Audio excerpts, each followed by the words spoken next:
I have two questions for you. First, how many colors in the rainbow? Looks a simple question, and probably the answer that pops in your mind is 7. But think twice. How many colors in a rainbow? Look at the rainbow. 1,000,000 colors, an infinity of colors. Strange, there is an infinity of colors and you only keep 7 in your mind.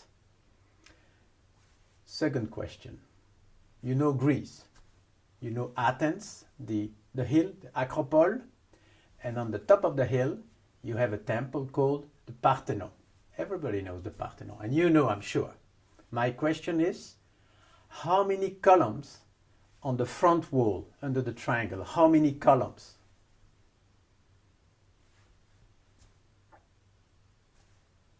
The answer is 8. But did you know the answer? Maybe not. It shows even the Parthenon, you think you know and you don't. What can we take out of those two exercises? One single message. You never have here what's out there. Rainbow, 1,000,000 colors, you keep 7. The Parthenon, you have a fuzzy image. Bon, it's a fact, but it's also a message. When you think, you only use simplifications of the world. This is true for the Parthenon, for the rainbow, but this is true for the business.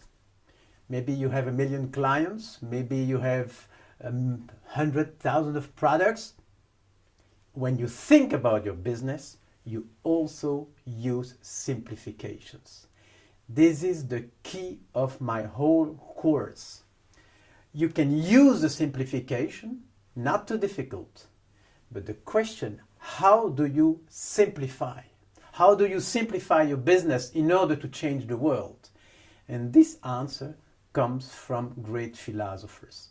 I spent 40 years in business, and I want to have an answer to those questions.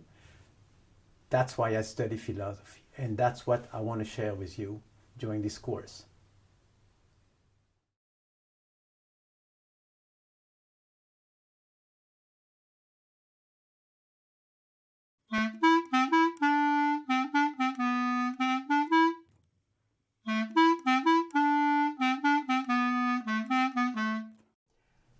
What's the problem for a CEO? The main problem is to change. Change is the issue. Why? Because the world is changing, clients are changing, technology is changing, even people within the company are changing.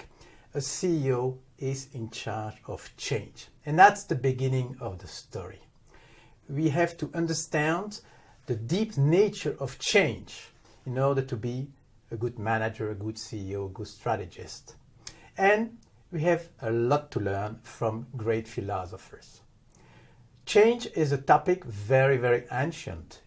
Even before Socrates, there were two main theses. Parmenides was a philosopher convinced change is not possible. He was convinced it's not possible to change. And of course, there was another philosopher, Heraclitus, a bit at the same time. He was convinced exactly of the opposite. He was convinced change is not only a possibility, it is a necessity. You cannot not change. And Heraclitus is famous for his quote, "You cannot swim twice in the same river." It is true. You swim in the river, you get out, and when you're back in, the river is not the same anymore. And of course, it's long time ago. Heraclitus, Parmenides, 2,500 years ago, but the problem was already there. And still today, you have people, member of the Parmenides fan club, convinced no change is possible. I'm not. I'm a member of Heraclitus fan club. I'm convinced it's not possible not to change. And my whole lecture will be about this concept of change. A lot of philosophers have talked about change. Machiavelli, for example, it's 1515, something like that. He wrote a book. He's famous for a book, The Prince. And The Prince was a book written for the Prince de Médicis. It's a book about change and resistance to change.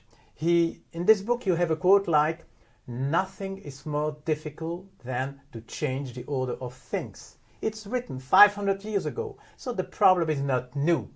Now people are more different quotes like, "The only person who really likes change is a wet baby." But more or less, it's the Machiavelli message. It's always about change. So, welcome in this lecture. I will have an hour around change, and if you accept my proposition, just become a member of the Heraclitus fan club.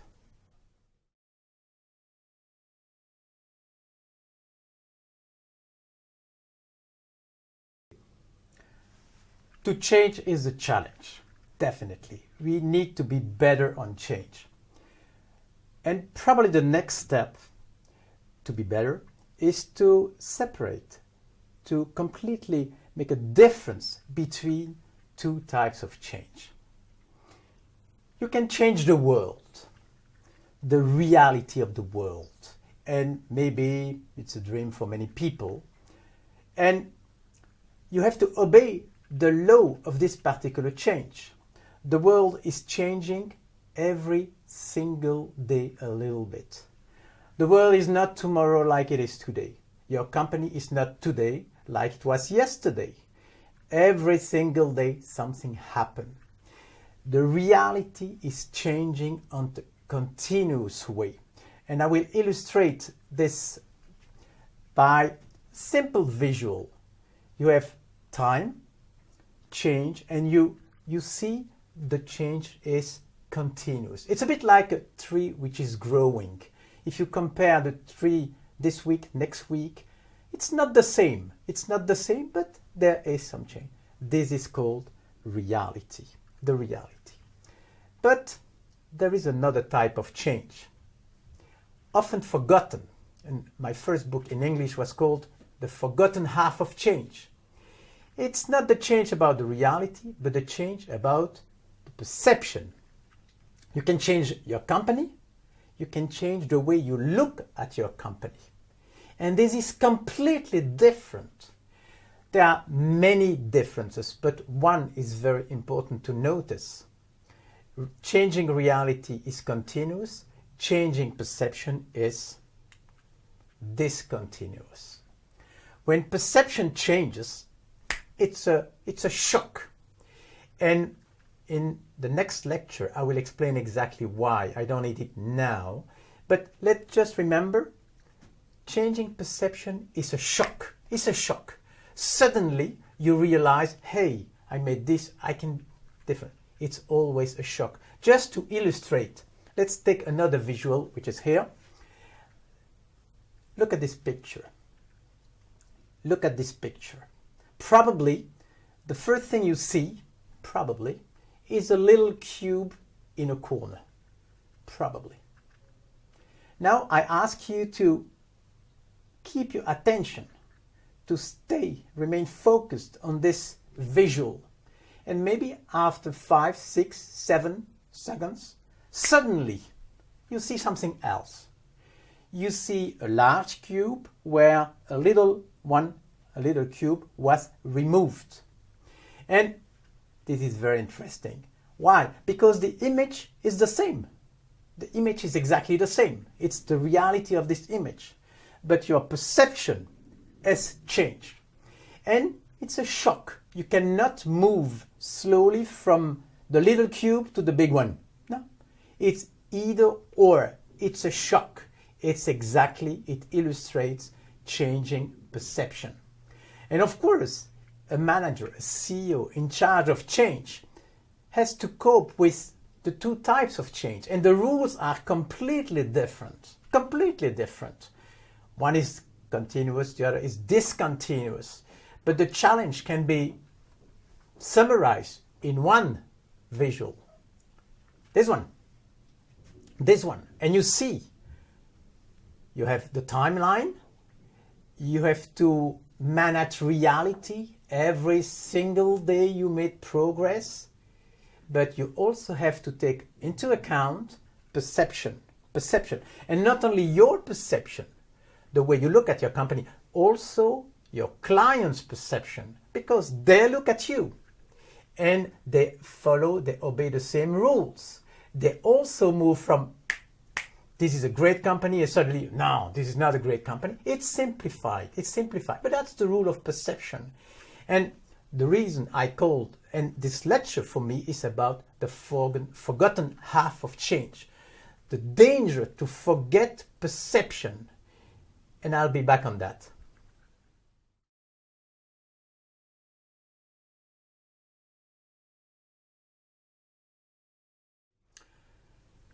Two types of change, changing reality, changing perception, and you can have the one without the other. The problem, it doesn't work. And this is the message of this third video. To change is to change twice.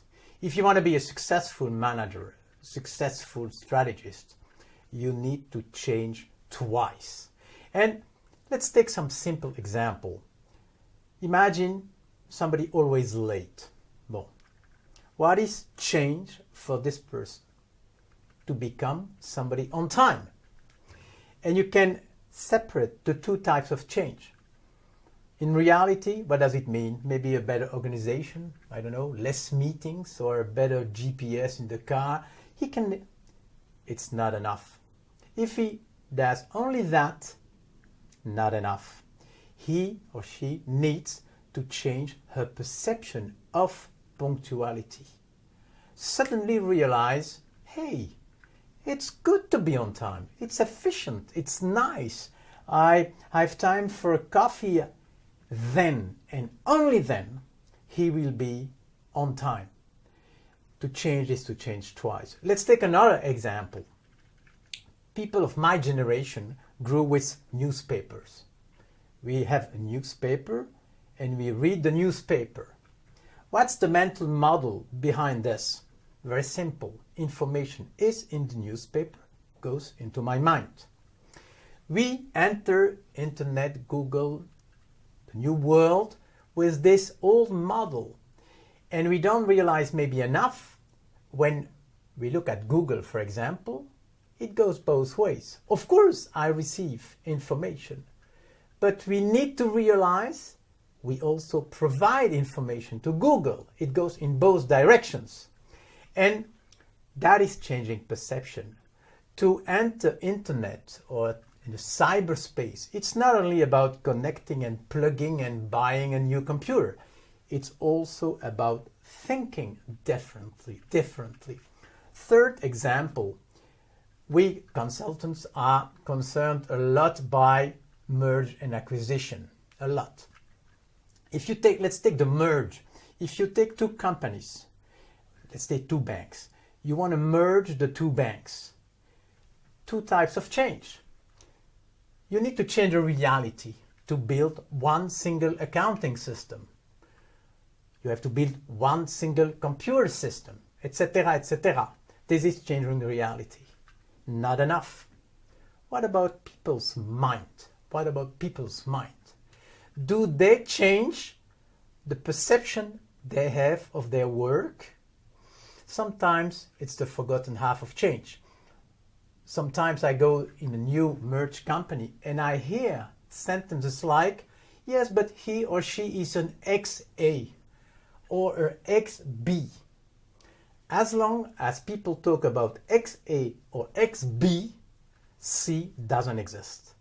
If perception is not updated, if there is not a new mental model in people's minds, the merge will be a failure. You need to change twice. And of course, for a CEO, it's hard to manage, but he has to. What is a vision? The CEO has a vision. Bon, let's do this. A vision is an idea.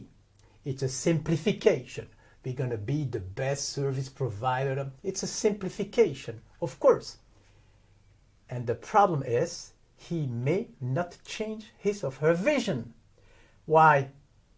Imagine a company where every single Monday morning there is an email all over the company. Update of the vision. What happens? After 2 weeks, nobody's working anymore. You need, and this is the challenge, you need to freeze your idea, your vision, your strategy. If you want to change reality, you need to freeze it. But the problem, the world is not frozen. So what's going to happen? A gap between a frozen idea, a strategy, and a world which is not frozen. And I illustrate this with, of course, this cartoon. I hear, I see a lot of people talking about new vision. But the message here is very simple. A vision is a change in perception. It's not a bit more, a bit cheaper, a bit light. No. It's a new vision, is a big change, a big new perception of the world.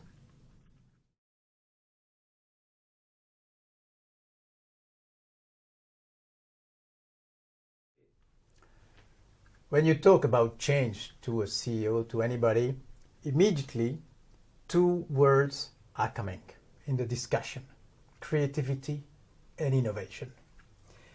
I notice a lot of confusion around those 2 concepts. Sometimes people talking about creativity and innovation a bit like synonymous.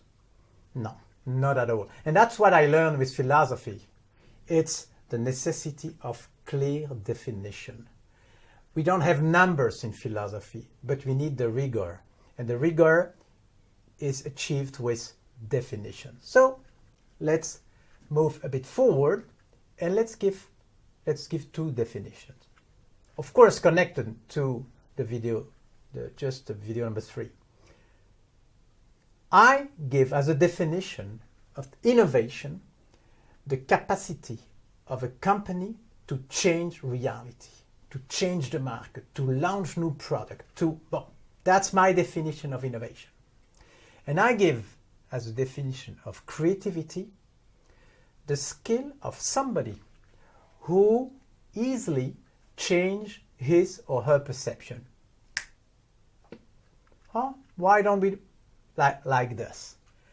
The 2 words, creativity and innovation, are completely different. They, of course, belong both to change. They both connect to a way of changing.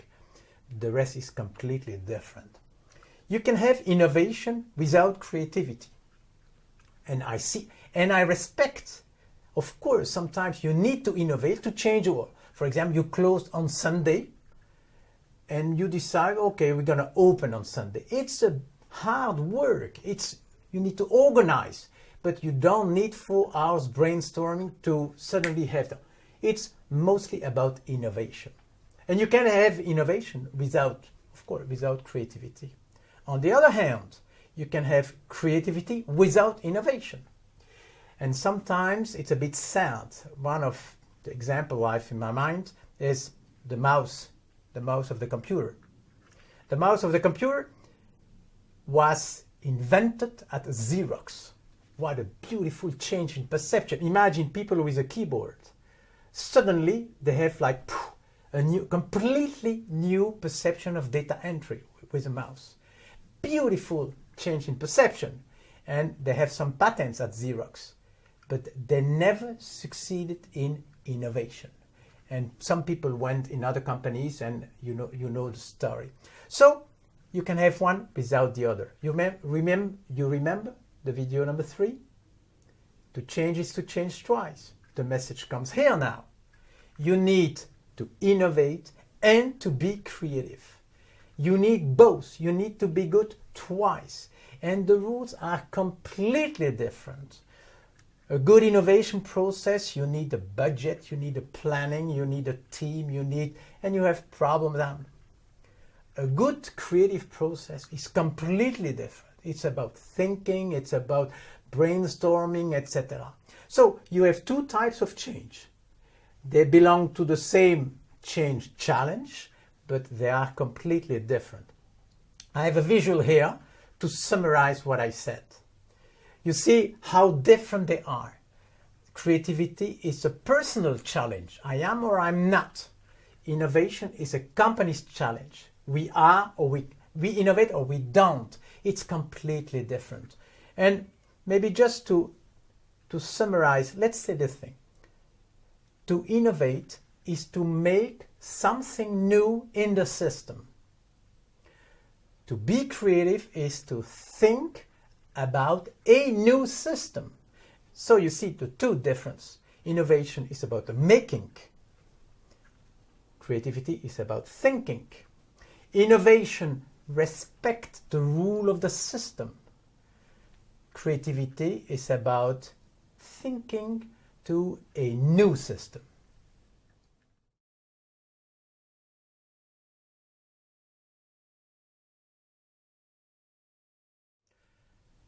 Two types of change, but of course we are different. Some people are better at changing reality, running projects, leading big transformations. Some people are better in changing their perception, and definitely I belong to the second group. For many, many years now, I only focus on perception. The whole course will in a way be around perception, why we perceive, how the laws of perception, and it's going to be with us through the 6 lectures. My passion is perception. It's the forgotten half of change, and we won't talk anymore about innovation. I did it and that's why I joined BCG, because I had a lot of partners changing reality, and the combination was perfect. But now let's talk only about perception. And the next step is, in a way, in a changing world, one day you need a new perception. I remember Kafka, who wrote in one of his books, in a fight between you and the world, you should bet on the world. Well, it looks funny, but we often do exactly the opposite. We bet on ourselves. So let's bet on the world. The world is changing. We need to change our perception. A perception is always a simplification. In other words, we need to move from one simplification to the other. Only two possibilities. Either you're the victim of the process, or you lead the process. Either suddenly you realize, hey, oh la la, I'm completely wrong. I never realized that, and you're a bit desperate. It's like suddenly realizing I made a big mistake. I didn't change my perception on time. Or, completely different scenario, you build the next perception. You realize, hey, there are some weak signals here. I need to change my perception. And we will be in details in other lectures. But let's keep this difference between being the victim of the change or being the driver of the change. And I often say the choice is caramba or eureka. Caramba is when you realize you're completely wrong, outdated. And eureka is when you say, wow, I'm gonna do this, I'm gonna do this. It's strange because, in a way, for a cognitive scientist, this feeling of being wrong and this feeling of being a genius is exactly the same. Suddenly, you replace one perception by another. Of course, the second option is much better when you lead the process. And that's what we're going to do now. Let's focus on eureka. What is exactly this click suddenly? Of course, it's going through this. And there are a lot of examples. But we need an additional point. You remember the step? Let's add a little detail. You will see here. You remember the slide? what do you notice? A little cross with new. And it's based on a fact. It's based on a fact. And the fact is this one. Not a single good idea was good the day of its birth. There is not a single example on this planet of an idea which was good the day of its birth. It's a fact. You can take the car, the computer, the whatever.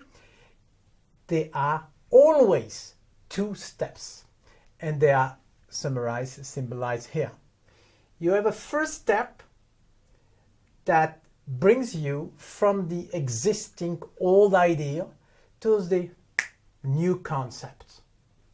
But at this step, it's not good, it's just new.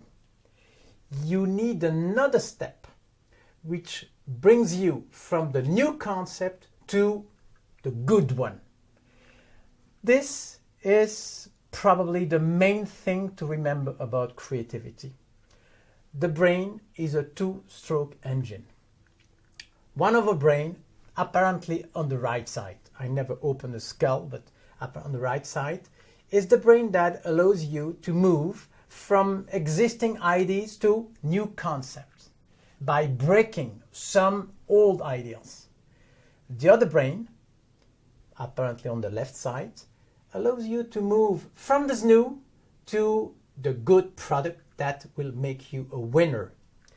Brain, a lot of way to talk about. Some people are talking about imagination and judgment, lateral, vertical, divergent, convergent. You can choose the way you want to talk about it, but you don't have the choice. You need to respect the two-stroke of the engine. If you really want to achieve a great new idea, you need to respect the two steps. Step number one is imagination. You break existing stereotypes, you break existing rules, and you don't dream about being the winner. There is another step that will bring you or somebody else from the new to the good one. Let's take an example, a famous one, Edison. Edison, probably he invented the light bulb. Well, maybe it's somebody else, but that's another story. Let's take Edison.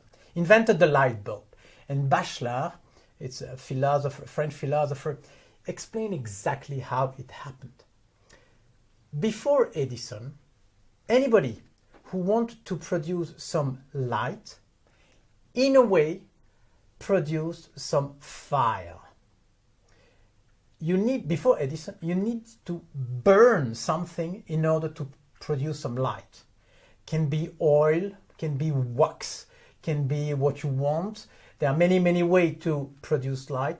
But what was common to all those products before Edison, you burn something. What was the idea of Edison? Suddenly he said, I have an idea. I will produce light by preventing something from burning. Imagine the situation. This is really a break. But the day of this illumination, he was not with a good idea. He was with a new idea, breaking the rule. I will produce some light by preventing something from burning. And then he said, in his book, in his biography, he said, I invented 500 ways not to produce a light bulb. And it's a good summary. You cannot have immediately the good idea. You need to follow like a two-step process. You have many, many examples. And probably the philosopher I like the most, at least on this topic, is Kant. Kant said in one of his books, people are like birds. They fly in the air. And from time to time there is some wind.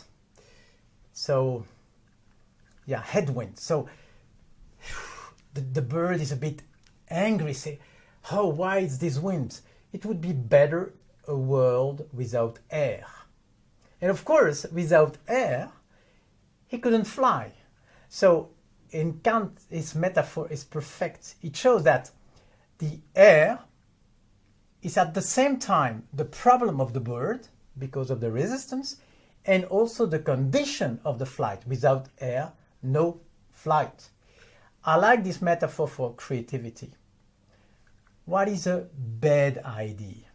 What is a bad idea? You have two perceptions. You can say a bad idea costs a lot of money. Oh, we should avoid bad ideas. No. No.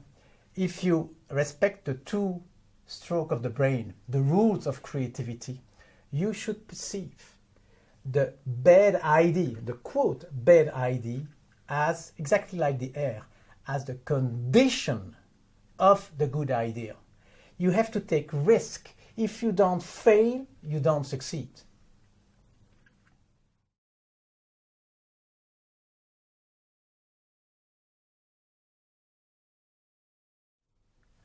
We have a lot to learn from great philosophers. And one of them I haven't mentioned so far is Francis Bacon. Francis Bacon, 1500 something, he really wanted to use philosophy as a tool. He founded applied philosophy and he proposed a method, etc. I remember one sentence from him. You have to obey the forces you want to command.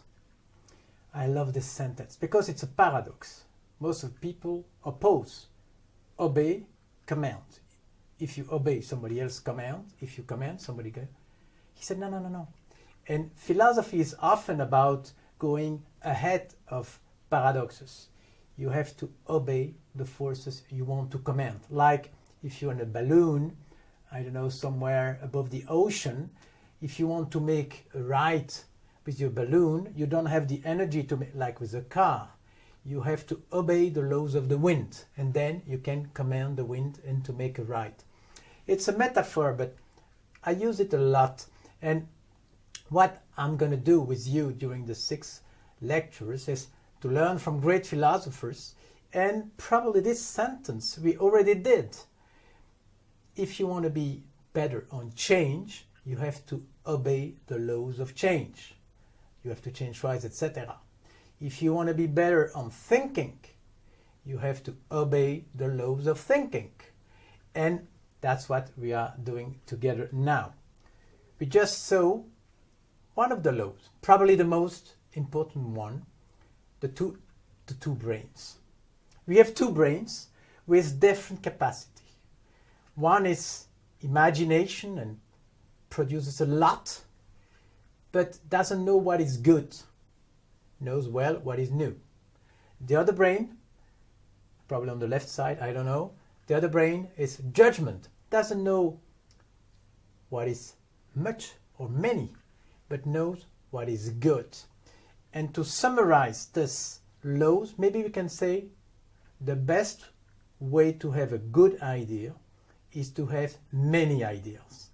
It shows immediately the 2 pieces, the 2 parts of the process. We have 2 brains, we need 2 brains, but not at the same time. I show a cartoon. Bon, you want to laugh when you see this, but in the end, I've seen this a lot. During meetings, some people are on the imagination mode and others on judgment. And not a highly productive meeting, because there is something wrong in the meeting itself. They don't obey the laws of thinking. And you see that with yes, but syndrome. Very often, somebody comes with an idea and somebody else, yes, but. The yes, but syndrome is, well, I've seen it a lot. And it shouldn't be like that. Why? Because we just saw a new idea is never good. So if somebody comes with a new idea and you say, yes, but, of course it's not good. It even doesn't pretend to be good, but just give this idea another chance. You respect the rules of the thinking, and then you have a more productive meeting. And sometimes I'm asked whether people are better on one or the other brain. And of course, I'm a right brain. I know it. That's why I never worked alone. I always have worked with other people, more on the left side, because you need both. If you look at some great companies like Hewlett-Packard, of Rolls-Royce, two names. I don't know those people, but I wouldn't be surprised to have one of the two one side, the other two on the other side. You need two brains sometimes. I just read the biography of the Frères Lumière brothers, who invented the movie, etc. Of course, they were organized. One was more imagination, the other was more judgment. It's not a surprise to have two people, good combination. And sometimes people are making mistakes.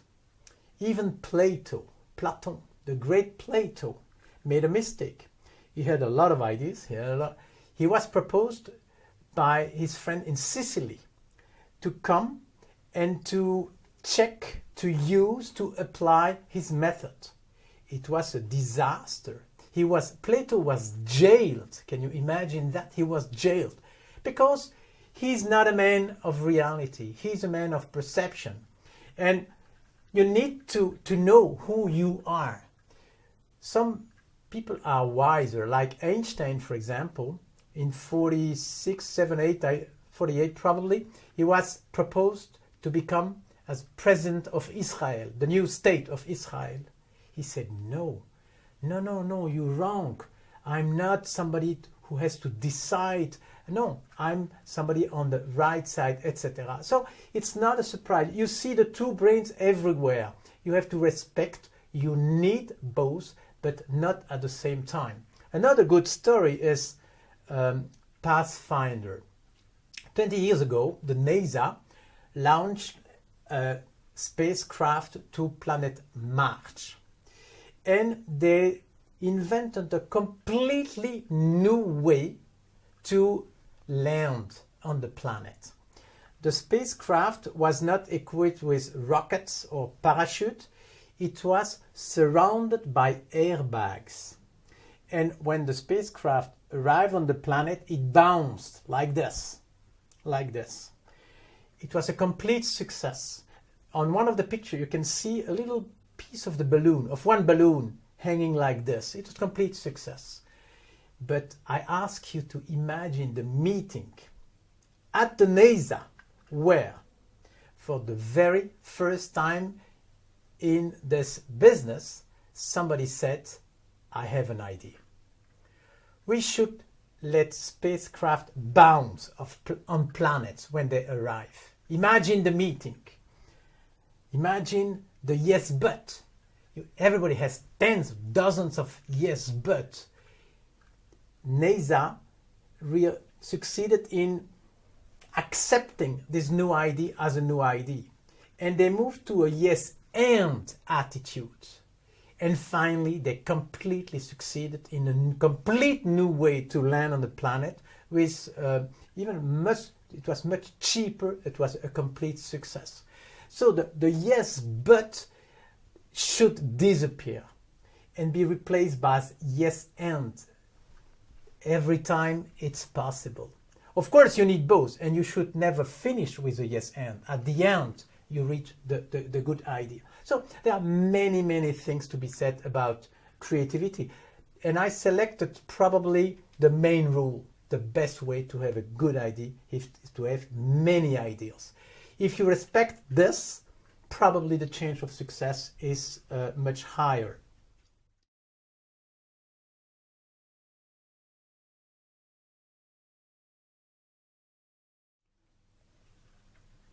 Philosophy is a lot about clear ideas, good definitions, etc. So we need to go one step further. Probably you notice so far I spoke about new ideas. But you have different types of new ideas. So let's click on the new idea button and we will immediately understand three completely different types of new idea. The first one is when you find something that was before. Newton suddenly found the law of gravity, but it was before. Copernic found the new law, the sun in the center and the planets around. Suddenly it was a big bang in his head, but no impact on the solar system. It was before. So a new idea can be a sudden explanation of something very old.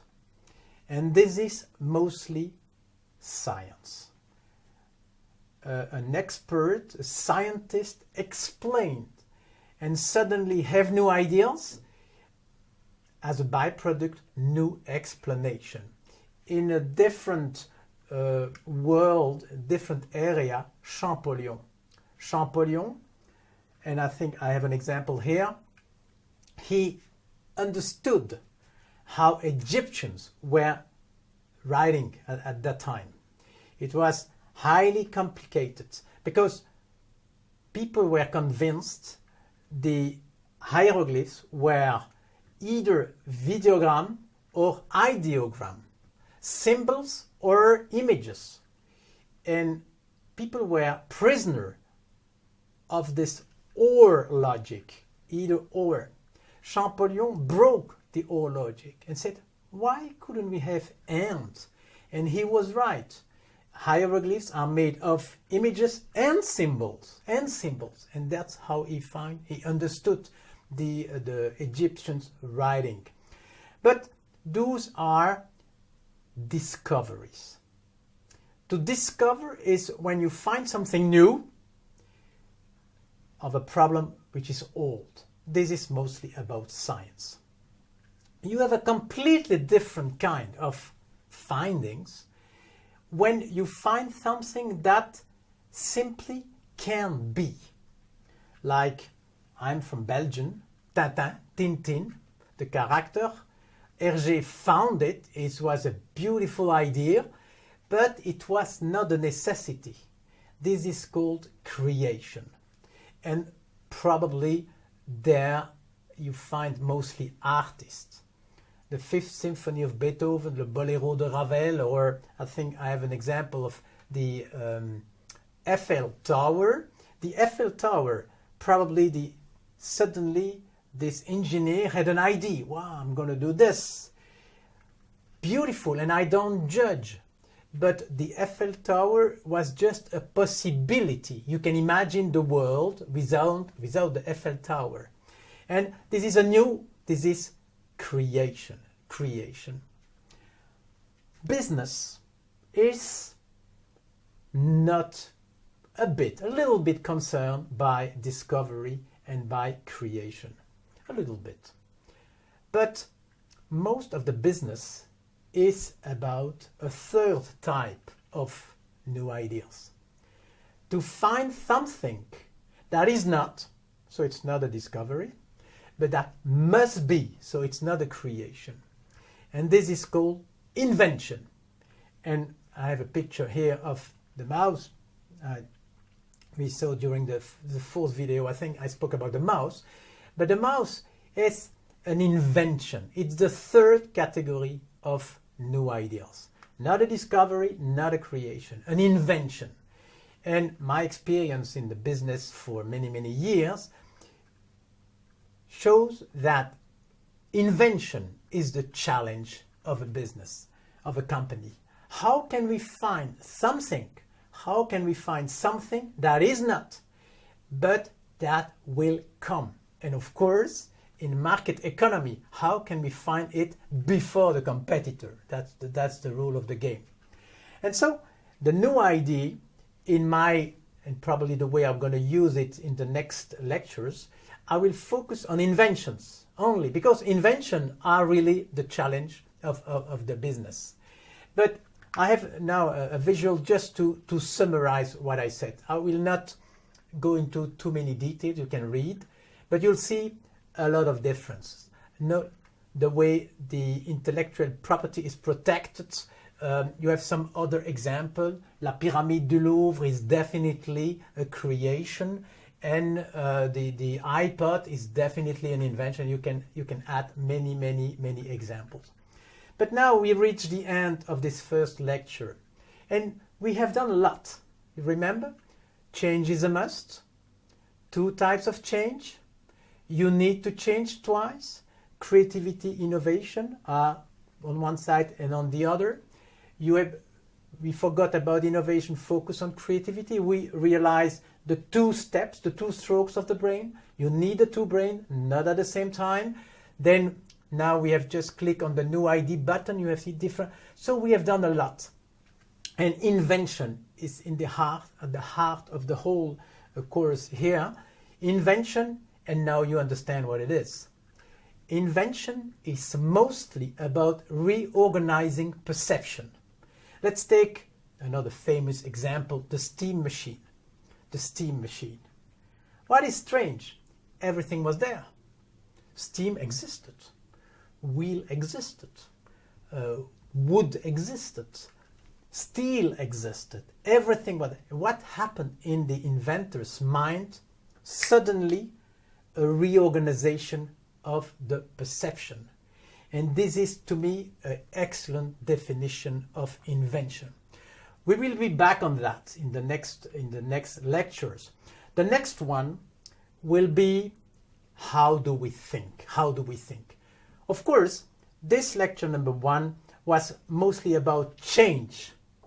I'll be back on the same topic with a different angle, different point of view. It's how do we think? Creative thinking is a subset of something more global, which is thinking.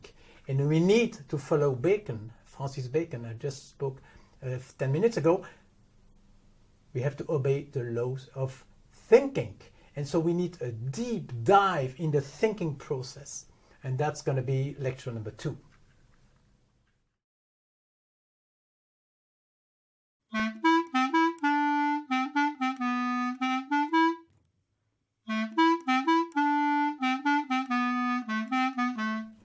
Welcome back.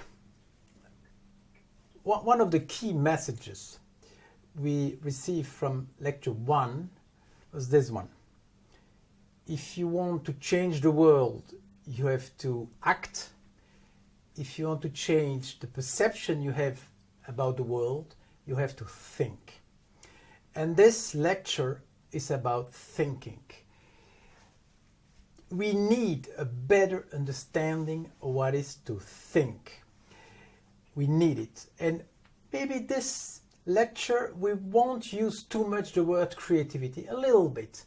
But my experience have shown that in this expression, creative thinking, in the end, the key word is not creative. The key word is thinking. Voila. That's the goal of this lecture. What is to think? We will give you a definition. We will understand how it works, some characteristics, etc., etc. When a father or a mother tells somebody, I'm thinking about my children, this is true. This is true. When the CEO of a bank tells a journalist, I'm thinking about my clients, this is not true. It's impossible. He has 1 million, 2 million clients. It is impossible to think about 2 million people. So this is a good starting point. What does he do exactly, the CEO? In a way he thinks. There are 2 possibilities. Either he thinks about one particular client he met the day before, and then he's a bit like a father or a mother. Or he thinks through concepts. In his mind, he has like concepts, like categories. Retired people, small enterprises, I don't know. He has concepts. It's interesting because we have to understand exactly how it happens. To make a long story short, if the CEO wants to think about his clients, he has to forget 99% of his clients. It's a bit strange. From when we were at school, we were at least convinced that thinking is mostly about accumulating knowledge. Yes and no. It's also, and it's a bit like a requirement, if you want to think about 1 million people, you have to forget 99.999% of those people. And you have to build concepts, boxes, category, clusters, and then you can do something. But we have to understand the deep nature of this mechanics. How do we build concepts? And it's not that easy. There is a novel, it was written by José Luis Borges from Argentina. And the novel is Funès or Memory. That's the name of the novel. It's a short novel. It's the story of a cowboy. And the cowboy on his horse one day has an accident. He falls on his head, and starting this day, he doesn't forget anything anymore. Infinite memory. Bon. He reads a book, meets a friend, and the friend asks Funès, "Hey Funès, you just read this book. What do you think about this book?" Funès doesn't answer. So the friend gets a bit nervous. "Hey, you just read the book. Tell me what you think about this book." What happens? Funès remembered the book, 100% of the book, from the very first to the very last sentence. And he cannot have any judgment about the book. Borges reminds us that the step number 1 of thinking is to forget. If you want to, let's take an example. You've been to a movie recently, whatever the movie. If you're able today to give a judgment about this particular movie, it is because you forgot 99% of the movie. And the same for a book. The same, you have been on a holiday. If you have a judgment about what happened to you, it is because you forget 99% of what happened to you. It's strange, but this is true. And the forget is the good starting point for this lecture about thinking. Step number 1, because you forget, but 2 points. Point 1, you don't control what you forget. If you go to a movie, when you go out of the movie, you forget a lot, but you don't decide during the movie, I will remember this, I don't care about that, you don't do. It happens and you're out of control. Second point, if you go with a friend to the same movie, you will not forget the same thing. Because it's a relationship between the movie and yourself. If you have a passion for guitar, and if during the movie there are 2 minutes with a guitar, the chance is high you will remember this piece of the movie. But if you don't care about music, probably you will forget. So you see how difficult it is. We need to forget a lot about the world if you want to think and to change the world. And we will see that now in more details.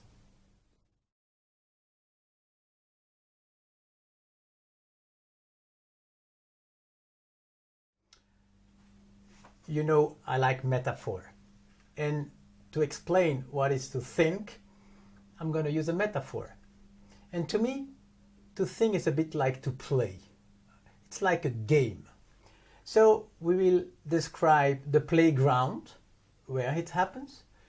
Then we will talk about the rules of the game, the rules of thinking. And that's a lot. The next lecture too, I will talk about tactics, strategy to win the game. So let's start with the playground. Where does it happen? Thinking, very easy. Between you and the world, between the world and you.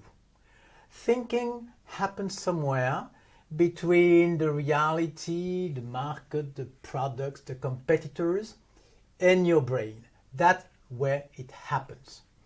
And I will describe the playground with some visual.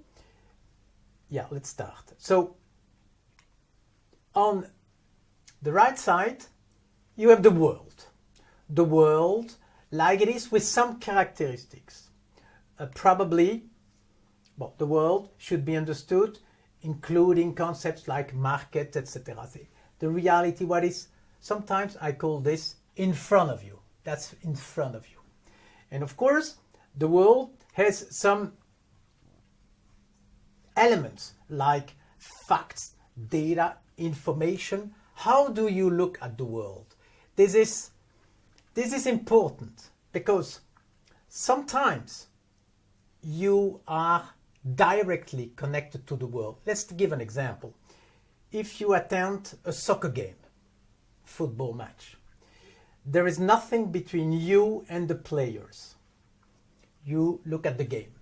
When you get out, you simplify, like Borges explained, you forgot 99% of the game and you have some judgment like this player was good, the referee was bad, you simplify. But there was nothing between the reality of the game, of the football game, and yourself.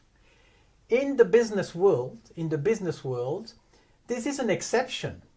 Of course, if you recruit somebody and you interview somebody, there is nothing between the person and yourself. But most of the time in the business, look what you do. What do you have in front of you? Magazines, reports, Bloomberg, analysis, accounting. You have facts, data, and most of the time, to make a long story short, you have in front of you simplification of somebody else, what I called data or information. The world has, of course, it's in front of you. I call this the reality. That's what is the goal is to change it, and you have it in front of you. Now look your side, and your side is within you. Within you, and I think you got the message already, we never have here what's out there. You have 1 million clients, maybe 7 categories. You have diversity, you have, and in your mind, you simplify everything. Probably the key message of this lecture. We never have here what's out there, we only have simplifications. In order to change the world, to think about the world, we simplify the world. Of course, those simplifications have a name. They are called models. Personally, I also call them boxes because this is connects to creativity and we will see it later. So let's keep box a bit aside so far. Let's use the word model. We have here mental models.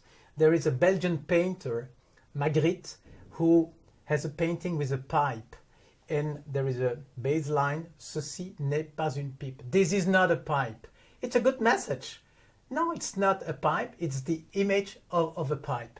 And of course, there are a lot of models. I have here, put some stereotype, judgment, models, paradigm. You have a lot of words to describe the simplification we have in our mind. But all those words have something in common. They are not the reality. They are pictures of the reality. They are simplifications of the reality. But that's all we have if we want to think.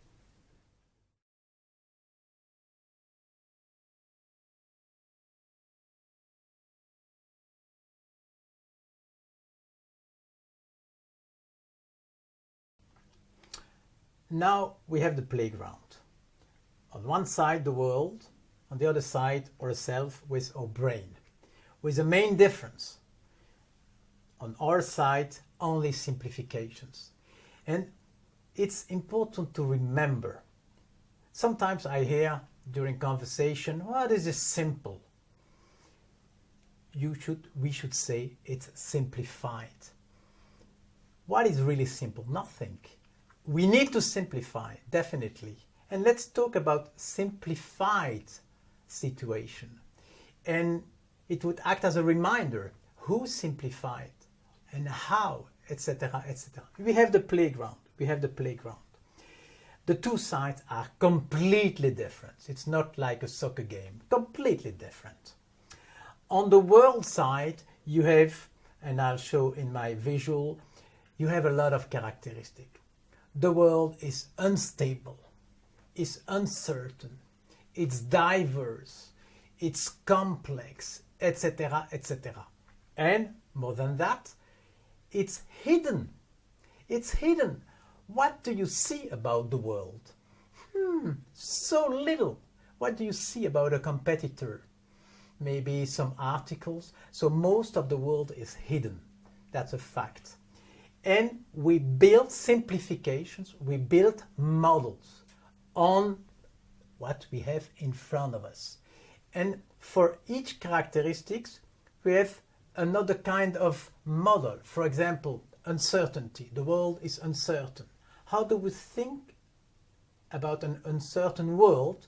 By building simplifications. And in this particular case, the model, the simplification are called scenarios. And I will spend 30 minutes on scenario during the last lecture later on. So for uncertainty, we have scenario. For diversity, we have other models like segmentation. 1 million clients, you have 7 segments.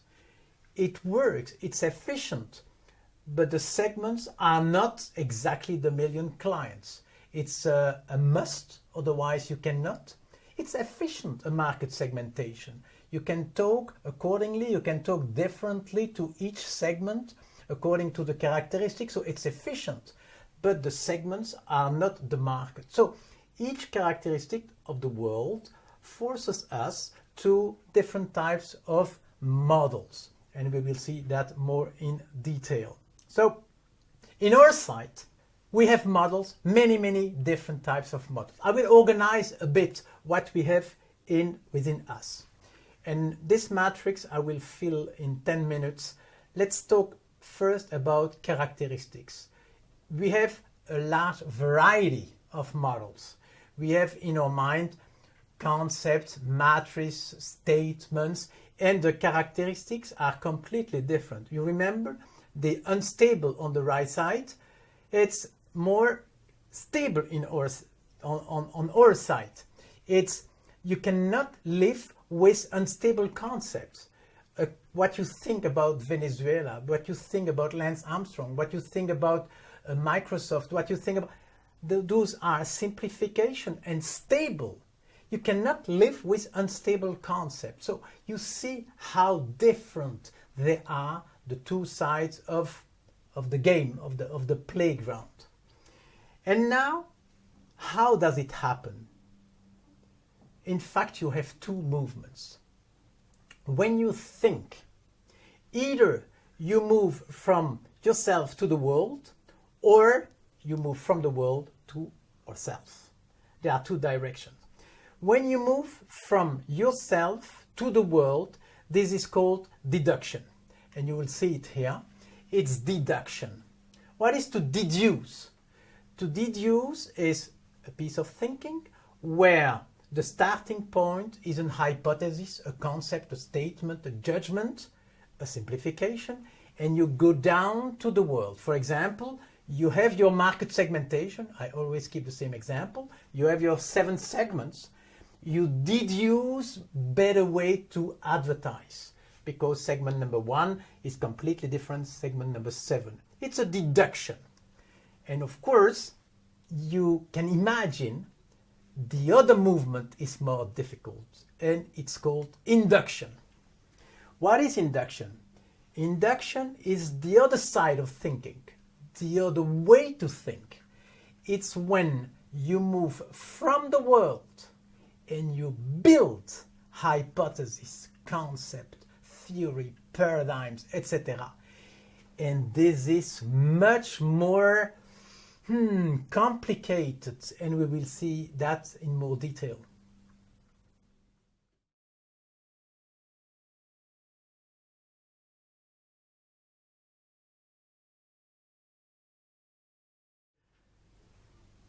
Now we have a definition. We finally can tell exactly what is to think. To think is mostly about using and producing mental models. It's mostly about using simplifications and simplifying. You can tell on different modes. It's a good definition. It's a good definition. I want to be sure you're with me. Let's make a little exercise, 2 exercises. I will propose 2 short sentences, unfinished, and I will ask you to finish the sentence. And I'll do twice, and then we're going to see the difference. Sentence number 1. An example of a car is, you can tell Mercedes, Fiat, Renault, Volvo, what you want. Not too difficult. Second sentence. The car is an example of, what comes in your mind? Probably the first idea is public transportation. It's an example of a way to move. No problem. But think twice. Go on thinking. The car is an example of, I don't know, a big problem for the future. Or it's an example of the genius of human mind. Or the car is an example of something I like to draw. Or it's an example of a word of 3 letters. You see the difference. It's the heart of the brain. With sentence number 1, an example of a car is not a big deal. Volvo, Ferrari, Rolls-Royce. Okay, this is deduction. The starting point is the idea you have in your mind, what is a car? And you go down to the world and you can answer, and not a big deal, not a big deal. Few risk of mistake. If you say an example of a car is Airbus, somebody say, no, hey, Airbus is a plane, it's not a car. And, okay, not a big deal. The other sentence, it's the upper part of the visual. You move from the, I force you to the concept. The car is an example of, you have no, I force you to the concept. So you move along induction. And most of the time, the first one is an old one. The car is an example, public transportation. It's the souvenir of an old deduction. It's called comfort zone. It's comfort zone, not a big deal, but never forget, you have a lot of freedom when you induce. And this is the heart of creativity. When you deduce, little freedom. An example of a car is Ferrari. Bon. And I think one day deduction will be completely on machine, but that's another topic. In induction, you have a lot of freedom. So of course the nature is to go back to the comfort zone. The car is an example of transportation. Okay, not a problem. But don't forget, there are many, many other answers. A model, a concept is never good, never bad, never true, never false. The only relevant characteristic for a model, for a concept, is it useful? Is it useful? And this is important to remember.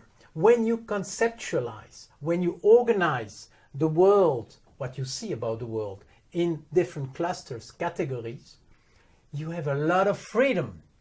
And when we will talk about creativity later on, you will see how important it is to challenge the way you organize, you build your category. In a way, deduction is, quote, easy. It's easy, and I repeat myself, one day on machines. Induction is not easy. You can imagine a perfect deduction. Bon, you do it 3 times, you have 3 times the same result. You cannot have a perfect induction. Because a perfect induction would require an infinity amount of time. infinite amount of time. You cannot take the whole world into account. Your million clients. A perfect induction is impossible. Impossible. So concepts, ideas, hypotheses suddenly popping in the mind are only possibilities. We are now in the heart of the thinking engine. And the heart is probably to realize how different the two arrows are. Deduction, not a big deal.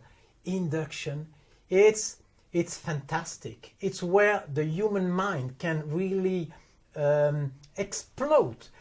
Of course, there is sometimes risk for mistakes, but also probability for great ideas. So let me describe some more characteristic on the same visual. So the reality is observed, and the model has as goal to explain, to give some sense to the world. And the two arrows are completely different. In deduction, and for those of you familiar with mathematics, you know this word algorithm. What's an algorithm? It's a kind of logic, pure deduction that moves from the idea to the world. It's beautiful and you have better algorithms than others. But one day for machine. In the induction mode, you don't have algorithm. What do you have? Heuristics. Heuristics, it's interesting. It's like, it comes from the Greek eureka, I have found. Heuristics is a way to find, but you don't have this strong logic of an algorithm. It's just a way to find. For example, imagine you lost your keys somewhere. How do you find your keys back? There is no algorithm. You have a heuristic, your way. So yesterday I was there. No, I was with. Oh no. So this kind of attitude. This is heuristics. Heuristics are the only way to produce concepts, but you understand immediately how fragile it is. You cannot have certainty as a concept. A concept is useful, more useful, less useful, but never true. So you have other differences. In a way, there is some analysis in a deduction mode. And of course, in the induction, we're talking much more about synthesis. You bring what's in front of you, poof, and you produce something. Another difference is in the deduction process, you have a lot of numbers. That's interesting because in the induction process, you don't have any numbers. And sometimes people within companies are a bit puzzled with that. Sometimes they are excellent with numbers, accounting, process, stocks, and sometimes they're a bit lost when you don't have numbers. But that's a fact. You remember Bacon, you have to obey the forces of thinking to be a good thinker. It's a fact, you need concept. Now, probably with the two last elements on this visual so far, you see the difference. When you think, you use a model or you build a model. And I repeat what I said 10 minutes ago, to think is mostly about using and producing mental models.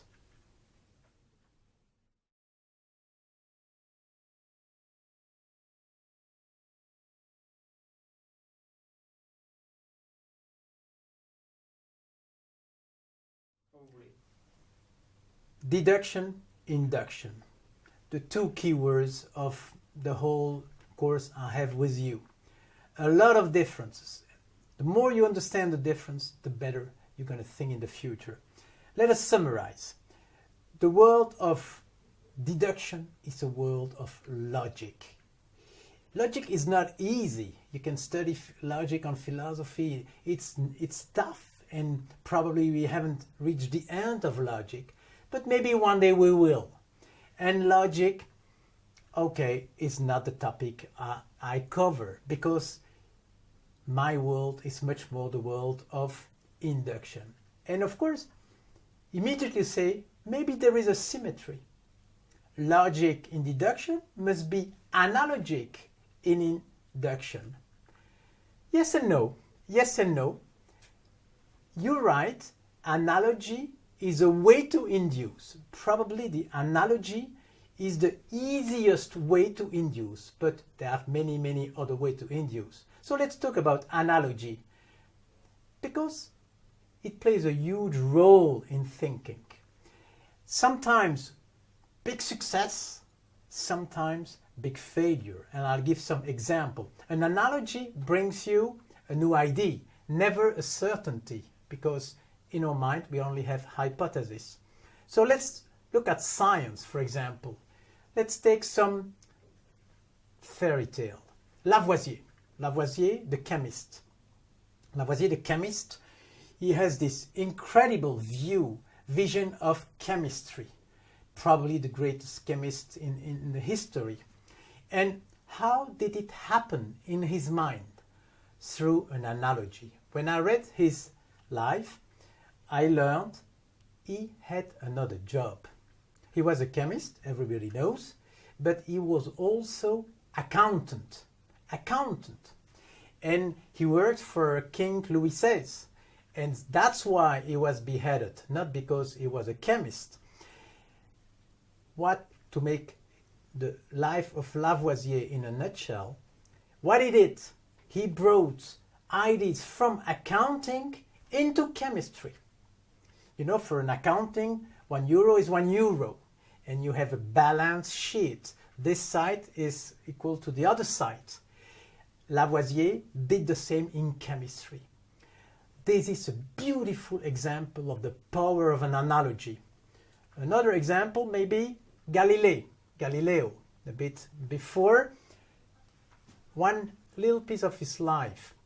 He had a telescope and he had the chance to look at planet Jupiter in a way nobody did before because they didn't have a telescope. And he saw on the planet dots moving like this, the Jupiter dot moving like this. And he wrote, Jupiter has moons. How did it happen? The Earth has a moon. And he made an analogy. Without a moon around the Earth, Galilei never can imagine a moon around Jupiter. It's because it exists here that he imagined the hypothesis over there. To make a long story short, the moon was his large M, the moon. We only have one moon. And suddenly, because of Galilei, moon became a concept. The power of analogy. A third good example is Rutherford Bohr. People want to understand the structure, the nature of the atom. And Rutherford said, look at the world, the sun, the planets must be similar. You have the sun and the planets must be the same in the atom. You have like a nucleus and some electron. Right, successful analogies. But never believe an analogy can bring a certainty. And probably the most sad analogy, the largest disaster in the analogical effort is this one. When you're in a room, if you can hear somebody else, it is because in the room there is something called air. And when somebody says ah, it produces a wave that comes to your ear and you vibrate and you hear. Analogy is obvious. If you can see this person, must be something else in the room. Let's call it éther. That allows you to see, like you hear, you see. Lost. Éther doesn't exist. Probably 1 or 2 centuries lost in research because éther doesn't exist. It's just to remember, analogy cannot bring certainty. But that's not the goal of induction. An induction produces new idea, and analogy is part of the induction. So, if you have logic as a symbol for deduction, what do you have as a symbol for induction. I put a black swan. Maybe you're familiar with this concept, the black swan. Maybe not, and I will summarize. What's the black swan? The story is this one. It comes from Popper, Karl Popper. For centuries, people were convinced swans are white. But why? Because for centuries, people have seen white swans. So they simplified with a little element, with little judgment, swans are white. In 17-something, a European explorer went to Australia. And so, for the very first time in history, a black swan. What's the consequence? The theory about swans collapsed. Not all swans are white. And Popper, Karl Popper, went very far in this because he said, you only make progress with science when you prove something is not true. That's an earthquake in the world of academics. They were convinced you made progress when you prove something is right, something is correct. Popper does exactly the opposite. Of course, Popper is not right. It's just another hypothesis. It shows, and that's why I put a black swan. Induction is hard to understand, impossible to understand. Within this induction process, you have a lot of things. It's not rational to be 100% rational. A lot of people don't like this sentence. Hey, I want to be rational. It's not rational to be 100% rational. Imagine you have to buy a new car.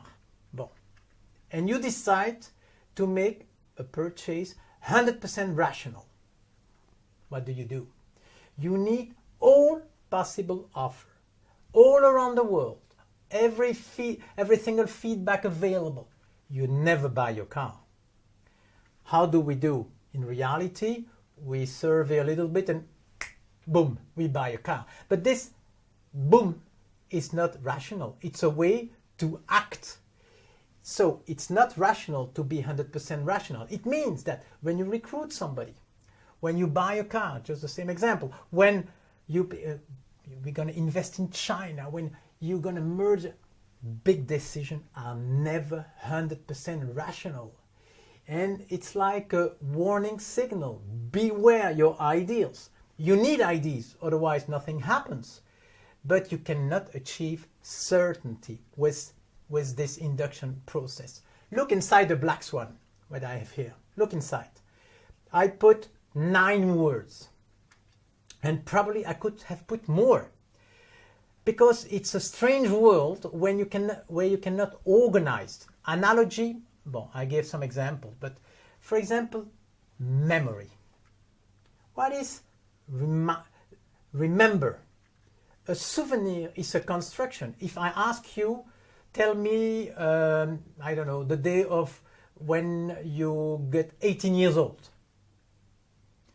You can build a souvenir. Oh yes, I was in Spain, those friends were, and you can build something, but you're going to simplify. A souvenir is not a picture you take and you put here. It's something you build, you induce. And all those concepts within the black swan are important. Language. Oh la la, long story. Long story. You can have a whole course just on language. How language structures the mind. And of course, the language you talk, the language you use is part of the way you structure the world. If the word doesn't exist, you cannot see the world exactly as if the word exists. I cannot go into details. Imagination, perception, creativity, they're all somewhere in intuition, they're all somewhere in this black swan world. And I have probably like 30-40 minutes only on imagination and creativity during lecture number 5.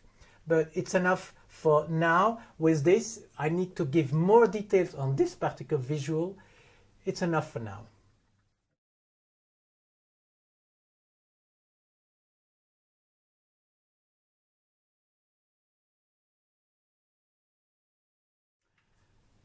You have models everywhere. When you work, when you think, you use models. You have models in mathematics, of course. You have models in physics. In science, they are called theory, bon, but they are models. You have models in psychology, like the MBTI, or what I said about left and right brain. It's a model. It's all about simplifications. You have models in philosophy, a lot of models. Plato, Aristotle, Kant, they all build, design, proposed models. Models is the brick of the thinking. It's the element. It's what you use all the time. My goal is to explain how we can be more creative, how strategy, etc., etc. So the way I will organize and classify models is a bit different. Not better than another one, just, I hope, useful. So let's take this matrix. You remember? You can organize models in, to start with 2 dimensions. Dimension number 1 is, are the models permanent? Are they resistant to change? Do they last more than a year or 2? That's one dimension.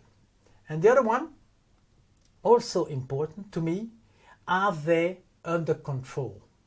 And under control is something. It means, did you decide to build the model in your mind, or it's there, simply? Now I have the matrix. And you know, as a consultant, we like matrix. So let's put some names on the 4 quadrants. Quadrants number 1, so the upper left, you have models you decide to implement, and they are there for a long period of time. It's called knowledge. If you have studied accounting, of chemistry, or what you want, everything you study, it's a decision you take. It's a simplify, you organize, but it's there for a long period of time. And we can call this knowledge. The second quadrant, on the left but below, is a bit different. Strong, resistant, really they are permanent, but you never decide really to implement. It's just there.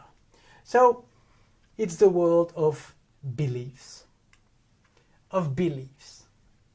values, religions. Those are strong simplifications. You don't know exactly where they do come from, but they play a role, definitely. What's a value? Again, we need a clear definition. Let's propose this one. A value is an idea you have that something should. And I like this definition because it's simple, it's tolerant. It means we can disagree on value. You think that, I think that, we simply disagree. But this quadrant plays a role, of course, because they are mental models, strong, resistant, and they influence the others. Number 3, if we go this way, on the bottom right-hand side, you have a region non-permanent and not under control. This is the world of representations. Probably number 1 and 2, knowledge and beliefs, okay, you're familiar, but representation, what's exactly? Those are mental models, very fragile. 5 minutes ago they were not there, 2 minutes from now they want to disappear. But mental models we build all the time to explain ourselves what we have in front of us, to give some coherence, some sense to the landscape, what you have in front of you. And for example, you're in a restaurant. There is a table nearby with 4 persons. Whether you decide or not, you will try to understand who's who. He must be the boss, you give an explanation to yourself. and it's not possible not to do it. Let's take another example. You listen to the radio and you hear this company has purchased this company. Immediately, you explain to yourself why. With your explanation, oh yes, of course, this man, this product, this, it must happen. You explain to yourself. This is called a representation. And it's very important to realize how powerful they are in the thinking process. Number 4, as a quadrant, you have on the right upper side, you have, of course, the world we are in now with you. And for the next lectures too, the world of findings. It's the world, it's like the working zone, the working area. That's where we process, we think, we look, we test, we try. It's like a lab. It's a lab for new models. It's that where you look for new strategy and you're looking for. It's a lab, maybe the best definition, it's a lab. And of course, the goal is for a lab to produce a concept, somebody, and at a given time, everybody accepts, and at that time, it goes to the other side of the axis and it becomes knowledge and strategy and so forth. So it's just my way to organize the world of models. But you will see in the next lectures how and why the number 3, the representations, are so important, because in a way they are really relevant when you talk about cognitive bias. In the Black Swan, I haven't mentioned, but you have cognitive bias.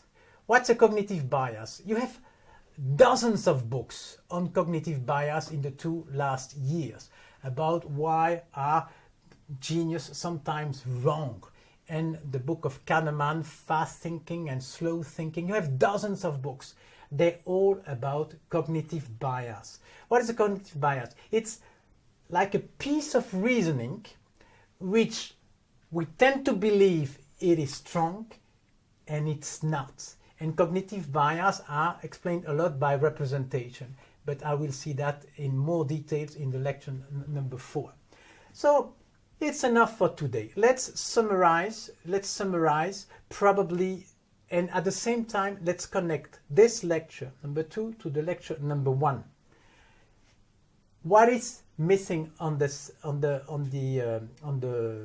visual? This and that. And now it's completed. The world, and I've mentioned that in the lecture 1, the world changed continuously.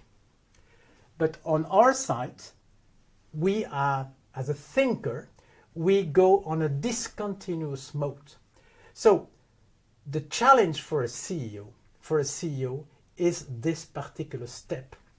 Let's imagine a perfect company where everybody works perfectly. The question, what's the role of the CEO? Nothing, because the world is changing. The CEO has to answer 2 questions. What is the next big idea, and when should we move from the old one to the new one?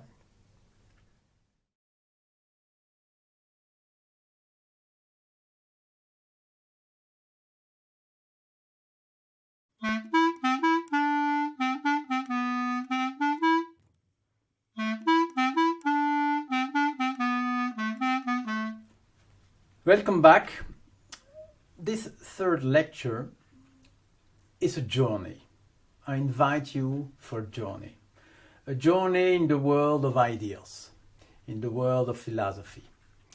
And the country is a bit difficult, so we need some guides. And I selected for you 6 guides. We need 6 guides. And let me introduce the guides we're going to use for this journey. I name those guides giants. And this sentence comes from Newton. And Newton said, everything I did in my life was done on the shoulders of giants. I love this expression because you and me, we do exactly the same. We build what we do on the shoulders of other people. So I selected a set of 6 people, 6 giants to join for this journey in the world of ideas. Number 1, Descartes. Why Descartes? I'm from Belgium. Probably Descartes is the philosopher who influenced the most my generation, my country, probably my culture. So we have invited Descartes as a first guide. Number 2 and 3, of course, you cannot escape. You cannot escape.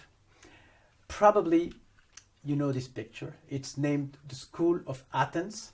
It was painted by Raphael during the Renaissance. It's somewhere in Rome. You can see the painting.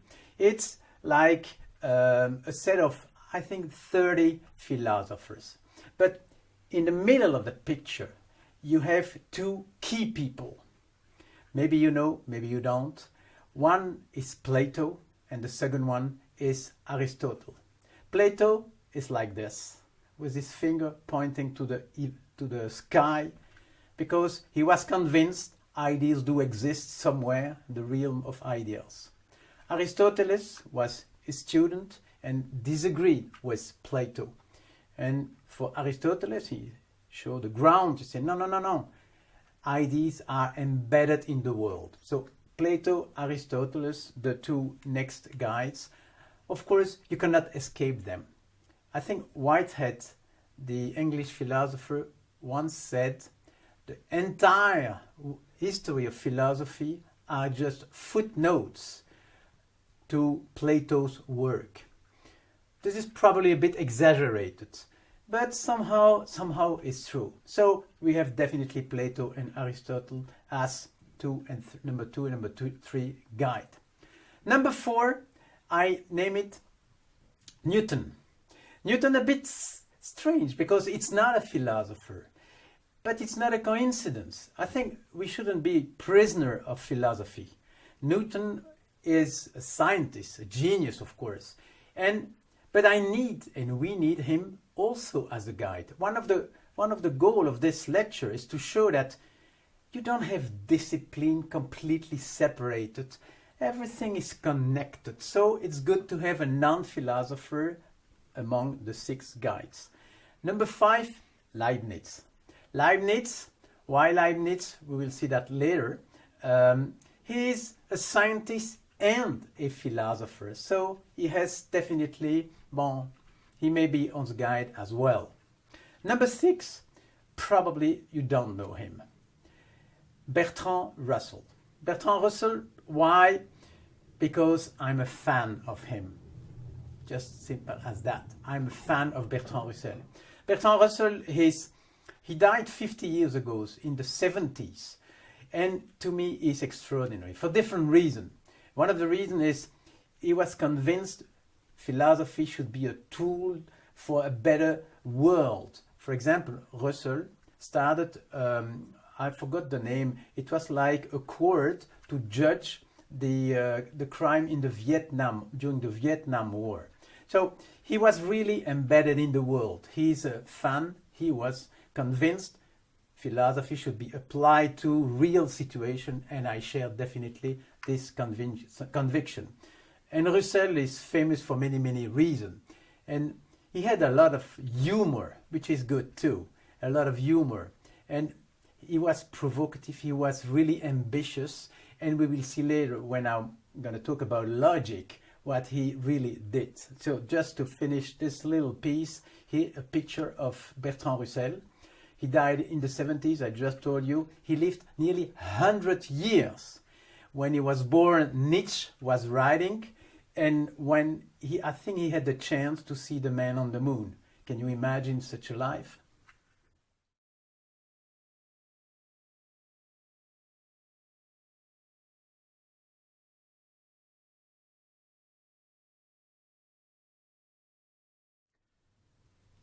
I'm sure you have a lot of questions now. Why those 6 and not others? Because I just choose them. You could have as a question, hey, Kant is not there? No. Spinoza is not there? No. No woman? No. Newton is not a philosopher? So I cannot answer all those questions. I just made my own selection because I have my preference. That's easy. Such a lecture, of course, is subjective, and the way I teach is the way I am. So at least we have 6 guides. And now we will walk. We will have different walks in this world of ideas. 6 walks. Number 1, history of mathematics. And that's the privilege to have guides on a long period of time, more than 2,000 years, and different countries, because you can have like some distance and you see things that otherwise you can't see.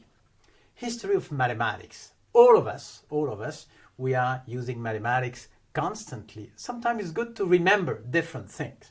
So how do we start? Maybe with a little reminder. At the beginning you have Egyptians. Egyptians were mostly geometric. Their field was geometry. They built pyramids, they did a lot of things. Of course they were mathematicians, but mostly geometry was their field. Algebra came much later, around the Middle Ages, and through a completely unexpected way, through the Arab world, where 1, 2, 3, 4 are called Arab digits. And they brought something which was unknown at the time of Greek and Roman. For example, the figure 0 didn't exist. If you take, for example, Roman digits like L, X, V, they didn't have the 0. It only came 1,000 years after. So in the beginning you have like 2 main influences, geometry from the Egyptians and algebra from the Arabs. Algebra, algorithm, it's not a coincidence. And of course, they both bring completely different expertise. And the genius of Descartes, you remember Descartes? I selected Descartes first, because this is my way. But what did Descartes? He put geometry and algebra together. If you take those 2 axes, x and y, we call them Cartesian axes because of him. Descartes was a philosopher, but he loved mathematics, and he has this incredible, brilliant idea to combine geometry and algebra, and it's like something I put like with those arrows. You can see like putting together. And the key to creativity, lecture number 5, we will talk a lot about creativity, but creativity is very often about combining things not connected before. And definitely Descartes was a combiner.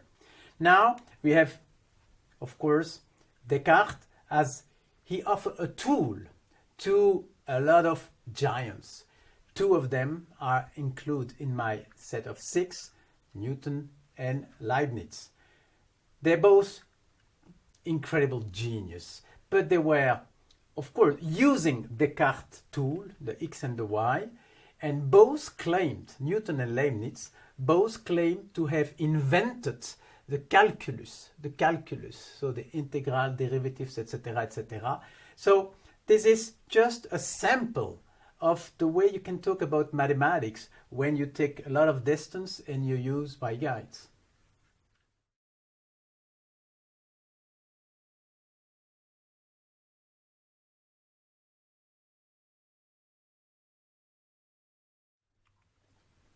We just spoke for 5 minutes about mathematics. Of course, you can talk for hours, days, months about mathematics.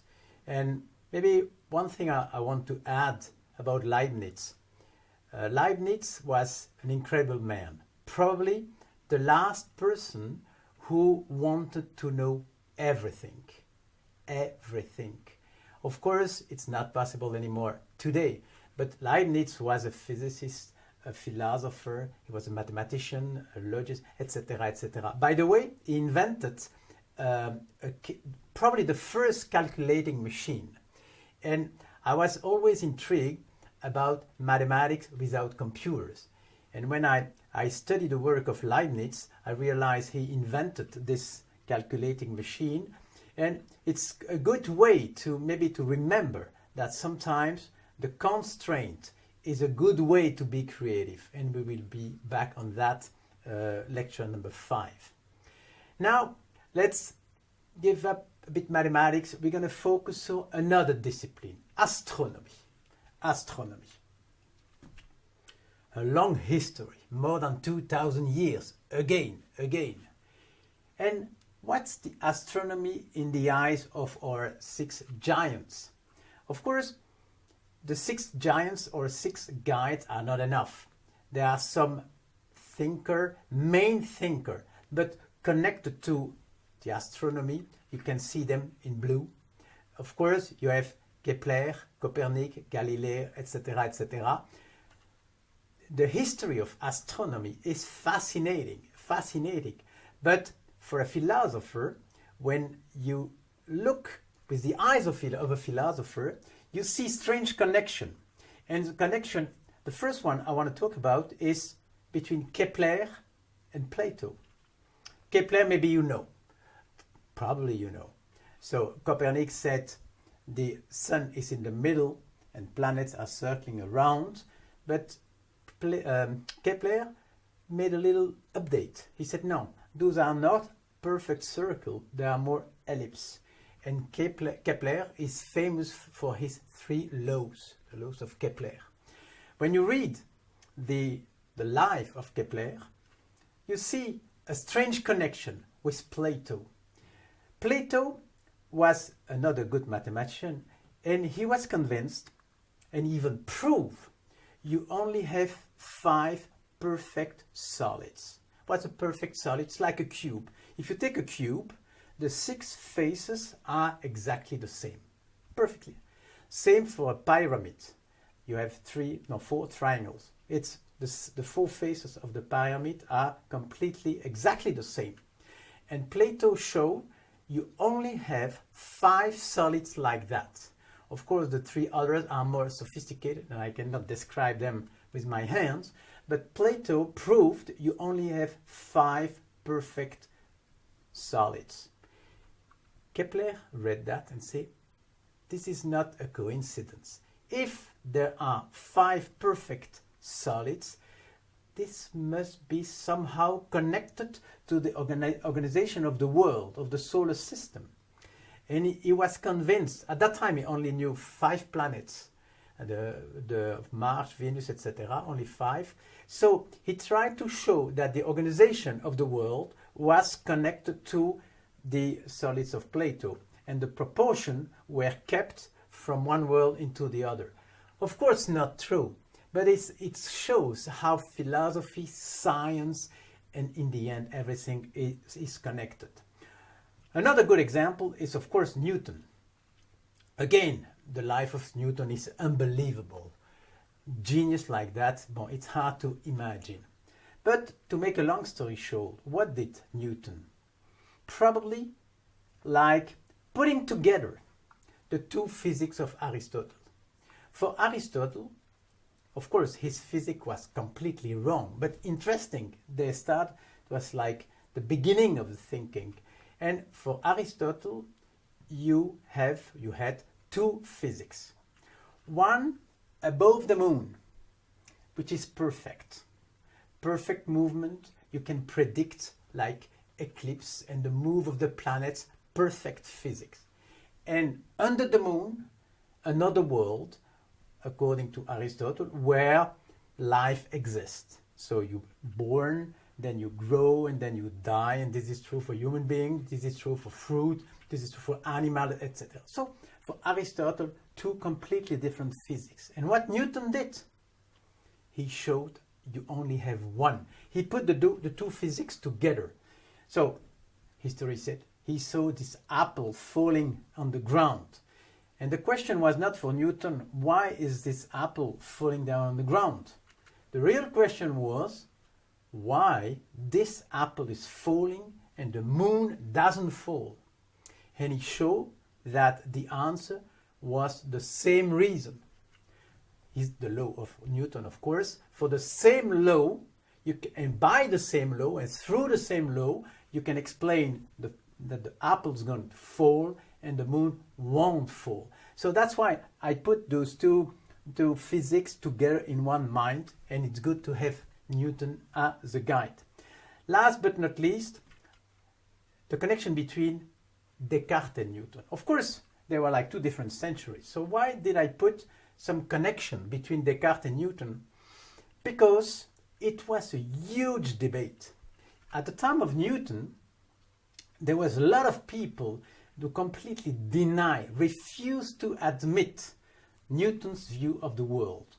And there were more members of the fan club of Descartes. And Descartes was convinced there is always something.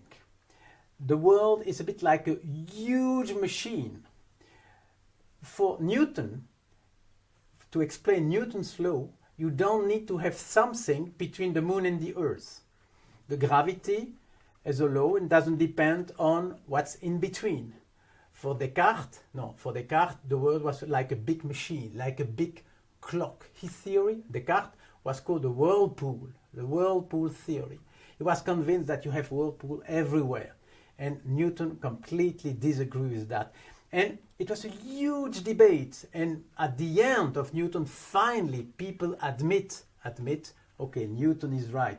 But the history of ideas and journey through the world of ideas is very often you meet like big battle, like Leibniz and Newton for the invention of the calculus. Here, Descartes and Newton for how to explain how the world is working.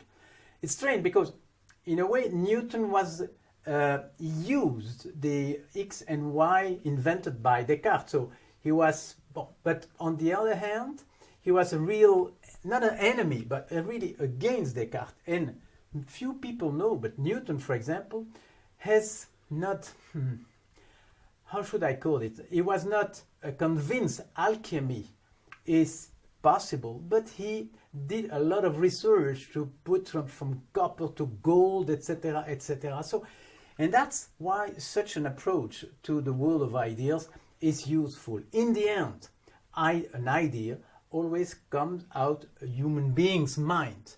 And when you look at history, and when you walk in the world of ideas through people, the way we do now, it's really rich as an approach. You realize that people have qualities and sometimes defaults, and they are human beings like you and me, etc. So, just to finish this history of this quick look at the history of astronomy, a very last one. I put a connection between Kant and Copernic. Of course, Kant is not connected to the history of astronomy, as far as I know. But one thing is interesting. Kant once said, "I am the Copernic of the mind." This is funny. What did he want to tell? For many, many centuries, you have this relationship between the mind and the world. We saw lecture number 2, you remember? The world in front of you and you with your perception, etc. So, and Kant put this relationship upside down. Before Kant, people were convinced that the world is the real issue and human being should understand how it works. And Kant put this, upside down. He said, no, we build the way we see the world.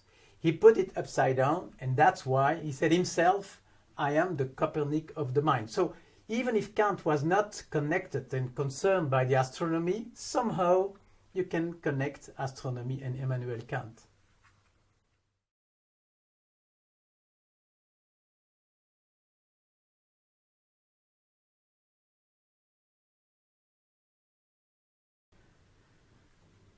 when you travel somewhere in a country, you have different kind of feelings. When you meet somebody, when you see something which is beautiful, when you see a monument, or it's different kind of feelings. We have the same today. We travel in the same country, the world of ideas, with our 6 guides. We spoke about mathematics, we spoke about astronomy. Let's talk about a third topic, completely different, not completely, but rather different, paradox. What's a paradox? And the role of paradox, you'll see in lecture 5 and 6 when we will talk about creativity, the role of paradox.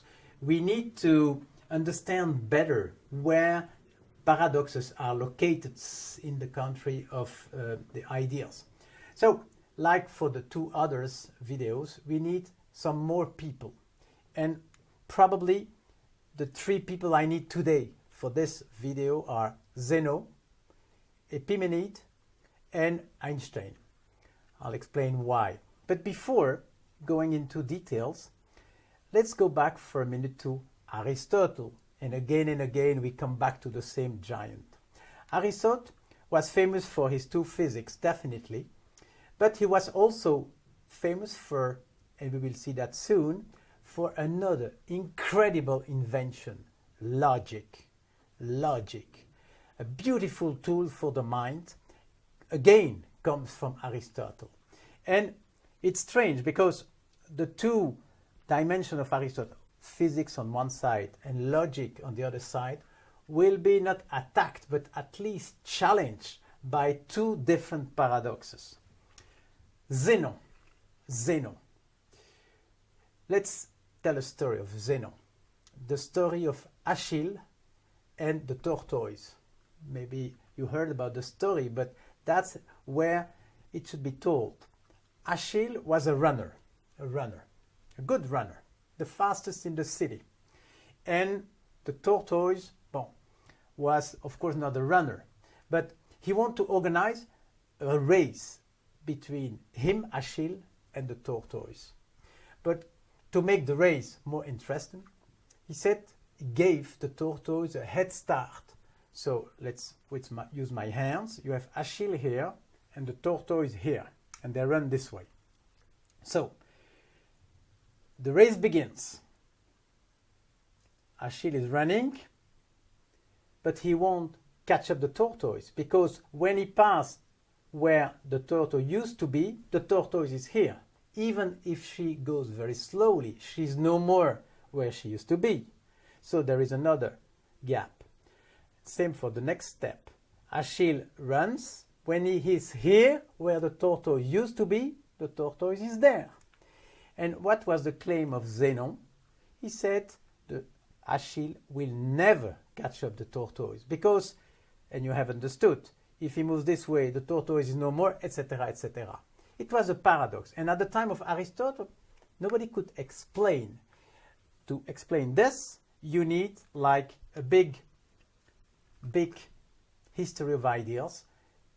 Leibniz, Newton, they invented what? The calculus I mentioned before. But they invented a way to go to extremely small items. The limit, the derivative, the integral. Those type of calculus were invented by Newton and Leibniz, and the paradox of Zeno disappeared. You don't solve a paradox. It's something that should vanish when you have a new paradigm in your mind, and that's what happened with Newton and Leibniz. And of course Einstein, years after, 2 centuries after, like he took a heritage of Leibniz and pushed it further again with this real relativity theory, etc. That's the story of the paradox of Zeno. But there is another one, Epimenide. Epimenide was also a paradox, but completely different. He said, I lie. Think about, if I say I lie, it means I don't lie. But if I don't lie, I lie. Very strange loop, and that comes from Epimenide. And this paradox wasn't solved for 2000 years. And the new logic, and I think can be explained this way. If I have a sentence like that, this sentence have 7 words, this is not true. This is not true. And at the time of Aristotle, there was the principle of non-contradiction. Very important. According to this principle, if 2 sentences are in full contradiction, one is true and the second is not true. For example, if I tell I am in France, and then I tell I am not in France, the 2 are in full contradiction. According to this principle, one is true, one is not true. Looks simple, looks easy, looks obvious. But look at this one. This sentence has 7 words, is not true. So let's write the contrary. This sentence does not have 7 words. And with surprise, this is not true as well. Can you imagine the shock after 2000 years? One of the main principles of Aristotle suddenly blew up. And this is the beginning of the new logic, where Bertrand Russell played a huge role with some others, and we will see that in a minute.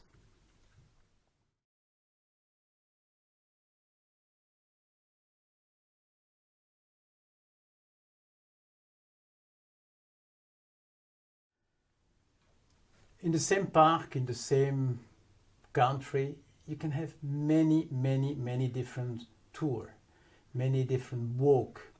And we already had 3 of them. The next is a short walk. But I'll cover a topic which for me is one of the most important. It's called Leibniz dream.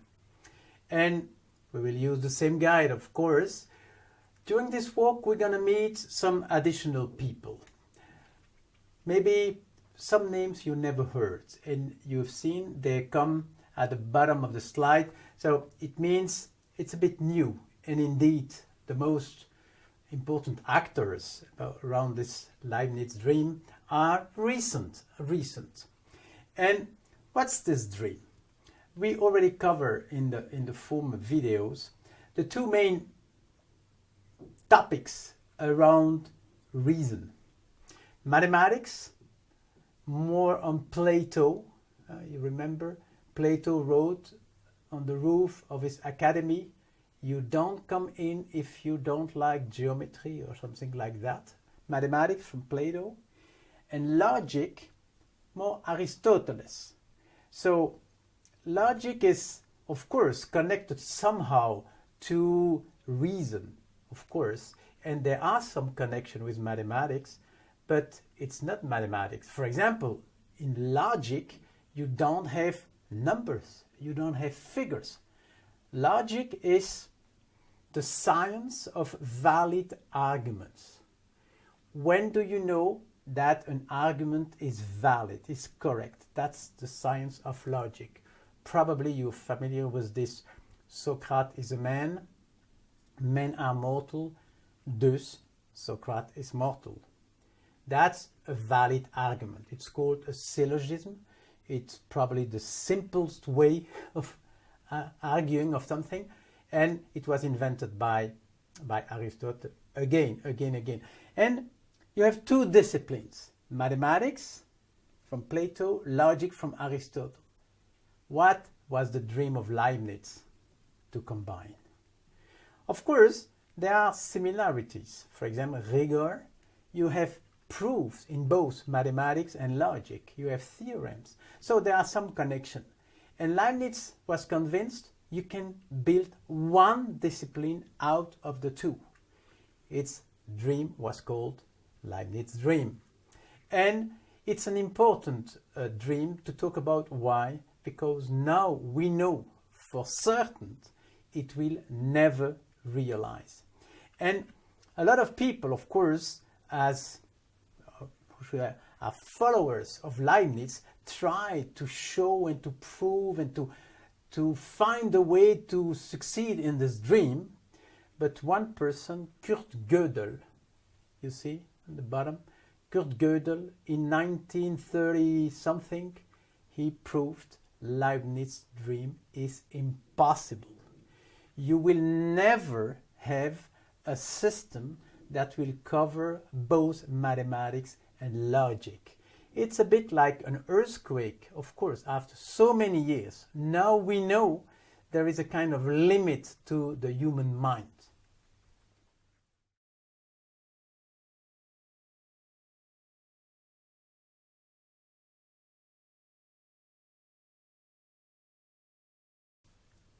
"15 years ago, I read a book. It was called The Fifth Discipline, written by Pete Senge from the MIT. And the topic was system thinking. And for Pete Senge, system thinking is a completely new paradigm in terms of thinking. And it was designed as a reaction to Descartes. Yes, we are back to Descartes. Descartes was famous for his method. He developed a method to think. And one of his recommendations was to split problems into little pieces, to solve sub-problems, and then to recombine. Today we know it doesn't work. Today we talk about complexity, we talk about diversity, about chaos, etc. System thinking is like the name of the new paradigm, well, for this new way of thinking.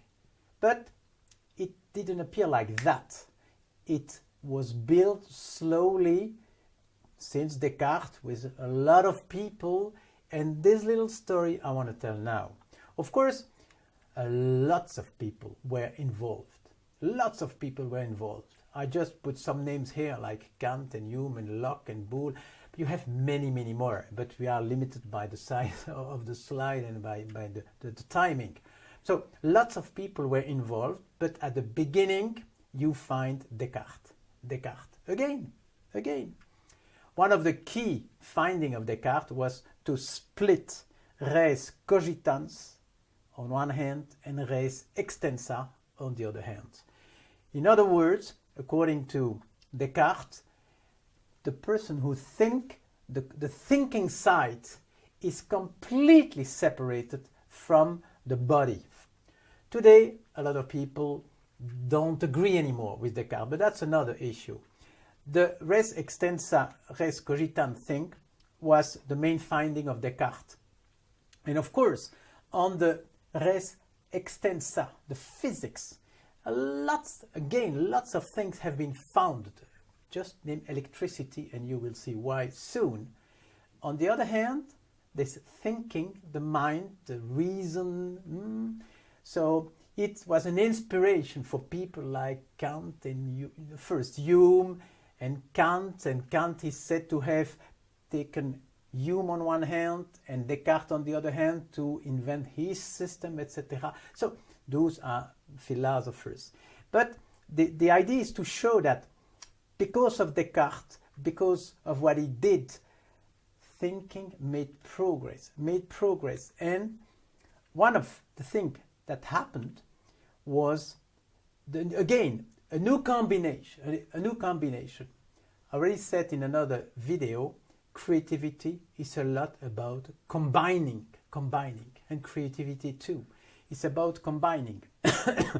I mentioned Boole in the former video, remember? The Leibniz dream. What did Boole, George Boole?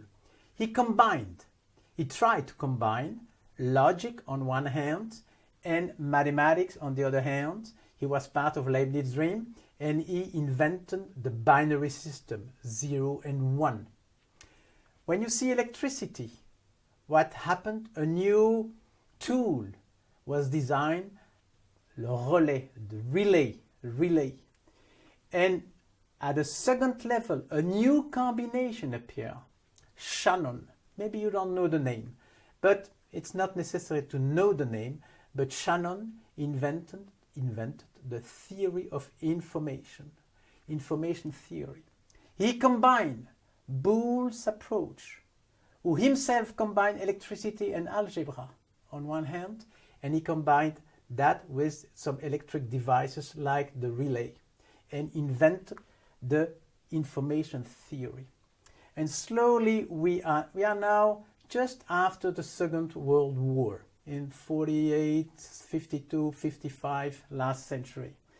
And because of this new approach, information theory, you have finally what I mentioned at the beginning, the system thinking concept. People suddenly found analogies between the information, the psychology, the game theory.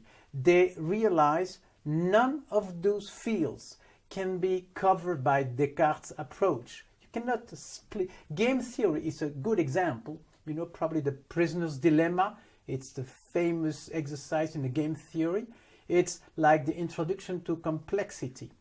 And today we don't call about Cartesian approach anymore, even if it was on the way. We call about system thinking. But it's really interesting to show that the system thinking approach was only possible because Descartes had this idea to split the mind and the body.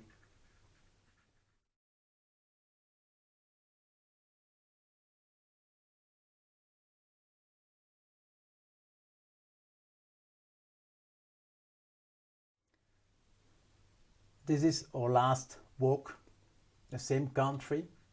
Don't be surprised because you will see concepts, items we already saw before. Not a surprise if you walk different way, different paths in the same area from time to time. Hey, I know this place. And this last walk is named The Mind and the Machine. Maybe another dream. We spoke about Leibniz's dream, who wanted to combine mathematics and logic. This is another one. It's the dream of putting somehow the man on a machine. And it's a dream, maybe a nightmare, that's another story. But it's interesting, we can talk about this dream with the same guides, the 6 famous guides we have now for this lecture. Maybe we need another one, which is Norbert Wiener. Again, probably you don't know the name, but this man coined a new discipline, cybernetics. In 48, I remember because I was born in 48. In 48, he wrote a book, Cybernetics, Science of Feedback and Control System. It's not a coincidence. Today, we're talking about cyberspace. Cyberspace somehow is connected to the cybernetics. And government is also connected to cyber and cybernetics. This is strange when you look through the words, but that's maybe for another time. So Norbert Wiener had this idea of cybernetics. The feedback is probably one of the key concepts in the systems approach. We remember the 5th discipline? The feedback. What's the feedback? It's the loop. Let's take an example. If I have a glass with water and I pour water somewhere, okay? If I want my arm to be exactly at the same place when I'm doing this, I have to adapt the force I put here, because at any time there is a bit less water, so I have to put less force, otherwise I do this. So it means that we have loop. Of course, the human body is full with loops, but cybernetics is about loops in the world, and feedback and control system is exactly the point. But this walk numbers, the last walk we have in the country, allowed us to introduce another big thing, psychology. I think I haven't used this word, psychology, since we are together, but philosophy is 2,000, maybe 3,000 years old. Psychology is new. And psychology probably was not possible before Kant. You remember what I said about Kant? You don't see the world like it is, you see the world like you are. Kant, the Copernic of the mind, who put this subject-object relation upside down. Kant made a discipline suddenly possible, psychology. And of course, I'd like to talk a bit about psychology. Why? Because again, the giants, Plato and Aristotle, play a role in the history of psychology. In this sense, in I don't know exactly, but the first half of the 20th century, the main paradigm in psychology was called behaviorism. It means, of course, it's psychology. We can understand people when we analyze the impact of an action and we look at the reaction in input and output, if I can use the words of a computer.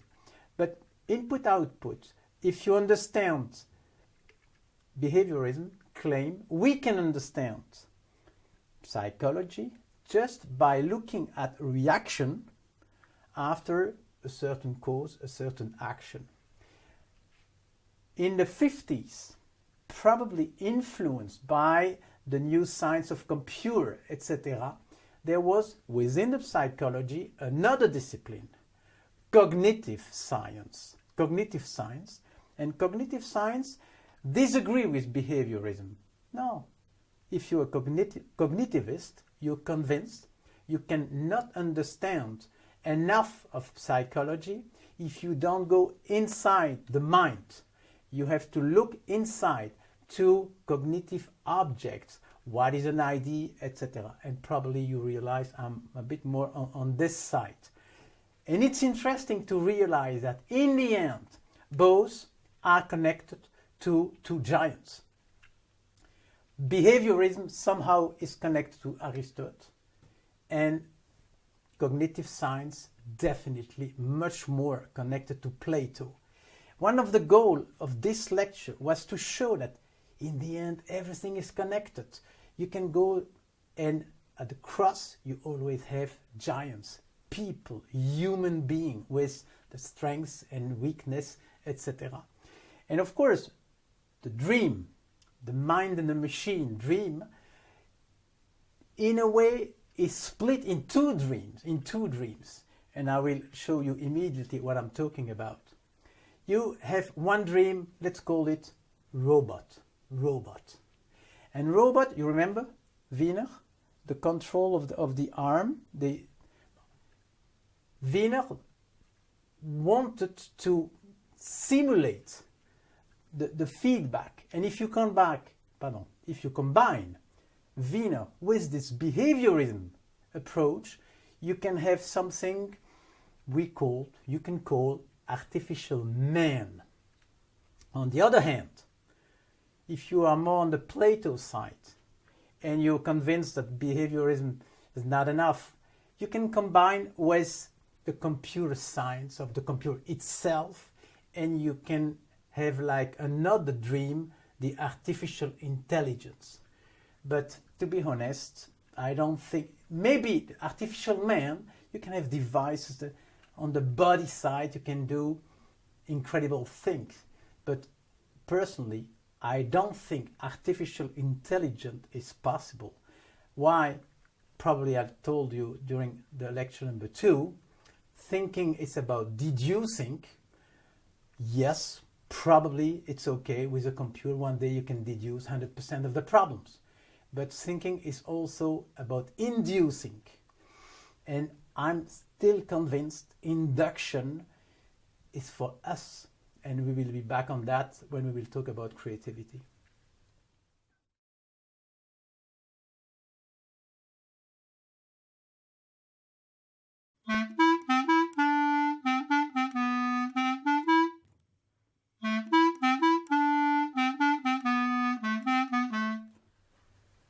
We are now halfway of this course. We already covered a lot of topics, but maybe it's good to make a kind of recap because the topic is quite difficult. It's all about thinking. So just to have this recap, let's make a little exercise. You see a list of 40 words from mathematics. look at the words. Now I ask you to organize it. And you feel when we are facing the world, we want to organize it. So what comes in your mind as a possibility to organize? Probably the first one is to use existing categories like numbers, and then you could put the 0 and you could put 23 and others. Maybe you can use like operations and you put addition and subtraction, etc. That's a way. What do? You use existing concepts. You use existing simplifications. But you can be more creative. You can organize the 40 words in a different way. For example, imagine you are a teacher and you teach French. Probably you have another idea to organize. Yeah, this is strange. Some of those words are the same in French, both in French and in English, like zéro, équation, surface, etc. And suddenly you have another way to organize. But of course, this is more creative. It is creative, but it is objective. No discussion. Surface is the same in French and English. Imagine you are interested in poetry and you love poems. Maybe you're interested by words with the same end, like, I don't know, angle and triangle and things like that, because you want to write poems. And again, this is creative, a bit surprising, but objective. And then you have a third way to organize, completely subjective. Words you find difficult and others you find easy. But of course, that's your point of view and people won't agree. So you see, even if we share this desire to organize, many different ways, classic with existing concepts, or more creative, and then you have two options, objective and subjective. And this is a good exercise to recap. You remember the lecture number 2? It was highly sophisticated with this is a simplification of the simplification. But it's good just to remember how does it work between the world and ourselves. This is probably the most simple possibility. You have the world, you simplify the world, and you use the simplification. Using a simplification is called deduction, not too challenging. But simplifying is induction, is when you build the categories, the concept, you conceptualize, and that's where everything happens. We will see in the next lecture where big mistakes and great ideas suddenly come. It's while we induce. Probably a good analogy is mathematics. Induction is more like arithmetic. You see one restaurant and then another restaurant and then another place where you can eat, and suddenly you add them like in arithmetic and you create a concept, restaurant. Probably deduction is much more like algebra. You use x, the variable x, restaurant, and you go down to the world and you can test whether it's a good concept or not. So you see, and this is a good recap, thinking is like an interaction between the world and yourself with some rules. We need to go a little bit deeper in rigor, because you have noticed I don't use any numbers, I don't use any figures, but philosophy is also about good definition, like Descartes said, clear and distinct ideas. So the next 4 slides are definition, maybe a bit dry, but we cannot skip them and we're going to use them a lot. So let's move to the first definition. A model. I've talked a lot about models in the last lecture and still now. We need a definition, and now you have time to read it. A definition is really important because we're going to use this word so much, we need to avoid any kind of confusion. So a model is a simplification.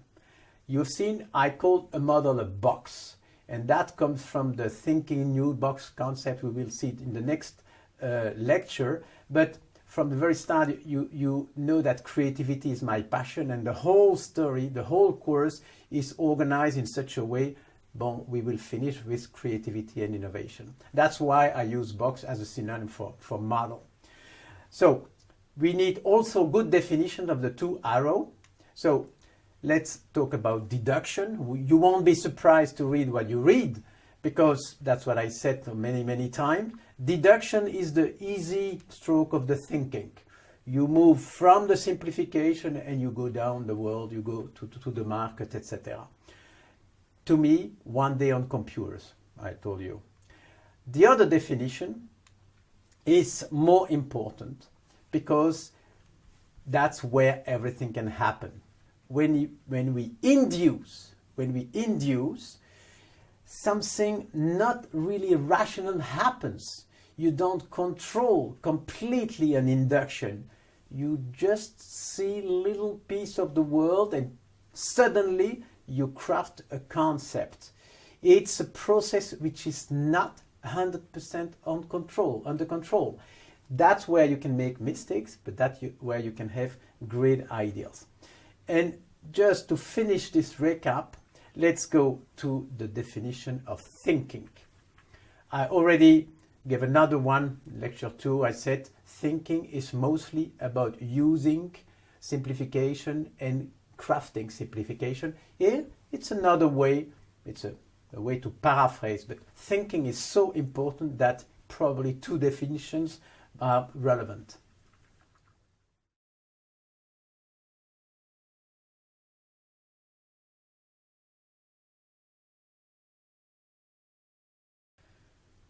Now we know what is a model. We have a good definition.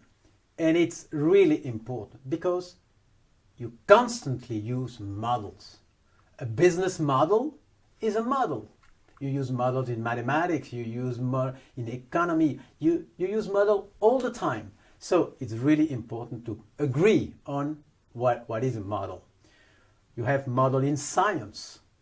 For example, the prisoner's dilemma is a way to modelize competition. And you have models everywhere.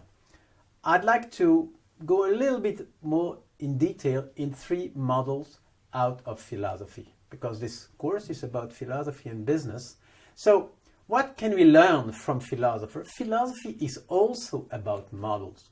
All giants, they finally had a theory. What's theory? Interesting. Where does this word come from? Theos orao. Look at the God. Look at the God.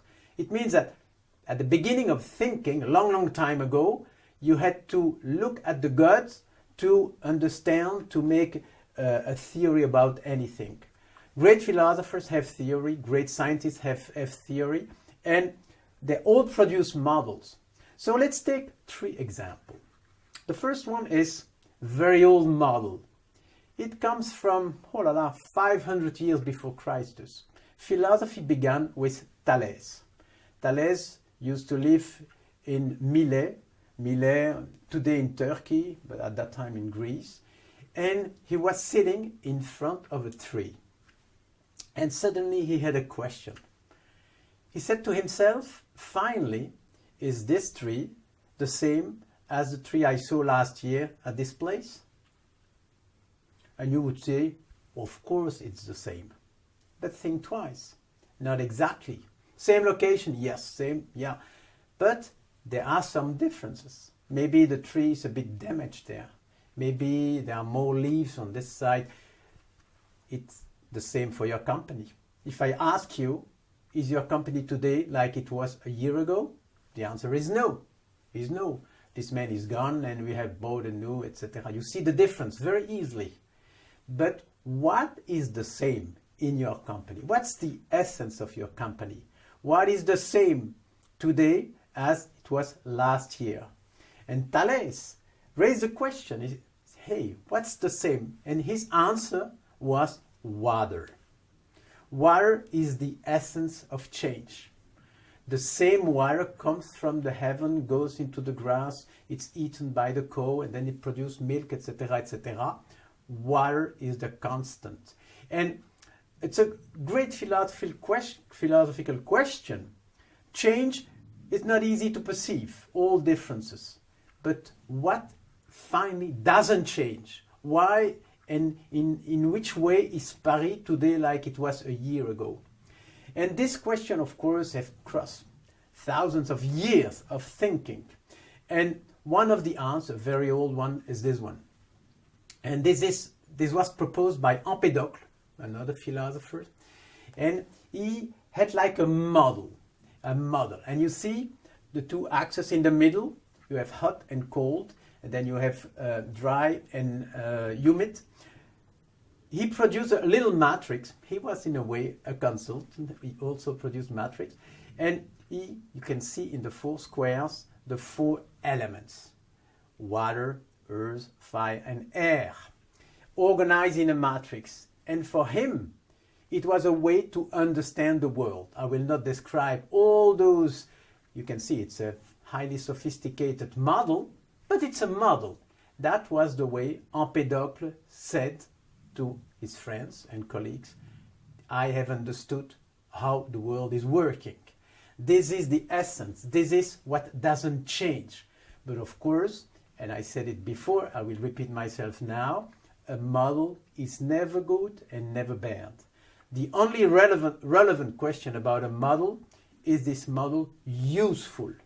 And probably at this time it was useful. It's like accounting. Accounting is not a picture of reality. It's a simplification, but it is useful. And so long time ago, Empédocle, it's 400 years before Christ, Empédocle already used models. This was my first example. The second one, which also comes from philosophy, is Plato's cave, the cave of Plato, probably the most famous model in the philosophy. And the story is very simple.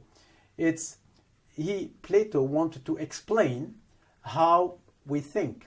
So he said to us, imagine a cave and you have prisoners. The prisoners are attached and they cannot move. And the only thing they see is the wall in front of them. And there is a fire in their back. So what do they see? Shadows. Eventually moving shadows. They haven't seen anything else. So for them, the reality is made out of those shadows. At a given time, one of the prisoners can escape, goes out of the cave and see the world. And then he comes back and tells his friends, hey, you're completely wrong. What you see on the wall, it's absolutely not the world. It's a vague, fuzzy picture of reality because of the sun, etc., etc. And it was such a shock for the other prisoners, they killed him. But this cave of Plato is still today valid in a way. To me, I used to be in a trading room. I was in charge of back office in a bank.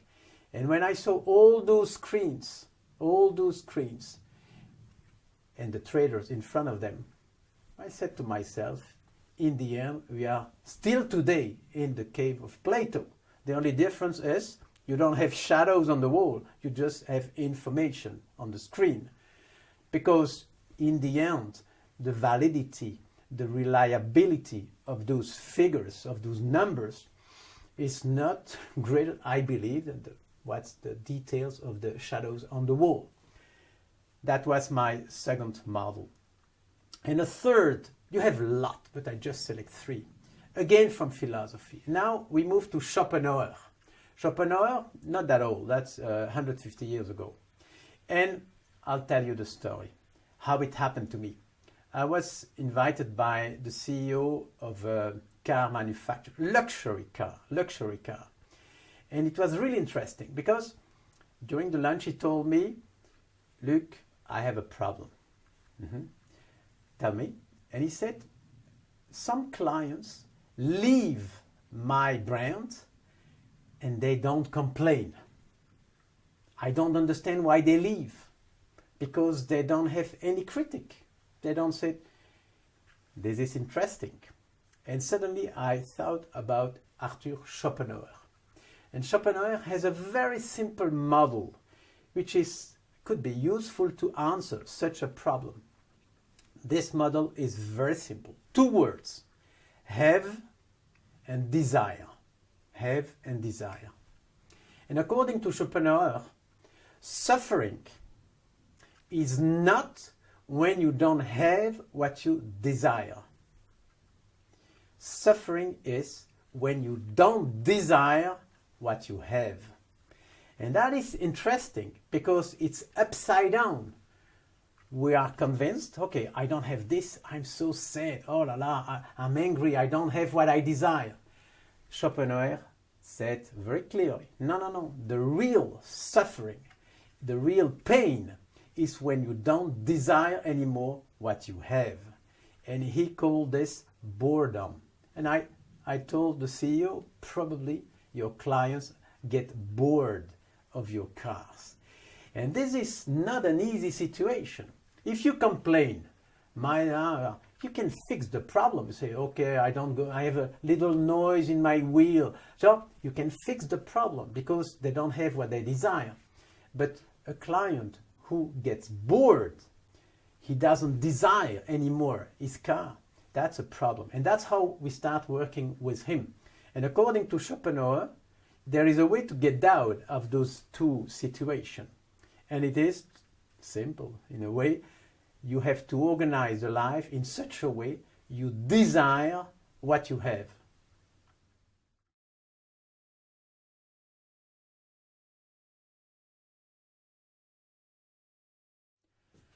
You have models everywhere. Mathematics, we just saw 3 beautiful examples out of philosophy.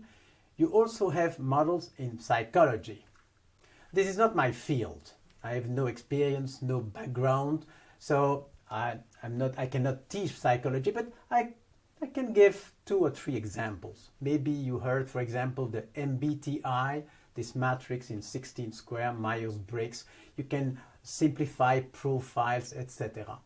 In psychology, you have models with the same comment. They are not true, they are useful. One of the models you can find in psychology is the pyramid of Abraham Maslow. Maslow, he one day proposed a way to understand people's wishes, desire, expectations. And he said, finally, you have 5 levels of expectation. And it goes from the bottom to the summit. The first level, it's like really the basics. You need to drink, you need to that's the basics of the basics. That's level 0. At the first level, you have first floor, you have a kind of new desire. Okay, I have food, I can eat. The next step, I want food tomorrow and the next month and the next year. So you want to guarantee the future. That is the first floor. On the third floor, you have food. You know you're going to have food for the rest of your life.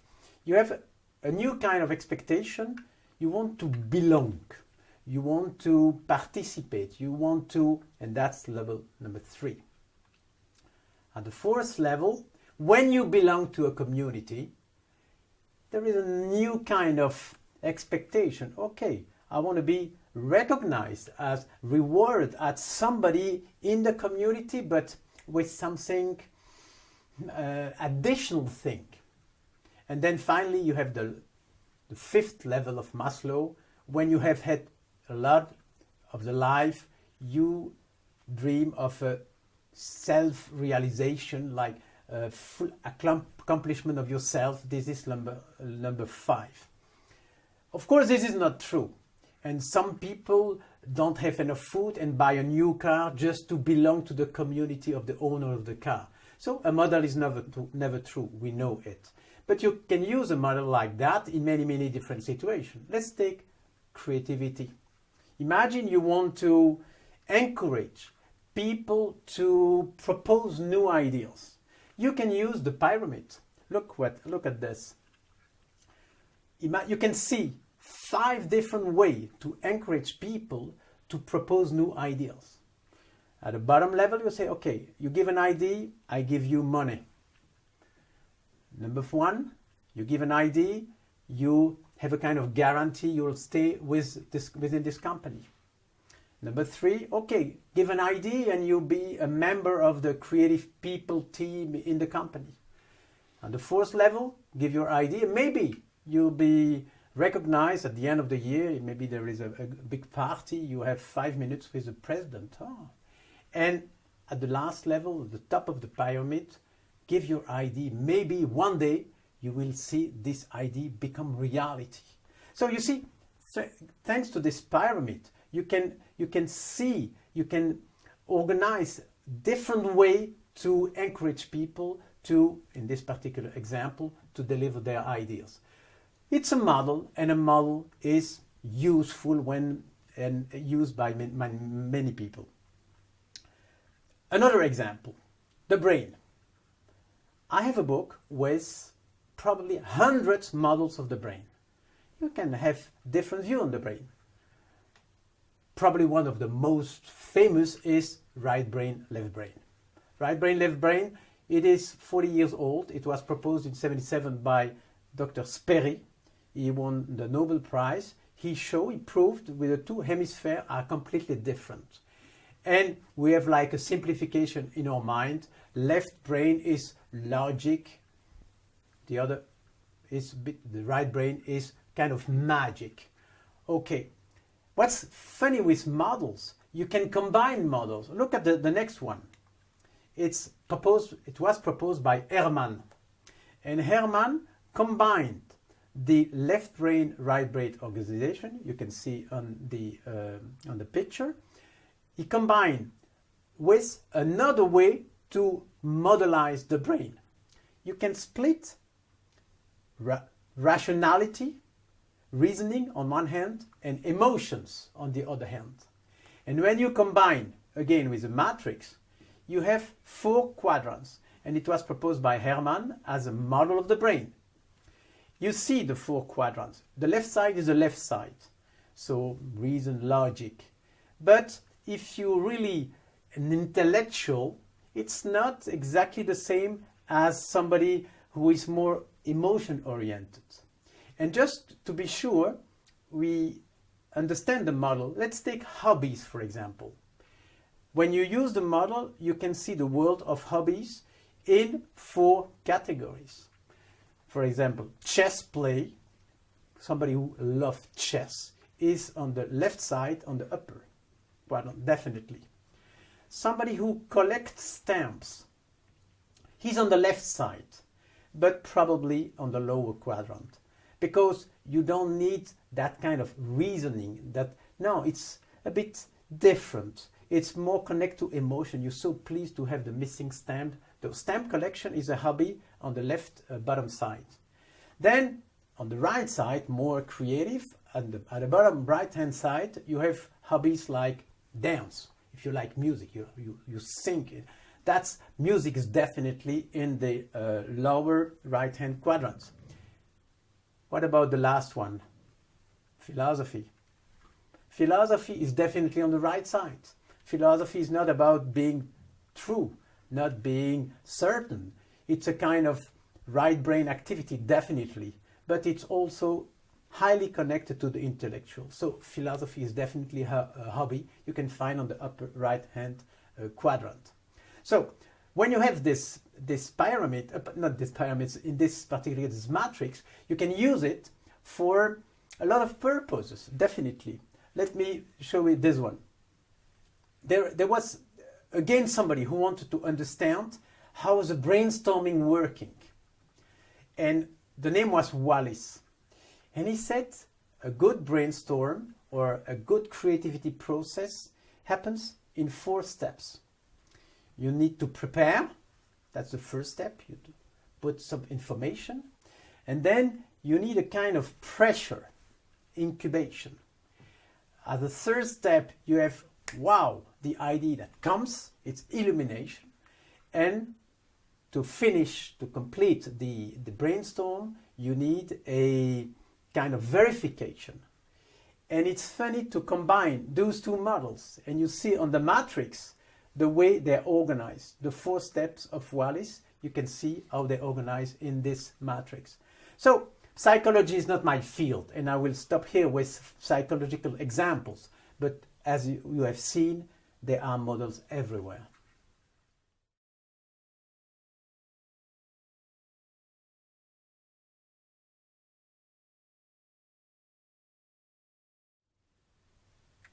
During the induction phase, you have a lot of different things that plays a role.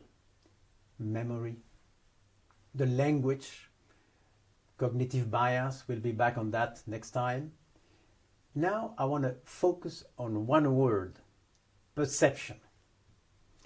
Perception definitely is somewhere in this induction phase, but again, we need to be more precise to give a clear distinction between perception and intuition and other things. So let's propose a definition. A definition, it's my definition. To perceive is to try to match some elements of the outside world with existing mental models. So to perceive is not just to open the window and look what's outside. No. To perceive, it's an effort. It's made of 4 elements. It's to try, there is an effort, to match some elements of the outside world, because you don't see the world completely, with existing mental models. Now, let's use the definition with some examples, just to illustrate, because you perceive all the time, so it's worth to understand exactly how it works. First situation, what do you perceive? Say 212, not a big deal, and even wider question, imagine you live in New York. You could say, hey, this is my phone number, at least the 3 first figures of my phone number. And you see, even with a simple example like that, it's not obvious. By the way, do you know why New York has 212? And I think Chicago has 213 and Los Angeles 321 or something like that.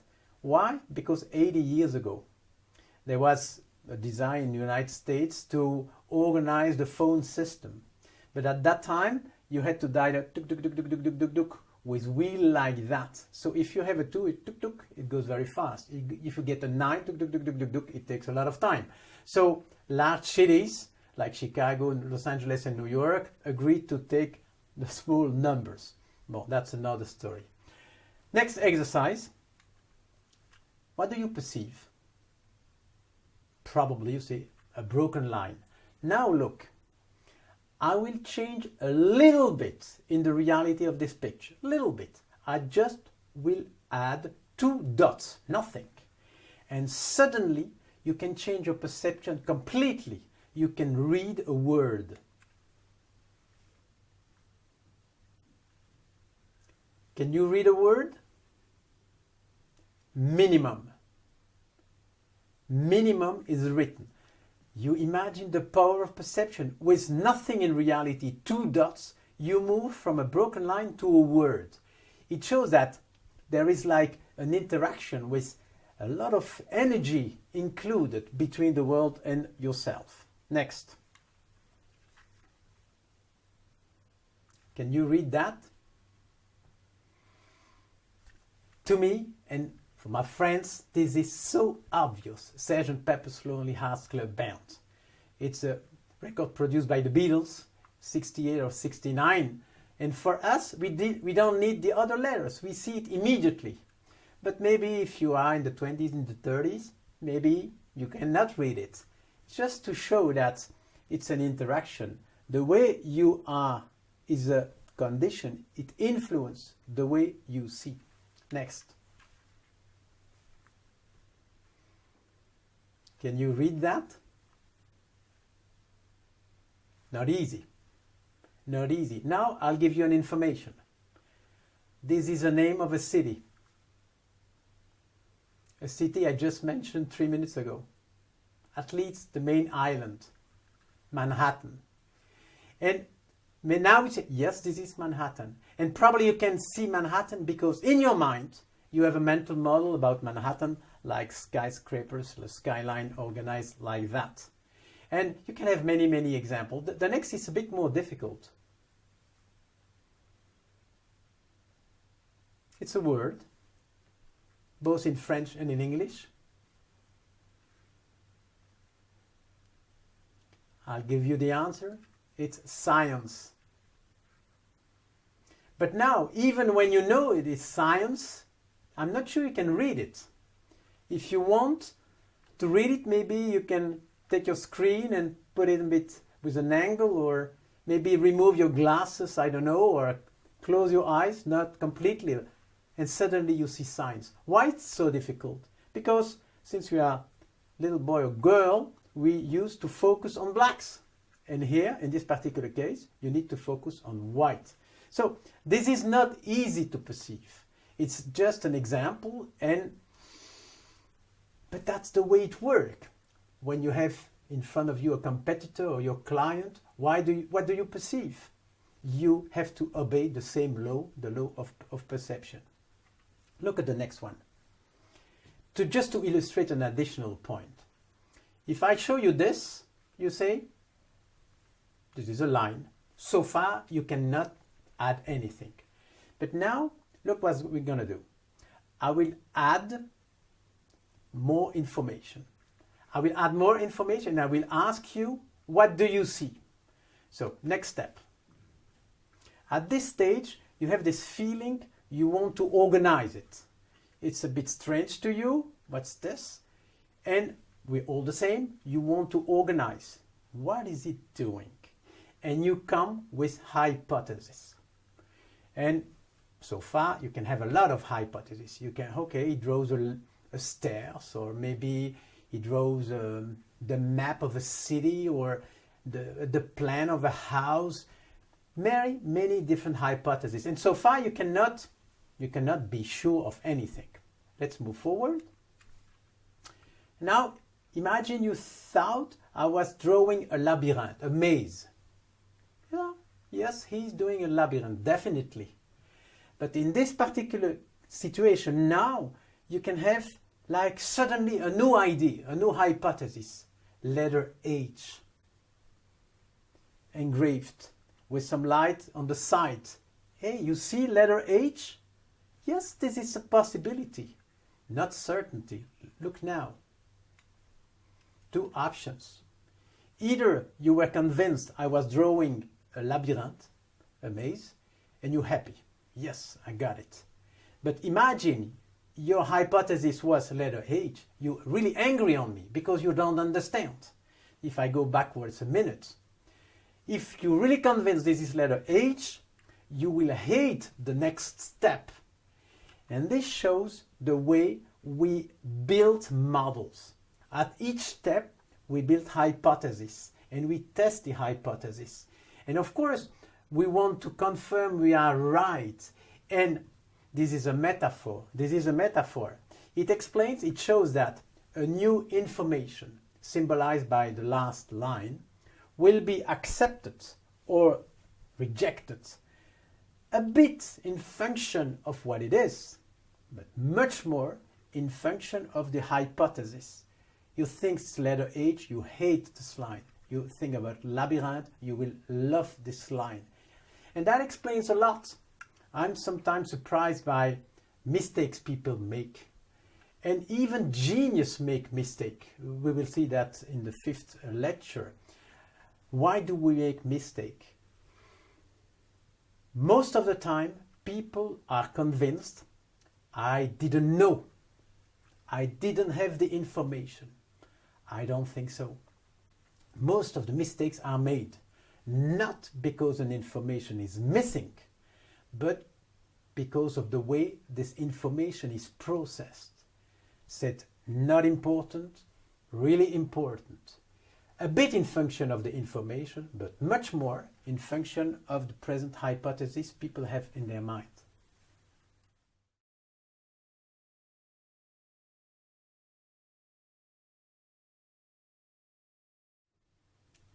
Perception is about matching the outside world with existing mental models. Now we have to look at two particular situations. Number one is when not a single mental model works. And this is called paradox.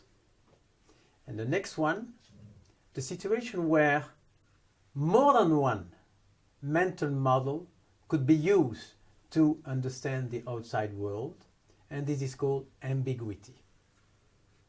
Paradox, like in this picture. When you see this, you're a bit puzzled because it is strange.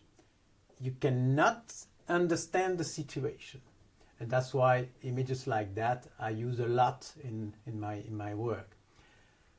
Paradox is a situation where you cannot explain to yourself what's going out and what happened then. Remember Bertrand Russell, we met last lecture, with this sentence. This sentence has 7 words. Not true. This sentence does not have 7 words. False also. It was a big paradox. And a paradox is like a trigger for creativity. We should embrace paradox because it's a situation where the genius can suddenly offer something, not a solution. You don't solve a paradox. You have to reframe, to change the box, the model you use, to see the world differently. And the paradox is not explained. It's not, you don't find a solution. It's not solved. It disappears. And the paradox, if you have in the business world around you something you cannot explain to yourself, take it. It's a good way to start an exercise of creativity. I just want to give one simple example. It comes from science, but it shows so well how and why it works. Einstein. We saw it during the last lecture. Einstein was facing a paradox. 2 theories about speed. On one hand, Newton. Newton said you can add speed. If you walk 5 kilometers an hour and you're sitting on a train running 100 kilometers an hour, your speed is 105, 100 plus 5. No problem. But one day, Monsieur Maxwell came and he proposed some explanation about the light. And he came with a statement: the speed of the light is a constant. Paradox. Imagine you have a light on the train. If you are a member of Newton's fan club, you add speed, and the speed of the light is the train plus the speed of the light. But if you are the other team, Maxwell's team, no, the speed is a constant. The train has no impact on the speed of the light. It's a paradox. You cannot put those 2 theories together. It's impossible. And what did Einstein? He proposed a new model, a new way to look at the world. It's called relativity. And it's extraordinary because he could explain Newton and Maxwell with the same paradigm, the relativity. He just had a new way to look at the world, and he told Newton, yes, you're right, when speeds are relatively small. And he told Maxwell, you're right too, because the speed of the light is so fast. And that is to me a fantastic example, because the 2 theories were completely in contradiction. And after Einstein, suddenly the paradox disappeared.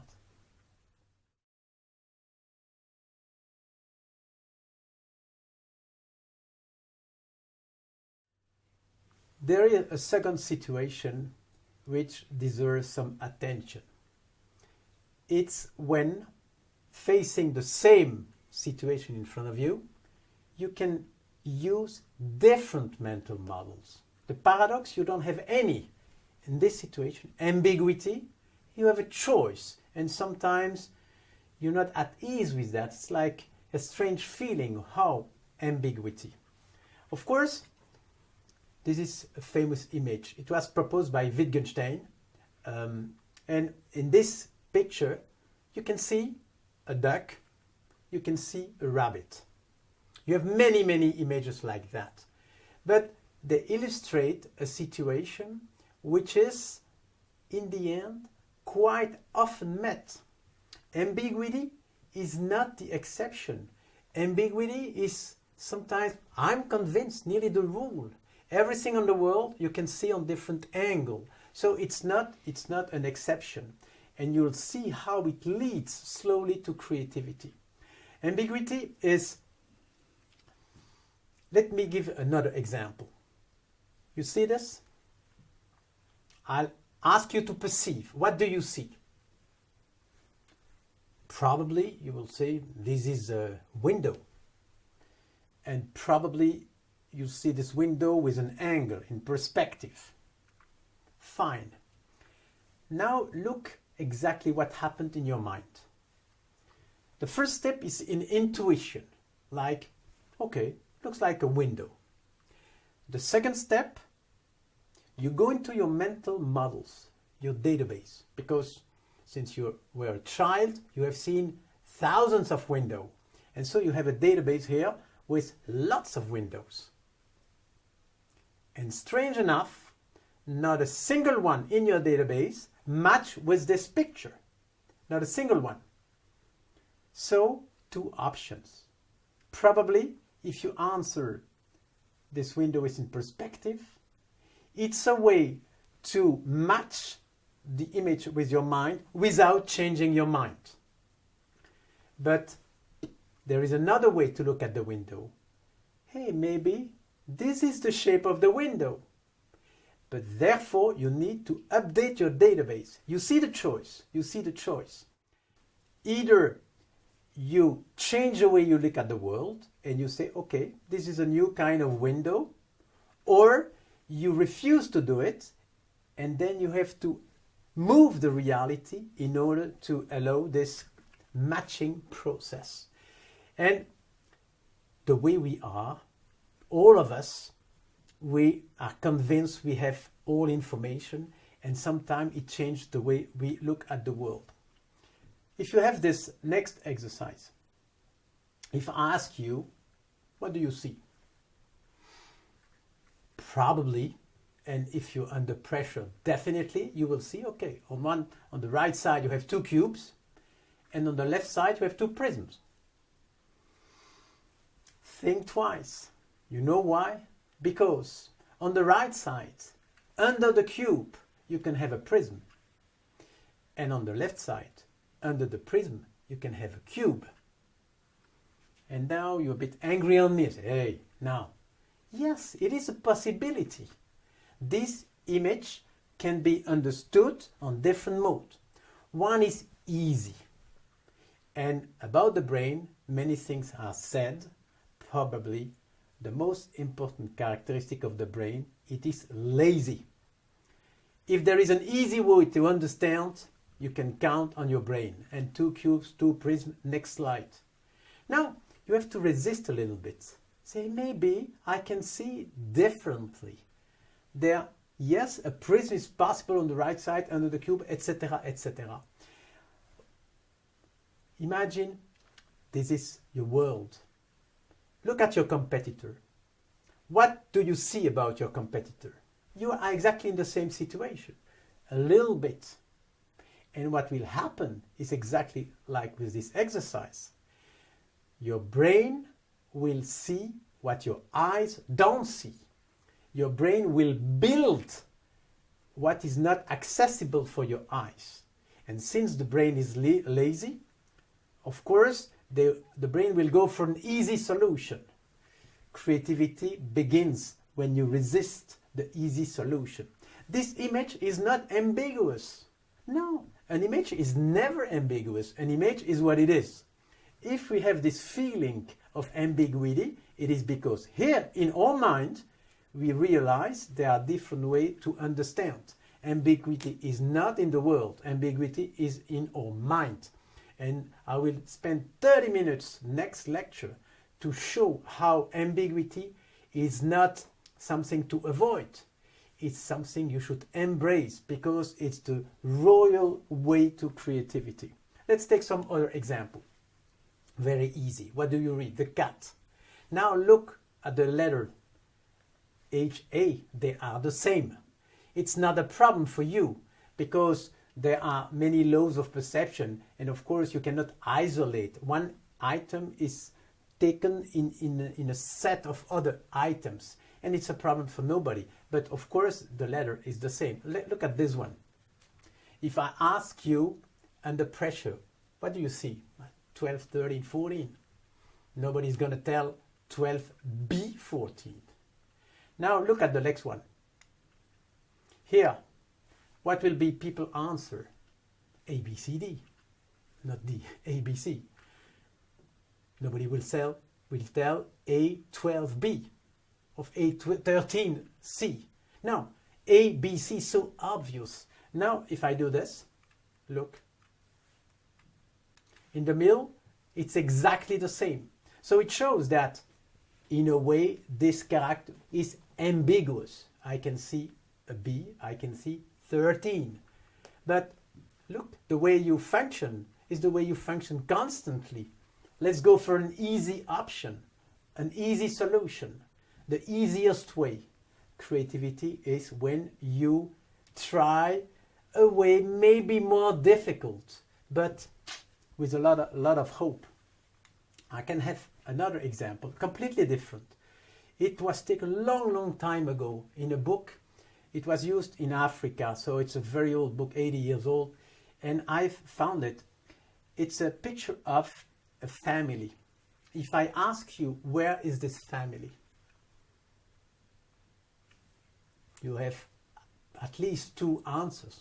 It can be in a house or in front of a house. What is interesting, in this particular book, there is no house at all. The woman carries a bag on her head. And suddenly, you see this image on a third way. There is no house, no window, no wall. It's just a bag. Hey, and you get the message. You see the world, you see this picture, a bit like it is, but a lot like you are. In Belgium, in France, in some countries, you connect a family with a place to live. So when you think about a family, you include in the process, without deciding it, this house of this place to be. And you have this answer, you had like the wall, etc. But when you connect the family with the wall and with the house, it's nearly too late to have, in this particular case, the correct answer. You have many images like that, just to show how prudence is required when you look at the world. And I'll convince you that this ambiguity situation is really an opportunity. How and why is it connected to creativity? Just a little metaphor. The real message is going to be the next time. If you look at this picture here, and two little pieces of wood, I will ask you to separate the pieces. First reaction, this is impossible. I need a lever to break it apart. Think twice.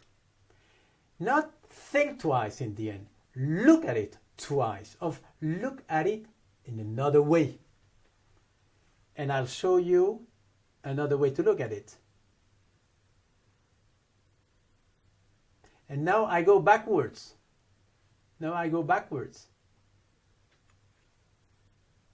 It was impossible.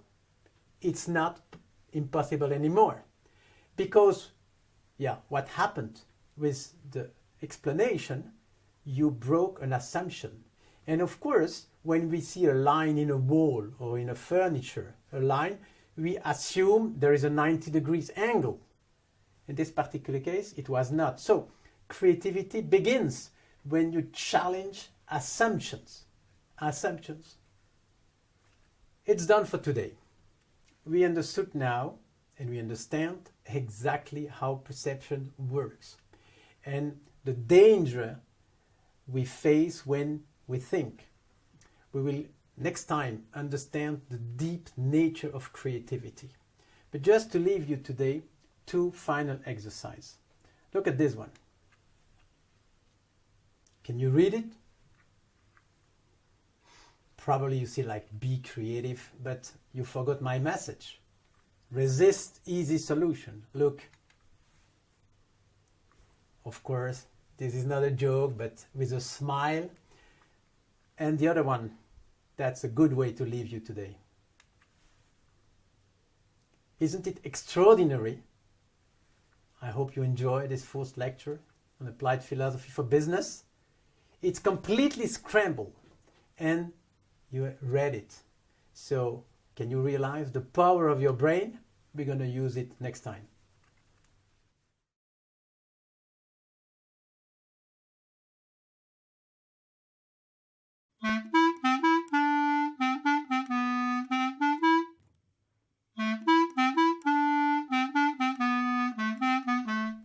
Welcome back. This is lecture number 5, or 5th step in this journey across philosophy and business and innovation and strategy. Let me recap a little bit. Let me summarize. Lecture number 1 was a deep dive in the challenge of changing. And you remember, we saw this double challenge to change perception and reality. Lecture number 2, we went in another dimension. We tried to understand exactly how we think. Of course, it's combined with lecture number 1, because you need to think to change, you need to change to think, etc., etc. So, in the next two videos, in the next 2 lectures even, we will go back and probably more deeply in the business world. This course is dedicated, the goal is to help managers to run their company in a more efficient way. And philosophy can help, since it's a world where my world has no numbers. You only have concepts, and if you want to be rigorous, you need a tool. Philosophy is the appropriate tool. Don't expect the rules. Don't expect a method how to be creative, like an algorithm to be sure to produce good, right ideas. No. Rules don't exist. Rules don't exist. In this world of creativity, sometimes you can show something and then you can show the opposite. For example, is it better to be alone to have ideas? Sometimes. Is it better to be with a lot of people? Sometimes. You cannot choose. Sometimes you have great ideas because you're alone, traveling in the country. Sometimes you have great ideas because you are with other people. You exchange and it forces creativity. Do you need comfort? Sometimes yes, sometimes no. Is it better to have knowledge to be creative? Do you need to know a lot of things? Sometimes. But sometimes it's better not to know anything. Ignorance sometimes is more helpful. And it's for me a good definition of creativity. It's like ignorance management. Because in the end, to be creative is to talk, to think about something you don't know. So ignorance is the challenge. There are no rules, but there are some facts, some danger. And if we understand exactly how the brain is working, we will be better. And that's, of course, the idea of the whole course. And something is striking today. There are technologies everywhere, a lot of technology. And in a way it helps, in another way it's a danger. The danger is this, to believe the past of the present plus new technology is equal to the future. No. This leads to disappointment. And this is not new. For example, calculating machine. Before electricity, you had like a lot of systems with slide rules and abacus and a lot of systems to calculate without electricity. and even like big mechanical machine, you had to do something like that.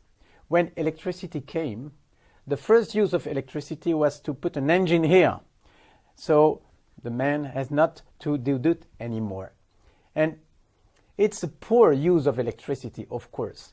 If you want to be efficient with electricity in calculating, you have to get rid of this past plus technology equal future and to put the system completely on a different thinking mode. And the question is, okay, what I'm doing here, I'm calculating. Electricity exists. How can I combine from scratch electricity with calculating? And that's how people went to, of course, to computer, etc., etc. So there are no rules, but there are like a way of thinking. That's the point. There are some facts. And if we go a little bit deeper in the business, let's emphasize one particular point. An idea has to be frozen if you want it to produce something. This is true for any kind of idea and of course for a strategy. What is a strategy? A strategy is a simplification. If you go back to the model we saw last time, a strategy is a simplification. You have to simplify the world if you want to change it. A strategy has to be frozen. Of course, imagine a company where, I don't know, every Monday morning there is an email throughout the company, update of the strategy. Nobody can work anymore.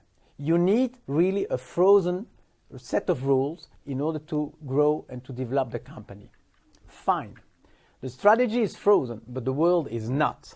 The world is not. The world changes every day. So what happens? Like a gap, a growing gap between the way you see the strategy and the world. And one day you need another strategy. Of course, there is no other option. Not a single strategy is good forever. Okay, you need another strategy. A strategy is a simplification. It means it's going to be a shock. It's going to be a shock. Why? Because changing perception is never a continuous process. Changing perception is always like a step. And you only have two modes. Either you drive the process, you invent this new strategic vision, or suddenly you realize you're wrong. You're really out of the game. You suddenly realize, hey, the world is different. I'm too late. Competitors are way ahead of me. Two options only, and I named them Eureka or Caramba. Eureka, you build your next vision. Caramba, you're the victim. You must follow. You don't run yourself, your business.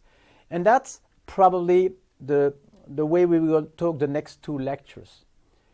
In this lecture, I will go into some exercises to emphasize exactly the Eureka and Caramba. Because one thing is interesting. On the cognitive side, Eureka and Caramba are exactly the same. Suddenly, one perception is replaced by another one. Book. So it's exactly the same here, but of course one is nice and the other one is much less nice. And we will try to see how to produce more Eureka and less Caramba. The next video within this lecture, I will talk about cognitive bias. Cognitive bias, and you have two different types of bias.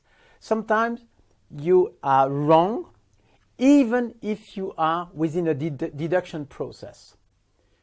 Sometimes you are wrong in an induction process. And those are going to be the next two videos.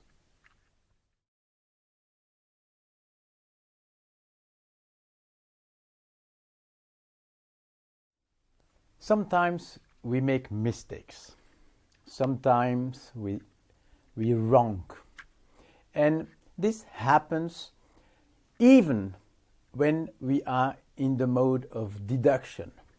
Even when there is real logic, sometimes we make mistakes. We're influenced by cognitive bias, by different reasons. And I just have 4 little exercises just to show this particular point. First question here. You have a chessboard. You just remove two little squares. You have 31 tiles, and each tile is exactly the size of 2 squares. My question is it possible to cover the whole chessboard with the tiles?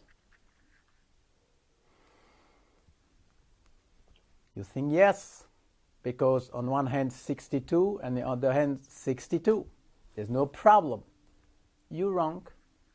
Why? Look at the chessboard. The 2 removed little squares were white.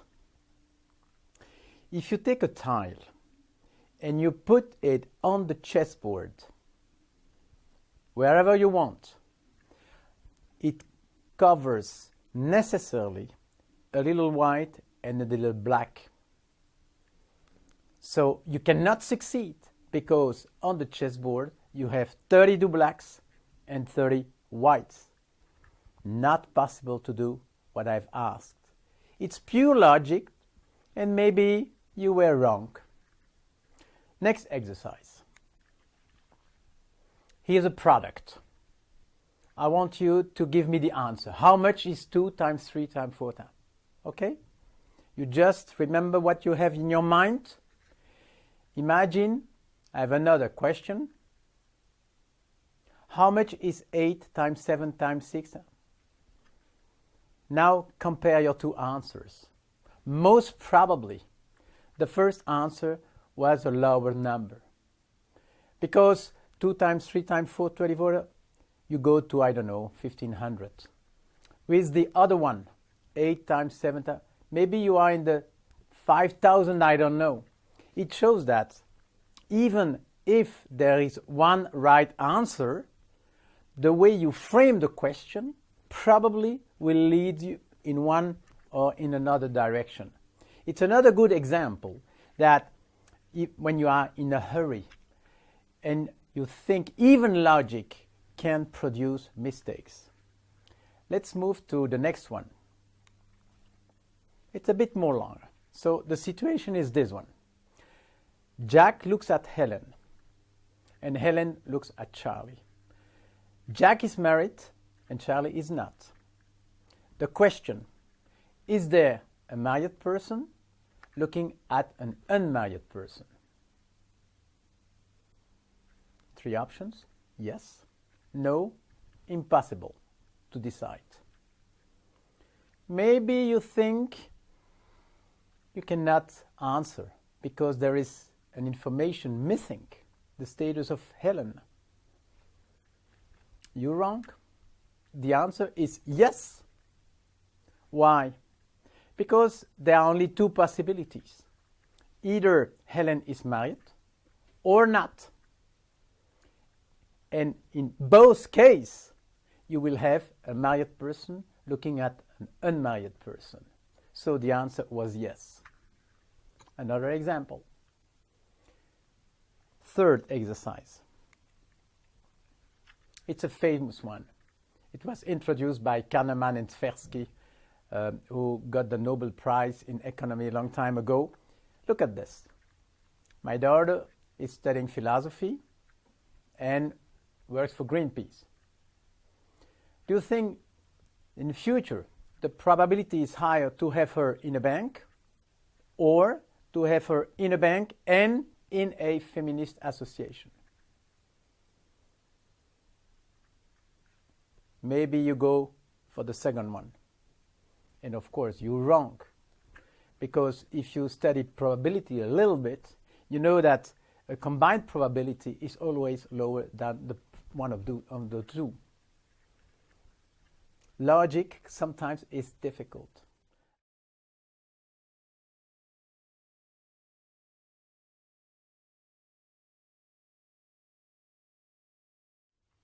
Sometimes we make mistakes against logic. We just had 4 examples in the former video. For example, where there was a logic and we made a mistake. This is the world of deduction. But of course, the other world, induction, the world where I live, the world of creativity, is the world of another kind of mistakes. You cannot be wrong because truth doesn't exist in this world, but the danger is maybe to go too fast, maybe not to think enough. And I will illustrate that with 3 exercises. If I ask you, what's this? Most probably you will answer, this is letter T. Fine. Now I ask you, what's this?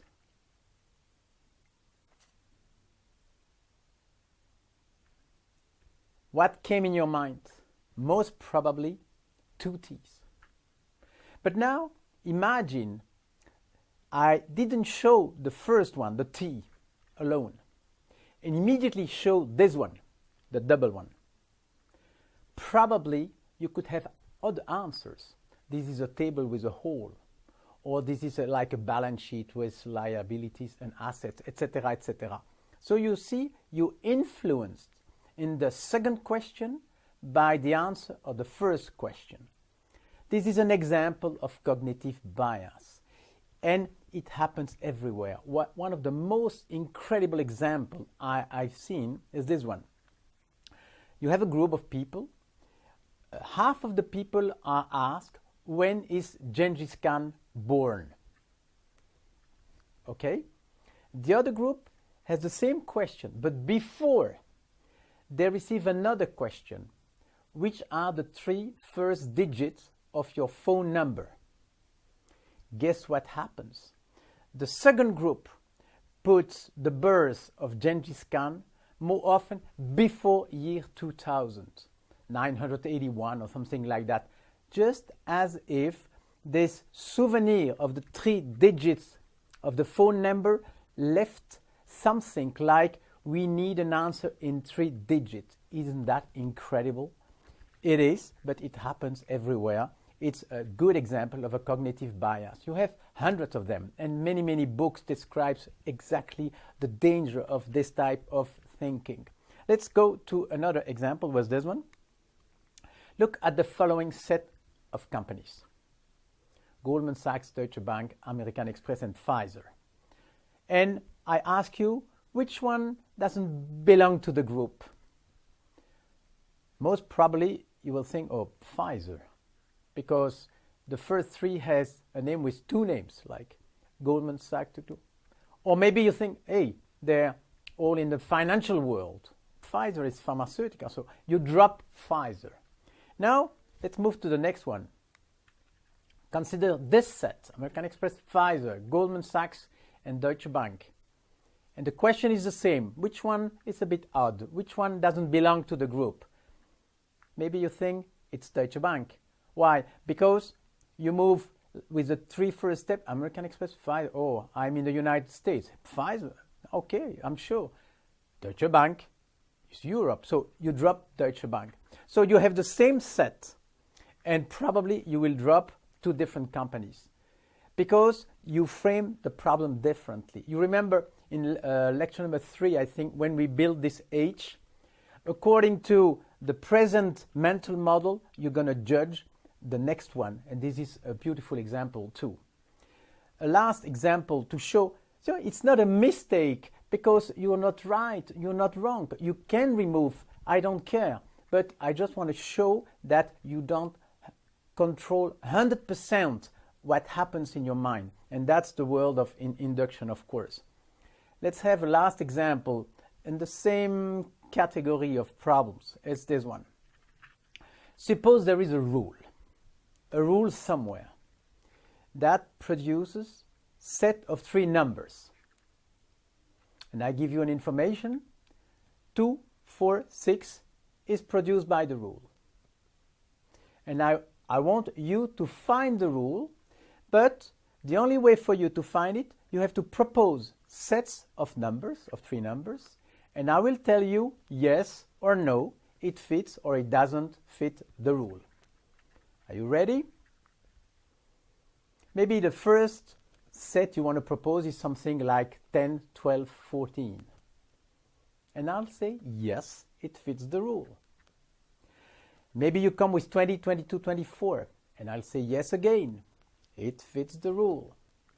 But is this the most efficient way to find a rule? I don't think so. What happened? You have an hypothesis, 3 even number in ascending order. And what you do, you try to prove you right. Try to propose a set of numbers that doesn't fit the rule. It's going to be more efficient, you'll see. So you try, for example, 2 for a billion. I say, yes, it fits the rule. Then you can say 3, 2, 1. I will tell you, no, it doesn't fit the rule. And slowly you will find the rule. The rule produces sets of 3 numbers in ascending order. Not necessarily even number, not necessarily in a sequence. And it shows something very important. When we are asked something, immediately we have an hypothesis, and we will try to confirm our hypothesis.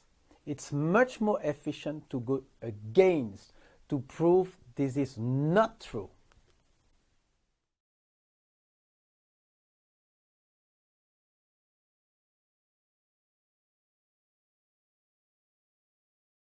Now we have understood Eureka, Caramba, the same mechanic. Suddenly, one perception is replaced by another one.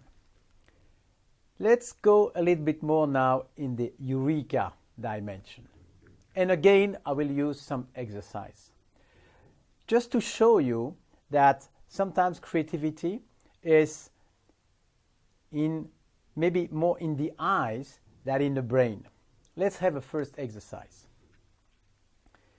You have this in front of you. How is it built? Very easy. You have a square, and 8 squares named A, B, C, D, etc. Each of those A, B, C, and D is exactly 25% of the large one. You put everything on a table. You start with the big one, and then you put A, B, C, D, etc., all the tiles. Final situation is here in front of you. My question, in which order, in which sequence did you put the 8 little square? Not easy. Of course, the last one is A. It's on the top. It's the number 8 is A. And probably before the A was D. Yeah, this is true. But how did you organize the first 6? Now you have 2 brains. You can go on the left side and try logic. In this particular case, logic is called try and error. And I give you 5 minutes and you will find the answer.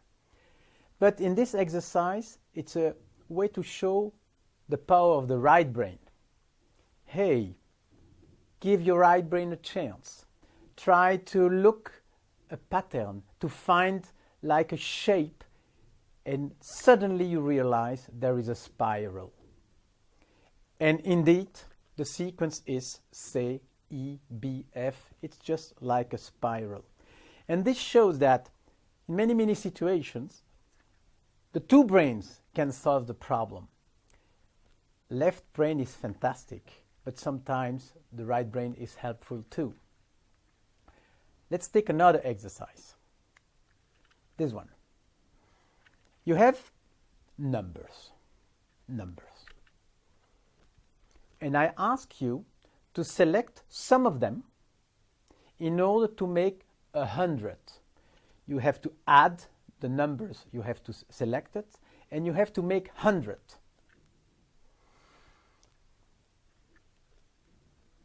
Not easy. And then you try. What are you doing? You try, and you try, and you try, and you don't find. Give your right brain a chance. Ask your right brain to see something you haven't seen before, to challenge an assumption. And in this particular case, the assumption is those numbers are random. And again, if I give you 5 minutes, you will find the answer. And definitely, if you have a computer, you will go even faster. But the right brain can go very fast too. Is there something special among the 12 numbers? Yes. Those are multiple of 3. And then you come, no, not all of them. 53 is not. You're right. But this is exactly the mechanic. If you go in a yes but mode, you lose the power of the right brain. But if you go in the yes and mode, you can go, hey, 100 is not a multiple of 3. So if I combine multiple of 3, I will never get the result. In other words, I lost my time when I combined a minute ago, when I combined the multiple of 3 together. And effectively, if you want to make 100, you need to include 53 and 17. It's the only way to reach multiple of 3 plus 1, the case of 100. And then what happens? The problem suddenly becomes easy. It's not to have 100, it's to have 30. And then it goes very fast, 9, 6, and 15, and you have the result. It shows that, again, pure logic can solve the problem, but it takes time. And sometimes, why not to use the right brain? Another exercise, a bit the same, is imagine Wimbledon, tournament, simple, man. Bon, you have 64 players. The question, how many games? Final included. If you use the left brain, okay, 32 plus 16, yeah, and you have the answer immediately. But there is a right brain answer. What's the goal of a game, of a match? It's to get rid of one player. So you have 63 games, because you only have to keep one, who's the winner, etc., etc. So maybe a last one for this video. You have in front of you a square, even 2 squares, organized the way here. The question is, what's the surface of the shaded area? Again, I give you 5 minutes, you have the answer. But you can go very fast to the answer. How? By, strange, forgetting the 60 degrees. In this example, the 60 degree is an information you don't need. Because if you go further in the 2 lines, you see that at whatever the angle, it's exactly 25% of the square. If you have the cross, you do like this. Whatever the angle, you divide the first square in 4 equal pieces. So the answer is 16 square meters. Isn't that funny?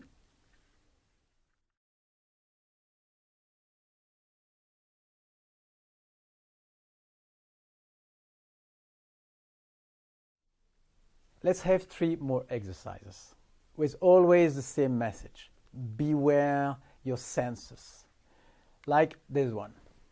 This is a cube, and you have diagonals on the front face and the upper face. My question is, which is the angle between the 2 diagonals? Probably you have like a 90-degree answer in your mind. Don't trust your eyes. Go to your brain. Even close your eyes. If you look at, on the right-hand side, the face of the cube, and you draw a 3rd diagonal, you have a triangle. All sides are the same. So the angle is 60 degrees. You have many, many books with exercises like that. They are useful. They are useful just to shake about a little bit your certainties, your beliefs. They are excellent. Another one is this. It's wrong. 11 and 1 is not equal to 10. My question is, which is the minimum amount of matches I have to move to make it correct? and you have 1. Yeah, I put the 1 here, I put it here, and I have 9 plus 1 is equal to 10. I won. You stop thinking too fast. It's possible to have it correct without moving any match. You just have to look at it like that, upside down, and you have x is equal to 1 plus 9. And this is, again, a bit a surprise, but it shows that sometimes we stop thinking too fast. And it shows the importance of the question. I have many souvenirs of brainstorms where the problem was the problem. The question was put in such a way people rushed in one direction.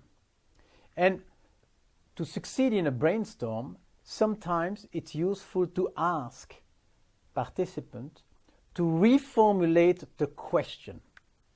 I remember I was with a large corporation a couple of years ago, and the question was, how can we improve the corporate image of the company? Not a good question. Not a good question. And we reformulate this way. What should we do? In such a way, children would talk about our products during dinner. The question is the same, but it's not the same. And the second way to frame the problem is much more efficient. Why? Because you see the dinner, you see the children, you are put in a situation where the eyes play a role. And sometimes the danger is to be too conceptual. Imagination works with images. Not a coincidence, imagination and image. And a successful brainstorm has to remain in the world of images. I'll give you an example. If I tell you a ping pong table, immediately you have an image in your mind. And then I tell a table, you have an image. And then I tell a furniture, probably you don't have any image anymore. You understand, you know exactly what's a furniture, but it's not connected to a particular image. It means you are in the world of concepts, not the world of successful brainstorms. That was another message. And let's have a last exercise in this creativity and eureka mode. It's this one. You know, I'm 65. When I was young, my father has an encyclopedia. Now you have probably Wikipedia, but this Encyclopedia Britannica, etc. So the question is, I have 10 volumes. Each volume is 5 centimeters thick, with twice 0.25 for the cover. Okay? I ask you on the shell, which is exactly the distance between the first page of volume 1 and the last page of volume 10. Then you say, okay, 50 minus 2 times 0.25, 49.5. Too bad. Why? Where is page 1 of volume 1? Where is the last page of volume 10? Like on the screen. So the answer is 40.5.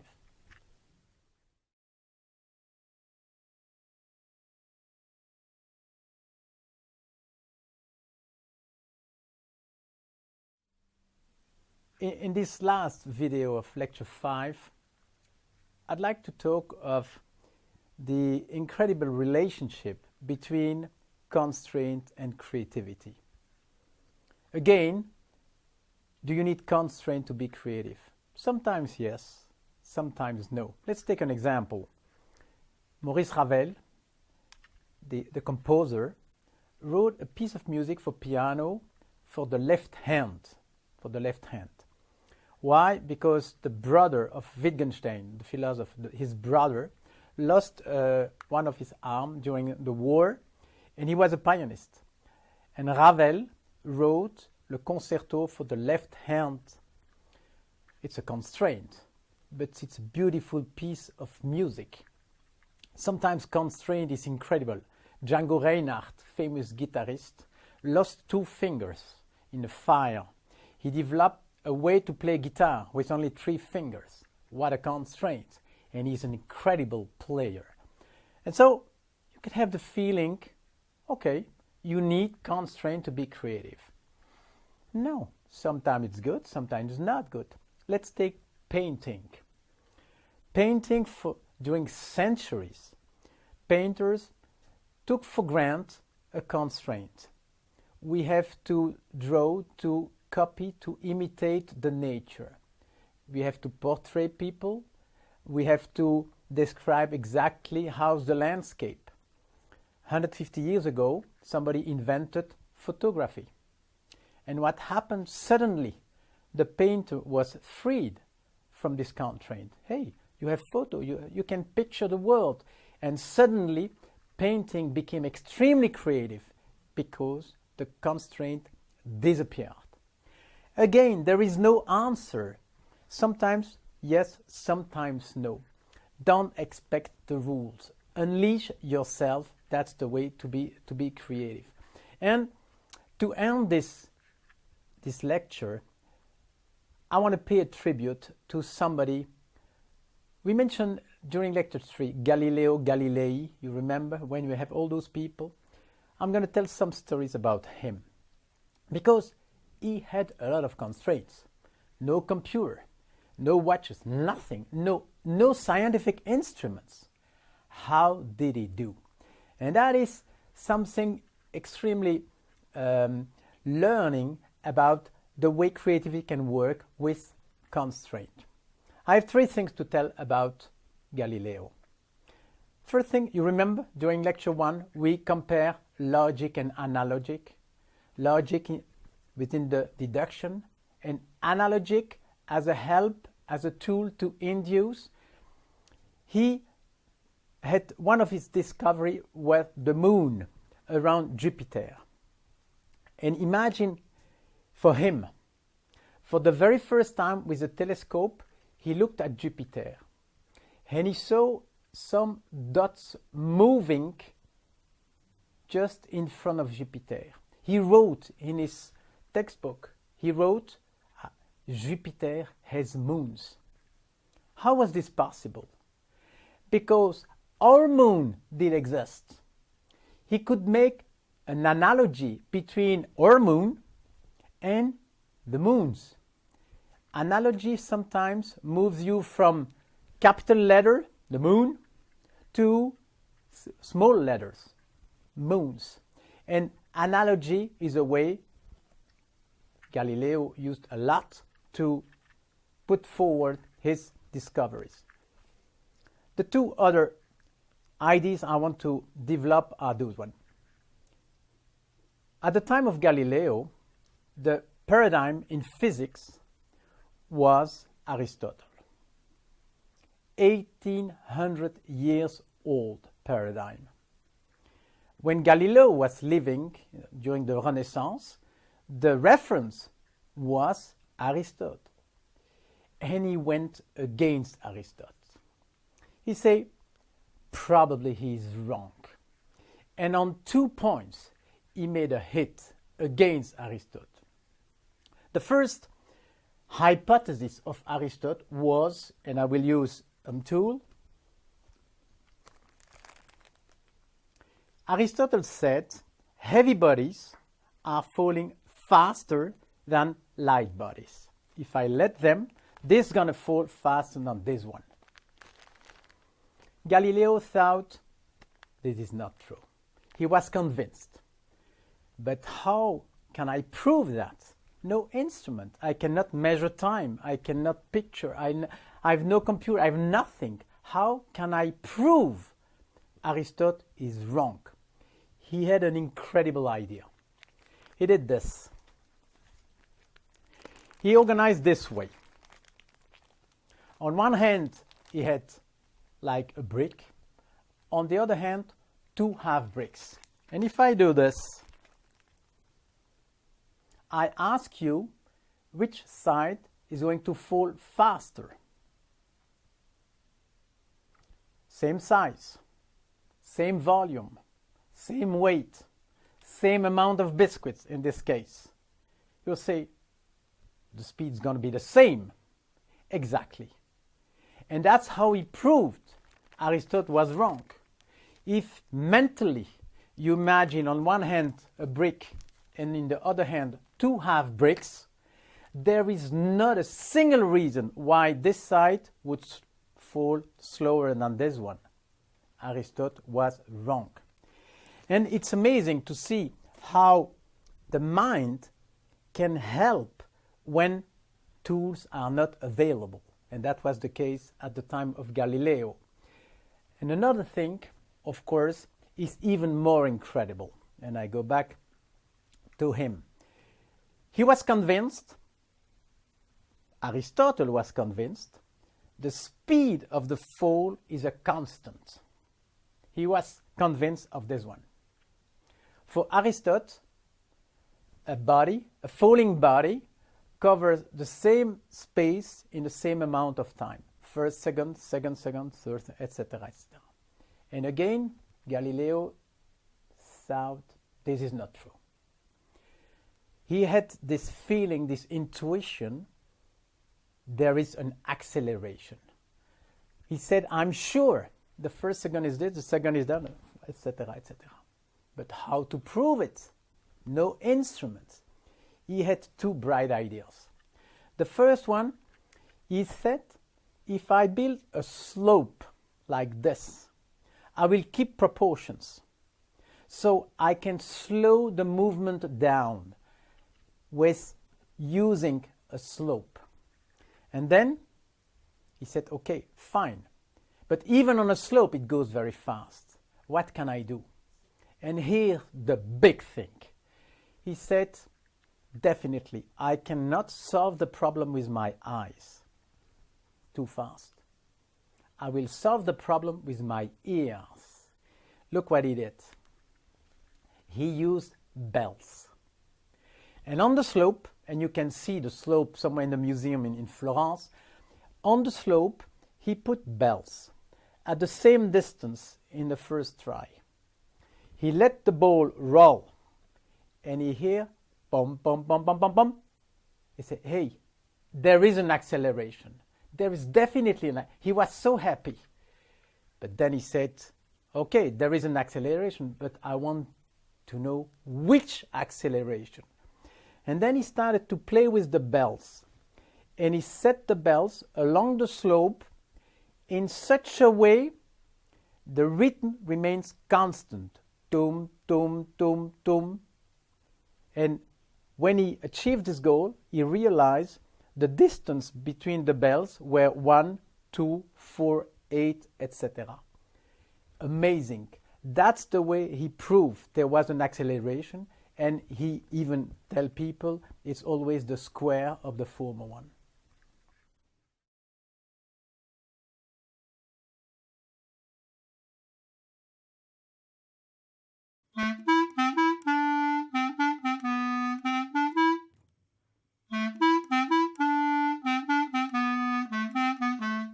Creativity is my passion. It's all my life. I run probably, 1,500 brainstorms in so many years. Some of them were for me real milestones.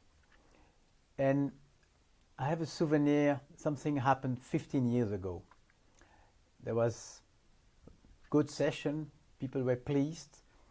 And at the end, one person came to me, asked me, Luc, dozens of times you talked about out of the box. Could you please tell me exactly what is a box? And honestly, I was not proud. I didn't have good answer to the question. But I immediately felt this is a question I need to answer. And it was so important. It nearly changed the way I run session, and I don't run session today like I did 20 years ago. The box is a good question. What's the box in the end? Boxes don't exist in reality. You cannot buy a box, you cannot see a box, you cannot build a box. Boxes are here. And in the end, a box is a mental model. In this expression, creative thinking, for many, many years, I was convinced the key word was creative. Today, I'm convinced this is not true. The key word is thinking. And that's why I started this whole course with the thinking thing. And now we reach not the end, but this is the last lecture. And I want to put everything together. This box question, 2 comments. First, box are in the mind. If, for example, you work in a bank, think out of the box doesn't mean think out of the bank. It means think out of the way you look at this particular bank. And secondly, even more important, even if you know where are the boxes, out of means you focus on the world you live. The real challenge is, where are you heading to? We cannot think without boxes, without mental model. It's not too difficult to realize I should leave this world because it has changed too much. But how can I build the new box? And that is the heart of this last lecture. How do we build new boxes? Let's take immediately an example. I had the chance to work for Philips in Holland for just a couple of years ago. If I tell you today Philips, what comes in your mind? A simplification. We cannot escape the simplification. We have seen that during the second lecture. So, which are the simplifications about Philips? Probably light bulbs, probably coffee machine or TV sets or CD, I don't know. This is true. But if Philips today was only on those products, I'm not sure would be a real success with all those companies from Korea, etc., from Asia. If today Philips is still alive, it is because 15, 20 years ago, they entered a completely new world. Health. Let's imagine, let's put it this way. If I show you here a microwave oven, and here an incubator for premature babies. 2 objects, very similar. Maybe you're a bit shocked, and I can understand. But look at the situation. Where is the distance? The 2 objects are really similar. And today Philips manufactures and sells incubator for babies.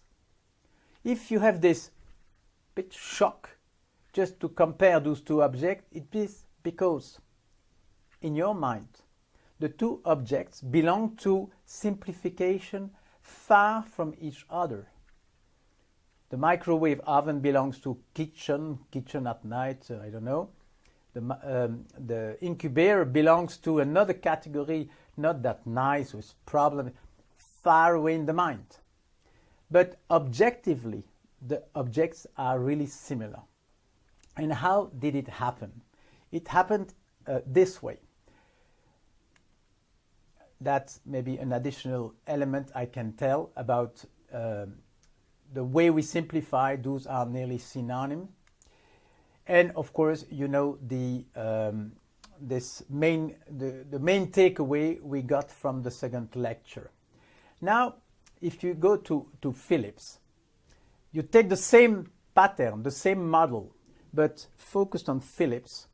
The simplification was appliances, home appliances, all those wash machine, dish machine, etc. Within this simplification, you can have a lot of ideas, microwave, coffee machines, etc., etc. And on the two sides, you have the two dimensions of change. Innovation on the right side, more of the same, and creativity, we will see how it happens on the left side. With appliance as a simplification, you will never get the incubator, never.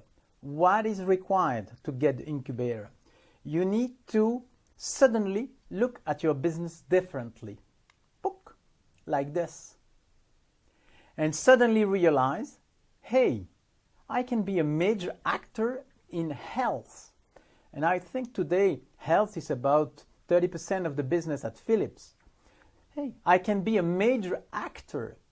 And suddenly you realize I can simplify my world differently. I can have another simplification.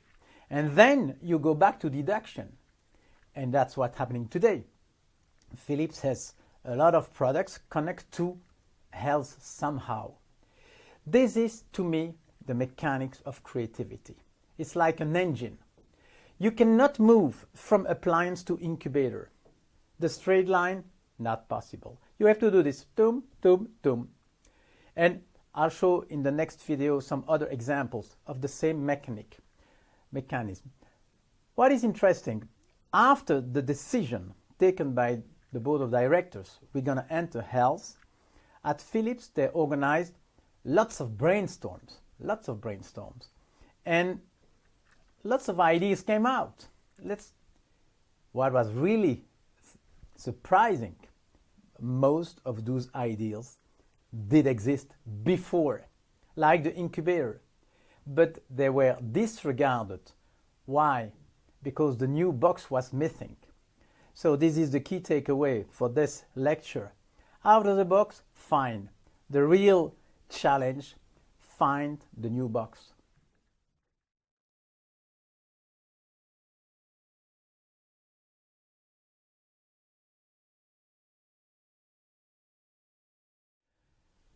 We just understood what happened at Philips, how they went from classic electronics to this health world where they are really successful.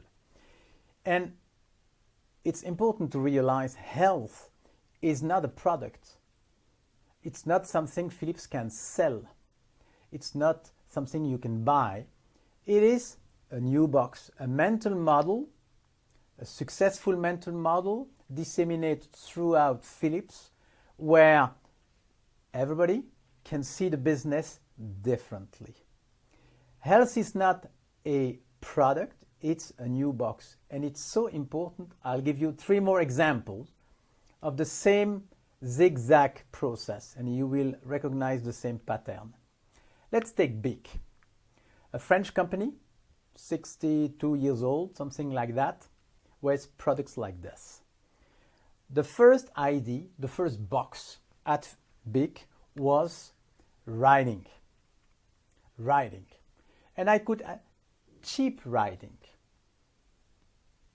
Okay, this is a good first strategic vision.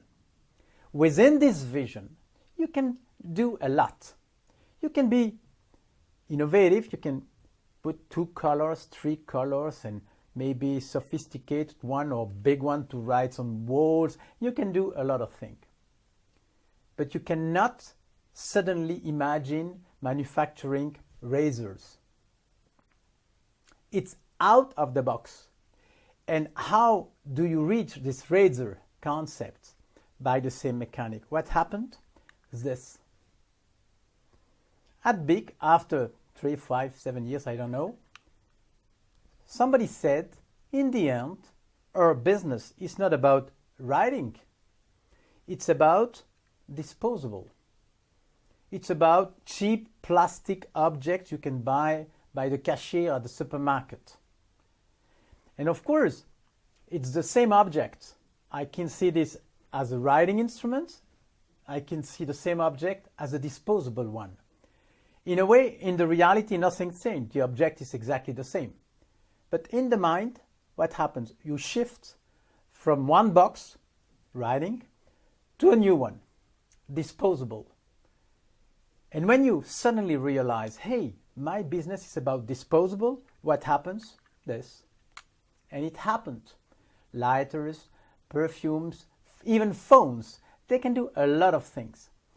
It's exactly the same zigzag we saw at Philips. And it's really the mechanics of creativity. Next example, and I repeat myself, but with another company. It's a company that owns like hundreds of cafeteria in the world. Bon, good brand, hundreds of cafeteria. So, what was the first box in this company? We'll have coffee shops everywhere. And within this box, you can have, of course, new products. You can innovate a lot. But one day, you reach the end of the possibility of the coffee shop. And at this stage, you need the shift, the paradigm shift. And that happens how? By the same mechanic. Suddenly you see, hey, my business is not about coffee shops. I'm in the real estate business. I own the largest office in the world. And of course, this is true. Some of you, including myself, sometimes we go to the coffee shop, not for the coffee, but for the table. And okay, so they shift in the mind. We are in the real estate business. Of course, it's a big shock in the mind, not in reality, still the coffee shop. But suddenly, you say, hey, I don't compete with another coffee shop. I compete maybe with some real estate company. But with this new box, what happened? Things like that. They had the idea we can put in the shop like Post-its or I know any kind of device you can find in office, including a printer. And I was particularly surprised to see a couple of months ago a new concept in Moscow and St. Petersburg. A coffee shop where everything is free but the time. You pay by the hour. Isn't that amazing?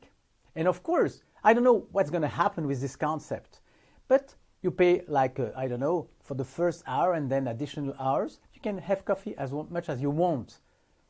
But maybe this is brilliant. And this kind of idea won't come if the main box is coffee. It only comes if you shift to a, quote, office box. Last example, in the champagne business. In the champagne. And this is for me another good souvenir. The company was called Castellane, here not far away from Paris. Champagne. Champagne is a lot about marketing. Bon. And of course, marketing, you need ideas, and sometimes you're a bit out of stock. And we did exactly the same. In the first session, people came with a lot of ideas, but not really surprising.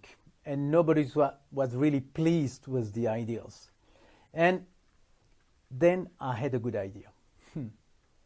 I asked them, please, could you describe your business, your strategy, your vision, without using the word champagne or bottle? They were a bit surprised, didn't know exactly what to do. And then they made the effort. And somebody said, in the end, our business is to contribute to the success of party. And suddenly, it happened. The champagne box was replaced by our business is about improving parties. And it's a good anecdote and a good souvenir for me. I asked people, say, okay, the business is about party. Tell me when a party is better. Immediately, somebody said, when the speech is better. Probably he had a bad experience during the weekend, I don't know what, but he said that. In less than a minute, somebody said, I have a good idea for marketing. Let's print a little book, How to Deliver a Speech. And that's what they did. It was really a success. They even had an article in the newspaper. And this idea doesn't come if the main box is a bottle of champagne. It comes easily if the main box is the party.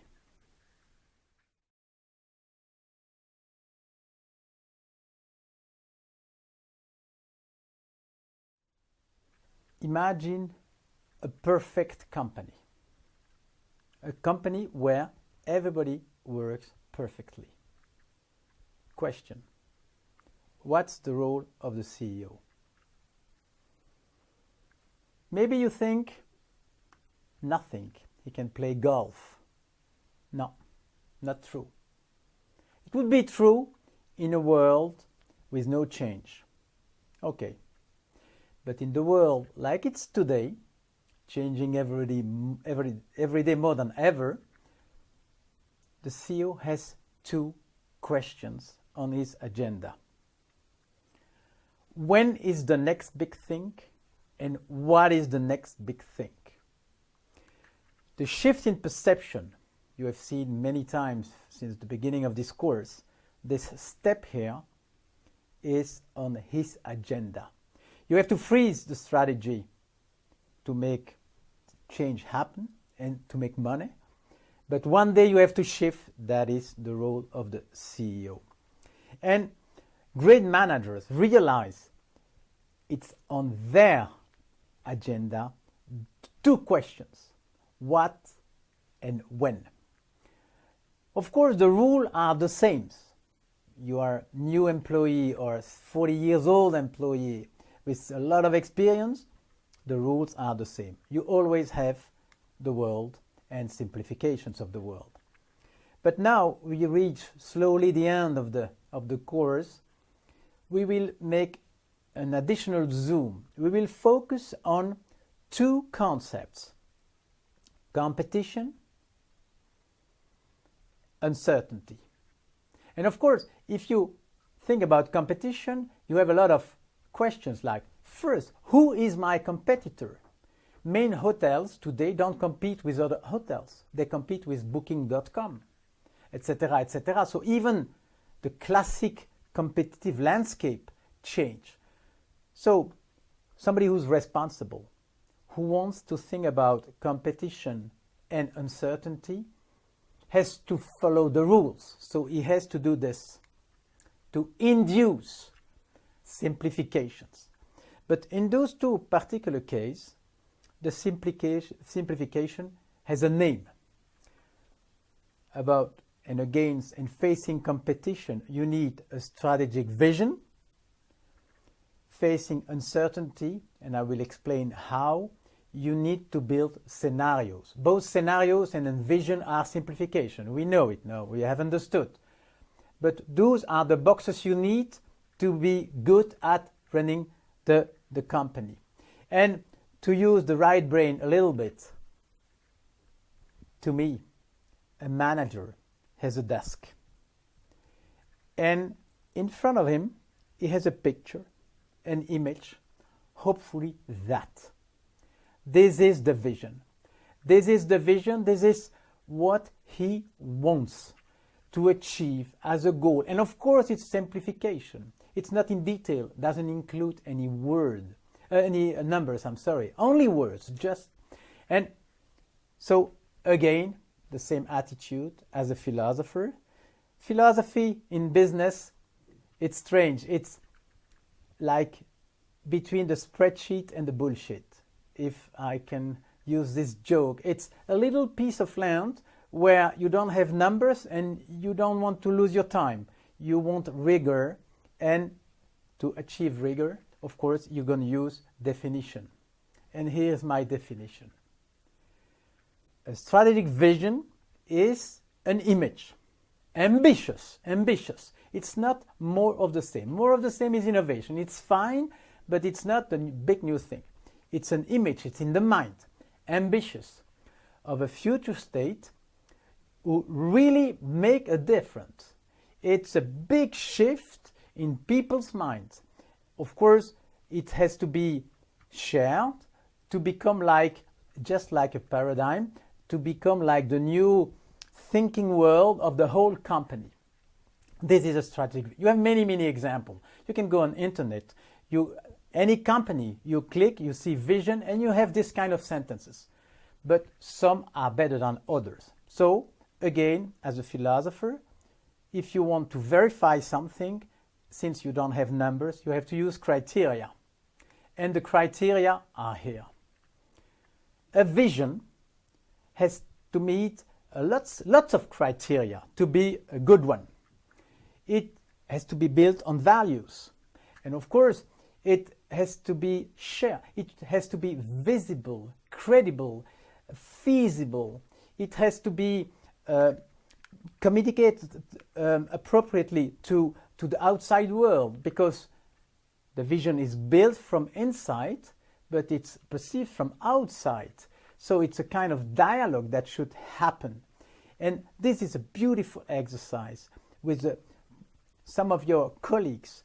Just try in one sentence to describe what you want to achieve. Don't use the word be or become. No, try to use a verb. We're going to participate, we're going to coordinate, we're going to help, we're going to explain. Because if you use those kind of verbs, immediately all your people will understand, hey, in this new box, I have a role. I remember Google, the first box at Google was, let's build the best search engine. Fine. After 2, 3, 4 years, they have it. And probably the genius of the founders, they realize, okay, if we don't change the box, if we don't change the simplification, we are in danger. And then they said to the whole company, starting today, our business is to manage the information of the world. This is a fantastic example of a new box, because everybody in the company suddenly had ideas. If you have a passion for genealogy, you can develop like an application around genealogy. It's you within the company, which is the recipe for success.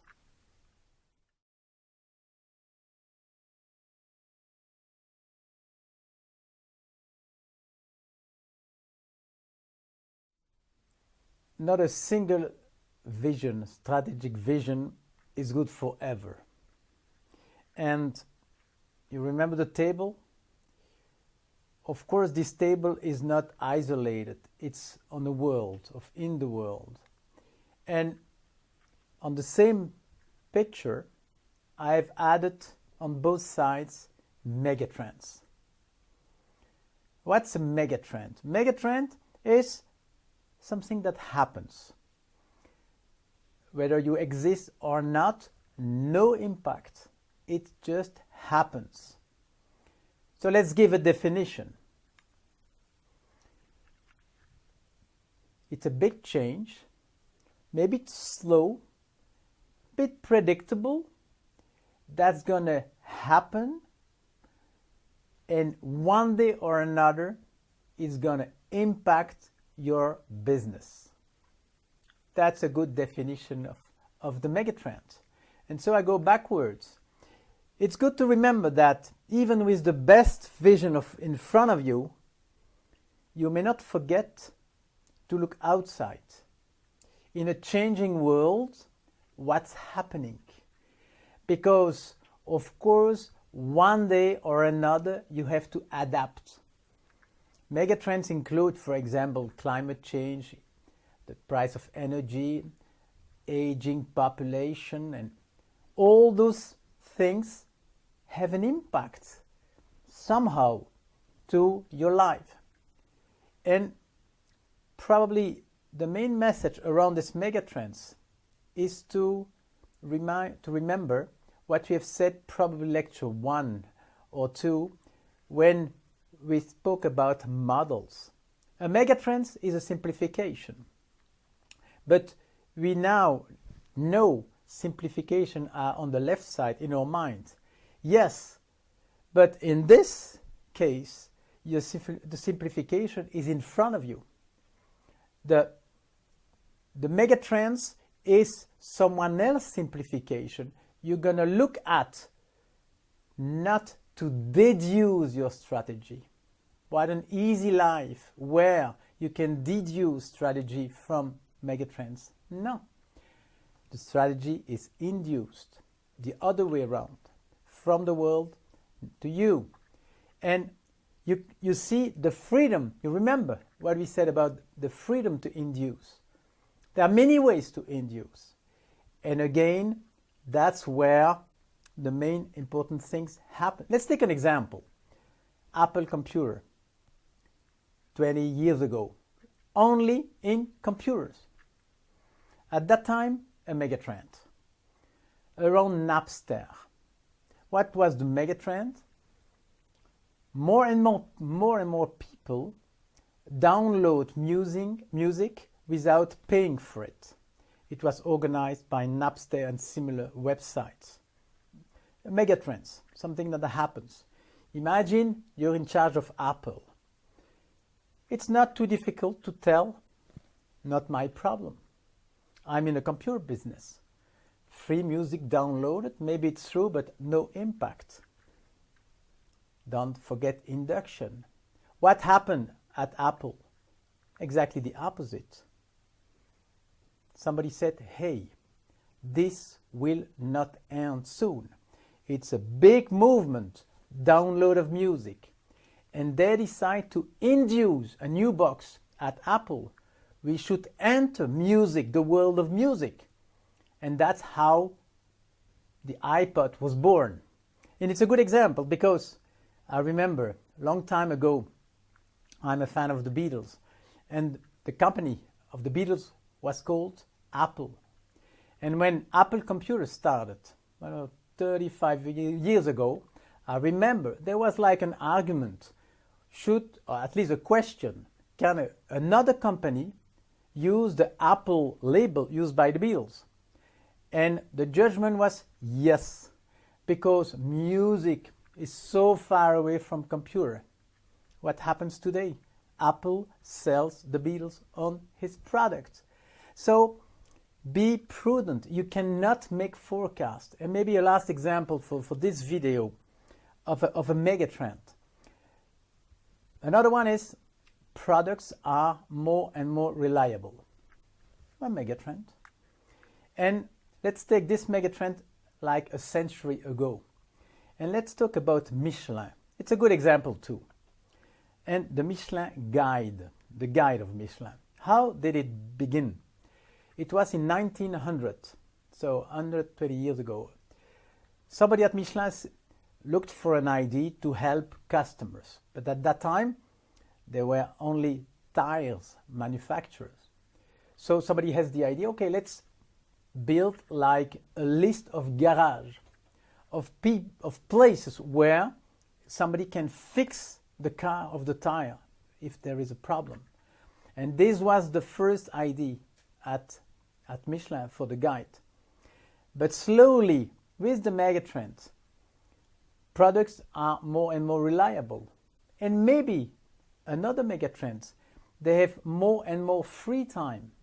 Suddenly, at Michelin, somebody said, we should add to the list of garage like restaurants. Because while during the time required to repair the car, maybe people want to eat. And slowly it evolved. And one day there was a shift in the simplification. At Michelin they decided, okay, this guide is no more a list of garage with some restaurant, but a list of restaurant with some information about the garage. And this is just another example of the whole mechanic I described since the beginning of this course.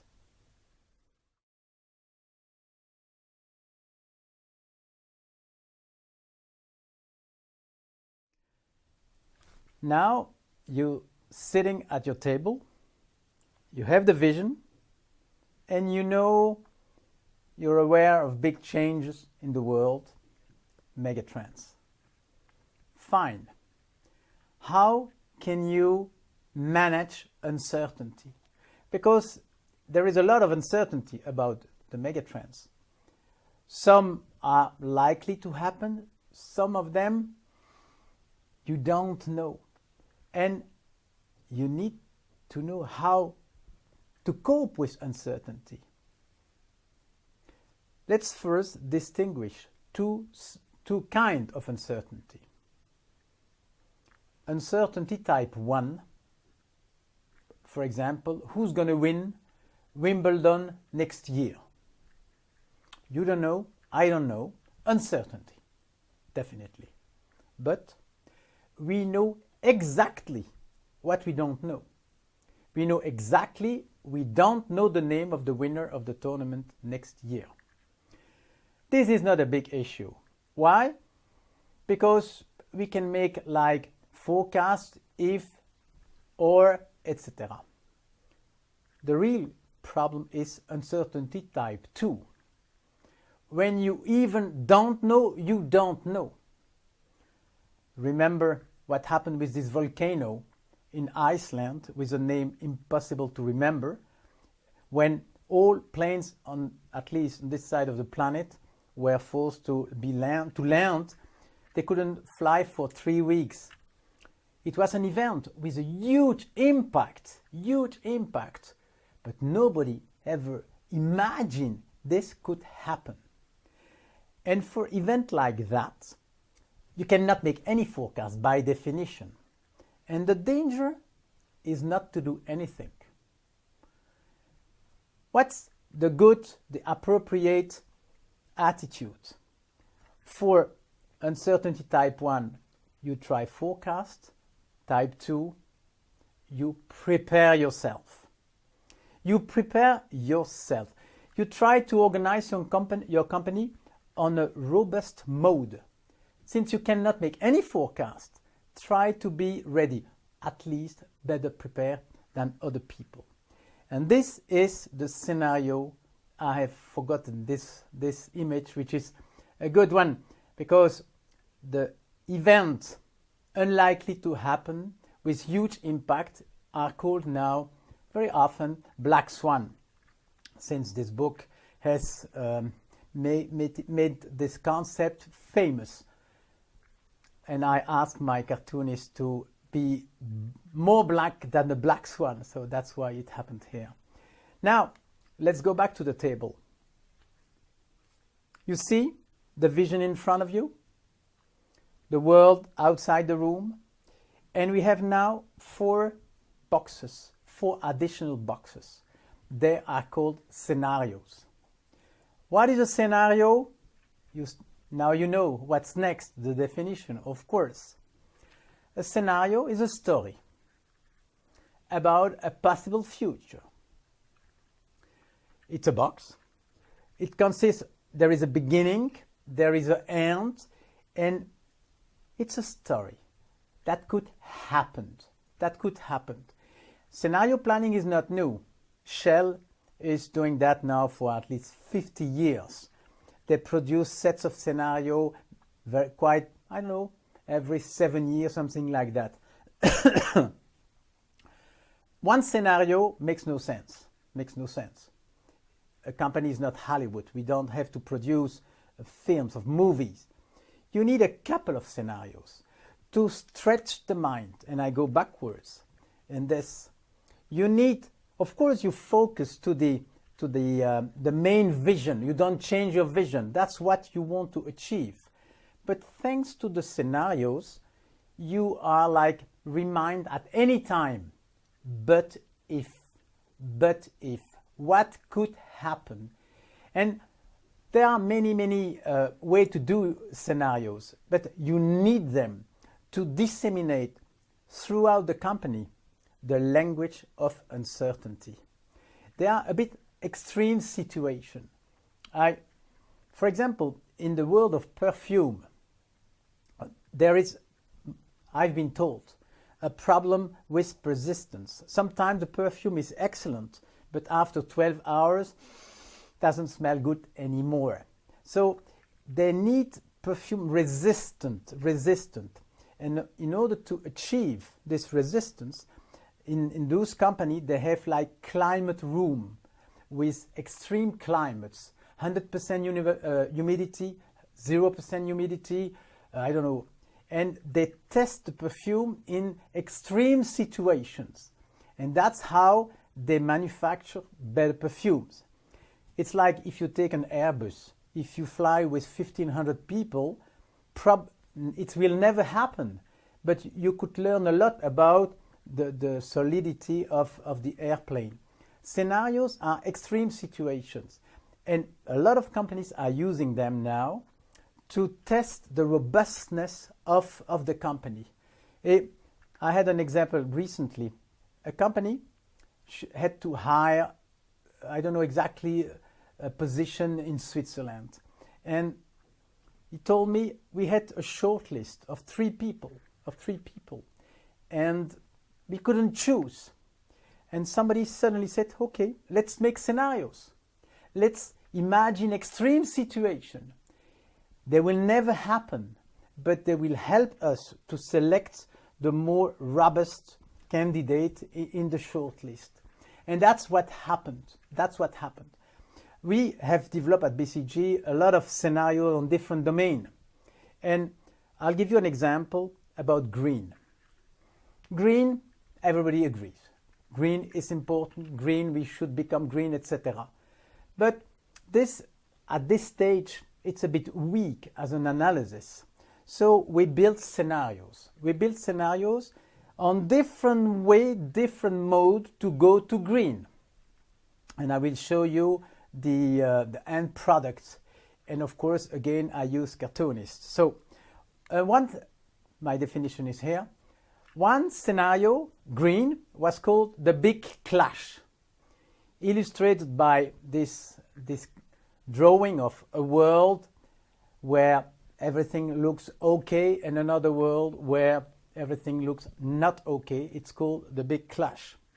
Another scenario was like, the dream. It was called locavore, so people living close to the house to minimize the energy consumptions, etc. Another one was called, I forgot the name, it was called, Behind Green Doors. Behind Green Doors, it's a scenario where green is fake. Everything is painted in green, but basically nothing is changed. But it's a possible scenario.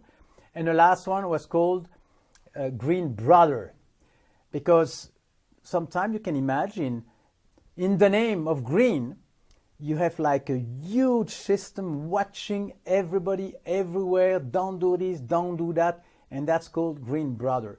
Just an example. Of course, it takes a day to build scenarios like that, but it just helps you to be a better manager in this green responsibility. A scenario is a memory of a possible future. It's funny because normally memory goes backwards. I remember this from the past. In this situation, and in order to be a good manager today, you need to remember possible futures.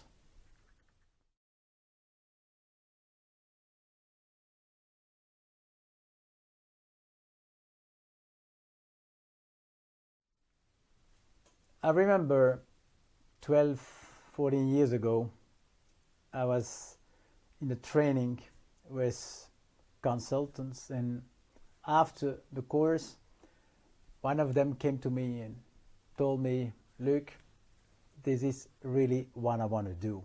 Help people to think more creatively, etc. I said, fine, this is my role to encourage people to do the same kind of job I'm doing. And I told her, it was a woman, I told her, go somewhere, try, and I will sit in the back and you'll have feedback afterwards. That's what I did. I went to the place and she has her presentation. It was not good at all. I was a bit in a difficult position because I asked to myself, what happened? She had energy, she wanted to, and it was good, not good. And suddenly I understood. she was not good because she tried to do what I did. She tried to imitate the way I do this job. Not a good way. If you want to become a good accountant, for example, you have to imitate another good accountant, definitely. In this job, no. You have to share the passion. You have to share the energy, but you have to be yourself. And I had a good idea. I asked her, tell me, what is your passion? And she answered, architecture. Fine. And then I told her, I'm going to come back. I'm going to listen to you a second time. But on the screen, I only want to see buildings. And that's what happened. It was brilliant. A combination of ugly buildings, new buildings, old buildings, changed buildings. It was brilliant. And to me, it's another important souvenir. It means creativity is not about knowledge, like accountants of computer science. You have to learn from somebody. No, absolutely not. There are some concepts, and we cover most of them during the 6 lectures. It's much more about passion.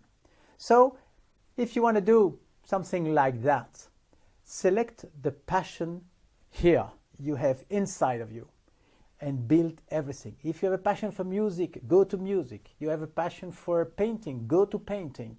There are many, many ways to deliver the same message, and you will be definitely much better building on what you are. That's the way. And now I come to an end. So I will do what I just told you. I will build on my passion. I have a passion for philosophy of science. You have noticed before. There are so many anecdotes, useful. So let me give another one. We met Edison, I think during lecture 1, about this incredible paradigm shift about the light bulb. But Edison is such a rich personality, you can learn more out of him. And if the light bulb was definitely a beautiful eureka, he also had some great carambas. He made big mistakes. Even geniuses are making mistakes.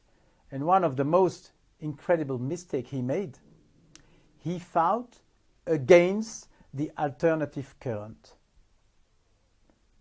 Strange. Such a brilliant engineer. How is it possible to make such a mistake? It is possible because the mechanic is the same. And sometimes the challenge is not to survive the failure. Sometimes it's to survive success. And that was the case of Edison. He had so many successes at the beginning of his life. He patented a lot of telegraph and things like that. All of them in direct current. So at the end of the 19th century, when this idea of alternative current slowly came, he fought against. And at that time, they wanted to organize the electricity throughout New York City. And his competitor at that time was Westinghouse, who used alternative current. It was a big war and a big mistake. So at the same time, you had great eurekas and great carambas. But more than that, he was a man with convictions, with beliefs. And 2 of them are, to me, really the most important one.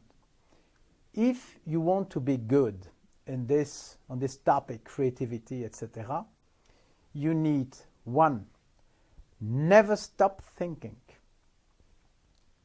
2nd, enjoy. Enjoy thinking. The real joy of thinking together. And those are my beliefs too. Maybe just to leave you a last anecdote about Edison that covers both aspects, non-stop and enjoy thinking. He lived, I think, until 84 years old. And at the end of his life, he delivered speeches. He was a star, a superstar, a keynote speaker, invited everywhere. And one of those evenings, there was a question time. And after his talk about his life, one woman raised her hand and asked Monsieur Edison, 1,000 inventions. It's incredible. I have 2 questions for you, she said. First question, which is your very first invention? And Edison said, oh la la, that is a long time ago. Long time ago. Now I remember. I was in a village and the neighbors had a nice daughter. So I wanted to go out with this daughter. And in order to organize that, I fixed something in the oil lamp of the father. I did something and suddenly the light was brighter, less smoke, and the father was so happy I had the permission to go out with the daughter. The woman was, yes, of course, completely overwhelmed by Edison. And then she said, hey, I have a second question. Which is your very last invention? She asked.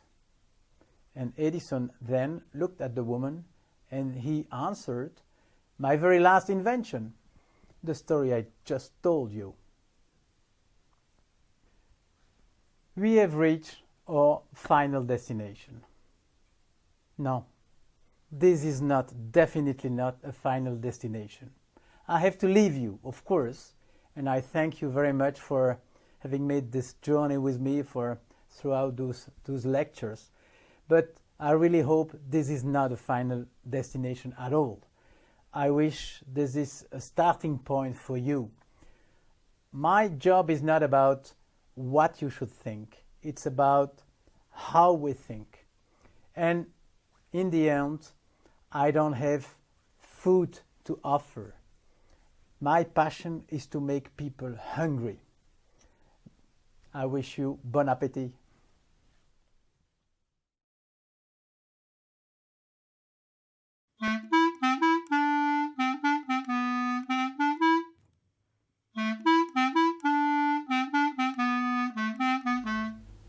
I love books. I love bookstores, and all over the world when I have an hour available, I go to bookstores. And recently I had like something strange. I was in the bookstore and there was a table. A table with lots of books, but with something in common. And I'll show you a bit the way it was. It was like this. All books had the end of somewhere in the title. And I was a bit surprised, a bit puzzled, a bit intrigued, say, this is strange. And I called the manager and say, why did you do this? He told me there are successful books, we'd like to sell them. But do you realize they're all facing the past? We would like to have some books for the future. And I told him I'm only 66, maybe another 20 years to live. And I'd like to have books for the next 20 years. And said, well, we don't have it. And this is just to show this, the end of. It's so human to look backwards. I'd like to have this lecture the other way, to the future. Again, you remember we spoke about change during lecture number 1. It was more a technical way to look at change. We split the change of perception on one hand, the change of reality on the other hand. It was called the forgotten half of change, you remember? So this time we're going to focus on change again, but not that much on the form, but more on the content, what's really happening. And this anecdote of the bookstores is it's a funny way to enter the problem. That's the way we are. It's not too difficult to see what we are leaving.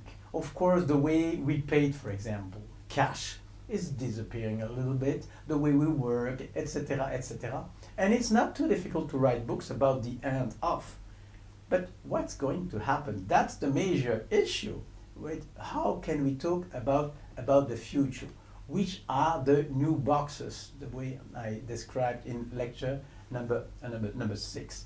So the way to do that probably is to analyze the deep nature of the human being. We don't like change. Nobody does. Nobody does. Even genius people resist to change. We talk about Edison, one of the greatest inventors all time. And he resists to the introduction of the alternative current. A genius resists to change. Not a surprise. It's not because you're a genius that you're not a human being. We're a bit the same. We don't like it. Another example I like is Charlie Chaplin, who's of course one of the genius of the movies, and he resisted to change as well. He made most of his films in silence. It was called a silent movie. And then in the 30s, it was like a new technology. Suddenly it was possible for an actor to talk and for the movie maker to record the voice. And Chaplin said, no, I don't want to enter this world. So Edison, Chaplin, we're all the same. And during this lecture, we will try to overcome this fear and to find a way to do it. The last example I'd like to talk about is Louis Braille. Louis Braille. He's famous for this reason. He introduced a system, you can see on the picture, and suddenly blind people could somehow read. This story is incredible. Louis Braille was 10 years old. He had an accident. He was working for his father and he had an accident. Suddenly he became blind, but he was brilliant. And he decided to resist to this depression of the completely collapse. He said, no, I want to help blind people to overcome that problem. And he invented something called the Braille writing, the writing Braille. But what's interesting, the idea existed before, but it was not used for blind people. It was used for military. During the night, they couldn't read. Of course, there was no light, so they used this kind of system to read. He just transport this idea of military into the blind world. And what's interesting, he need money. And it's why he was helped by politicians who found the idea brilliant. And so they went to the parliament, like that's the usual way to get money. And there was, I don't know who asked money for Louis Braille. The budget was denied. And the reason is incredible. Because, according to the deputies, this kind of writing is not possible for people who can't see. And indeed, like you and me, we cannot read Braille. So the budget was denied. And then in the second run, Lamartine, a French author and writer and famous people, went to the parliament and delivered a speech. And thanks to him, finally, a budget was dedicated to this blind writing idea.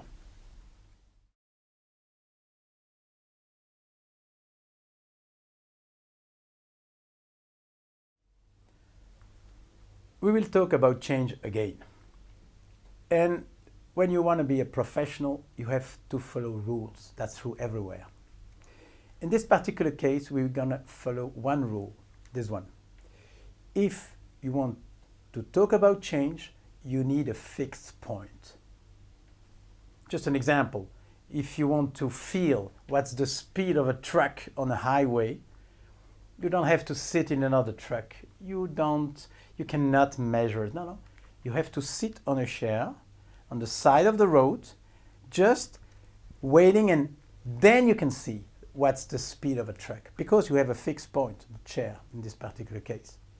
So we need fixed points. I'll give you some examples of fixed points we could use to look at a changing world.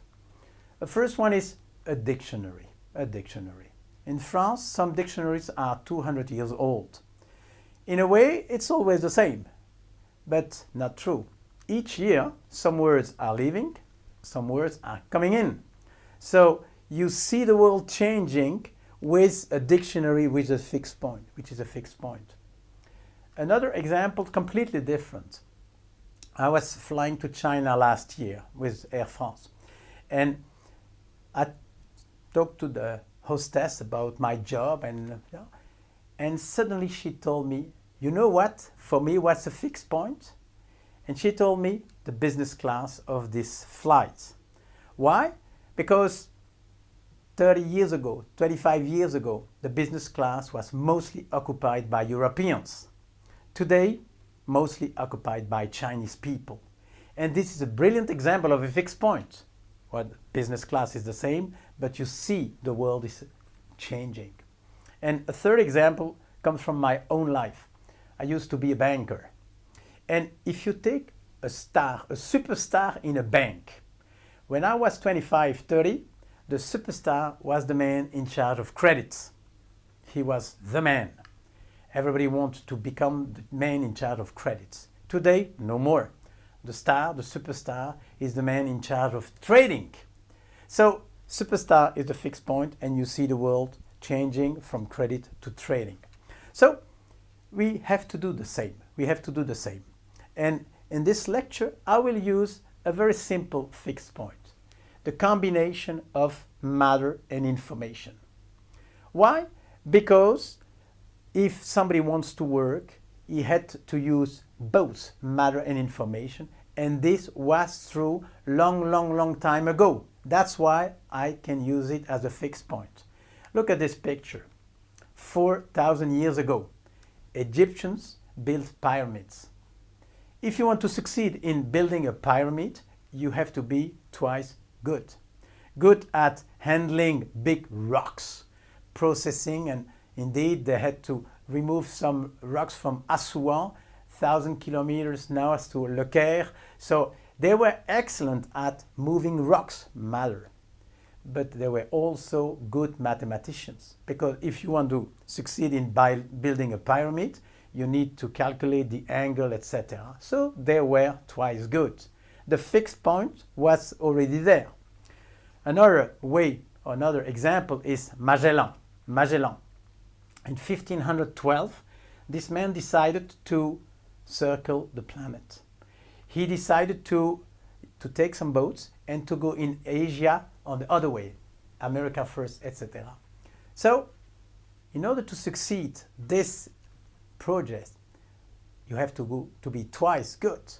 You have to be good with the ship, the way you build it, and the way you will bring spices back, because this was the goal of the project. Good on matter, but also good on information.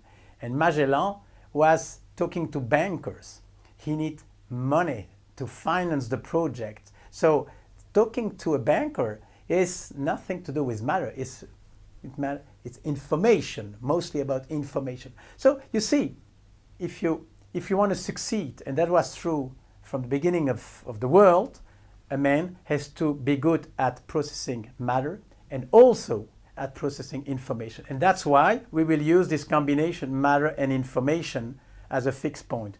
And we will see the world is changing.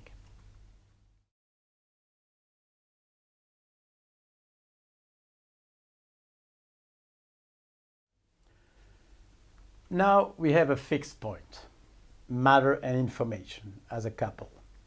But there is a copyright problem. It doesn't come from me. This idea comes from Aristotle. And the whole MOOC is about philosophy used to be a better manager. So this video, I cannot resist to talk a bit about Aristotle, because he is the ultimate inspirer for all what I have done. And Aristotle, I still ask myself, how is it possible for such a man to have done so many things? And in a way, philosophy is like a huge set of fixed points. A philosophical model can be used as a fixed point, all of them. We will use matter and information. But probably now I realize That's the added value of philosophy. It offers you fixed point.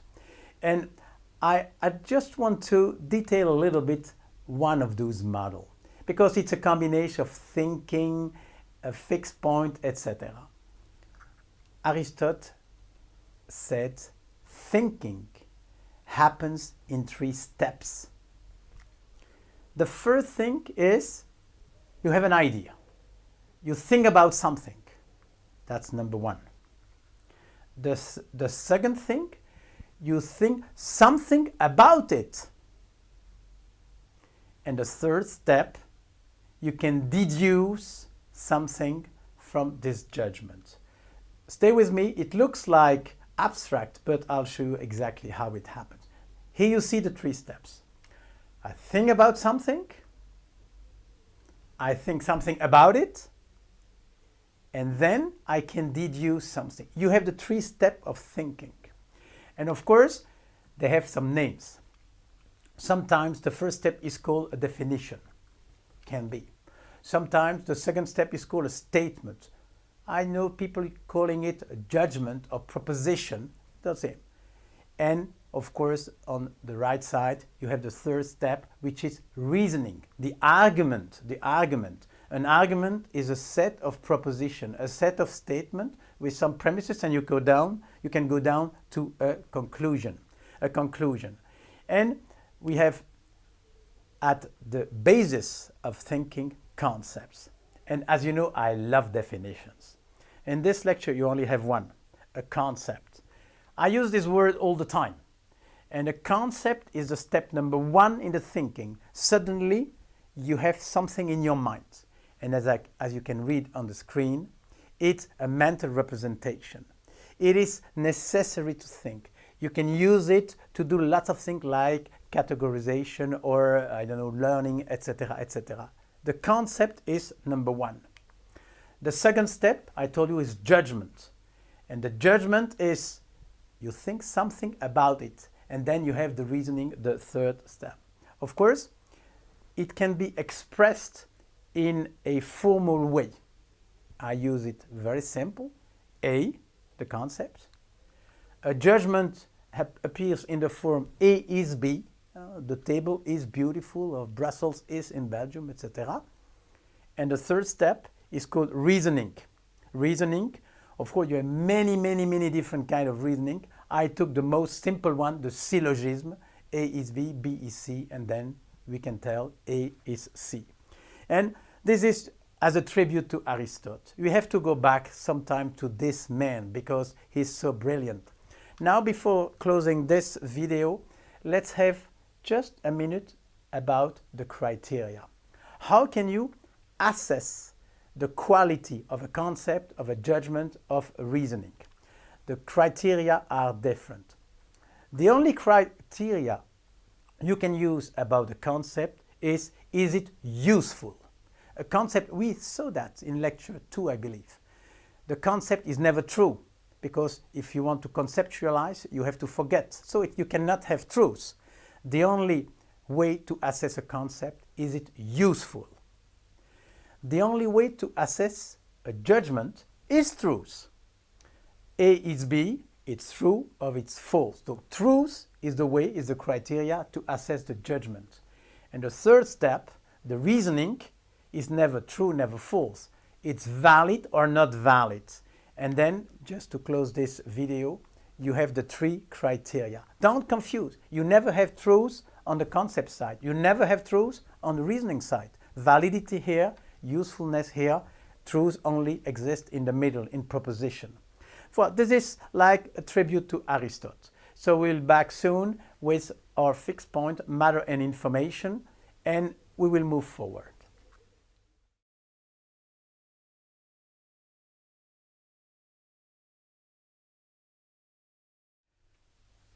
Now we have a fixed point, matter and information. It's a bit like glasses. We will look at the world. And using this matter information, the couple, we will see 3 big things, 3 big challenges, 3 big changes. Number 1, only about matter. Number 2, only about information. And number 3, about a shift from matter to information. So let's start with number 1, matter. What's the issue? Very simple. For centuries, people tend to believe matter is unlimited. Even 200 years ago, nobody ever imagined a limit to matter. Wood, coal, air, water was supposed to be infinite. Now we know this is not true. There is a limit to matter. Water, metal, everything has a limit. And this is, of course, the environmental challenge. That's a really big thing. When I was born, on this planet, there was 2.5 billion people. Can you imagine that? When I was born. When I'm going to die, maybe, 9 billion, maybe 10 billion. It's incredible. Can you imagine the period of time we live in? So on a century times 4 or 5, this is incredible. And it happens now. This is a really big thing. Another threshold is a couple of years ago. Now we can tell a majority of people on the planet lives in cities. And that's another big change. So there is something big around matter. That's challenge number 1.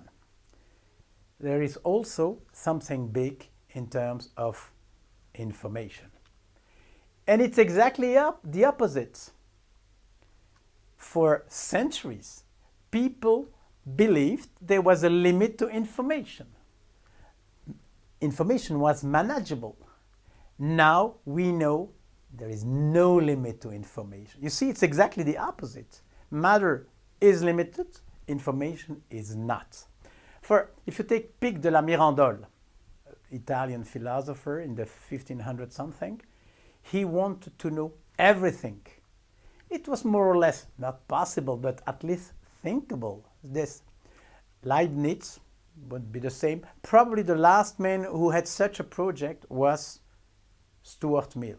I don't know, maybe it's him. And in the Enlightenment period of time, they wrote the Encyclopedia. And this was not built by a person. They realized we need a team. So you see, information is unlimited. And there is another big thing.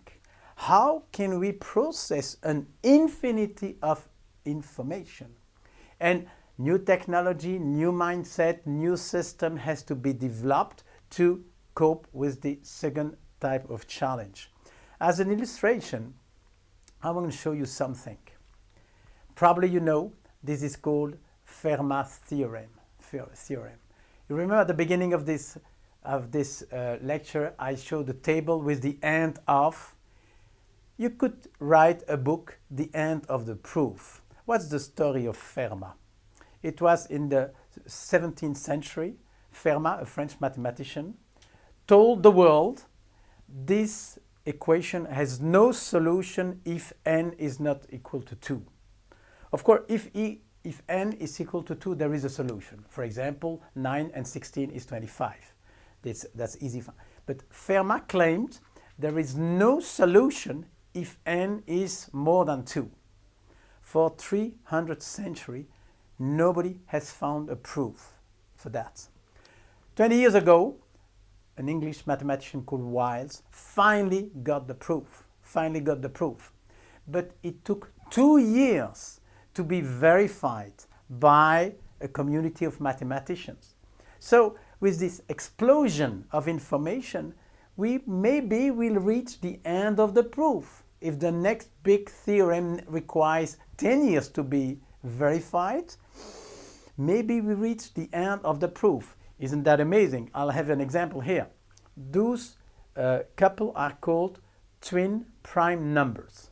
11 and 13 are prime numbers and are twin because they're only 2 as a difference. The same for 29 and 31. So there is a claim, there is an infinity of prime twin numbers. Nobody has proven it. And maybe the proof is impossible because it takes too much time to verify the proof.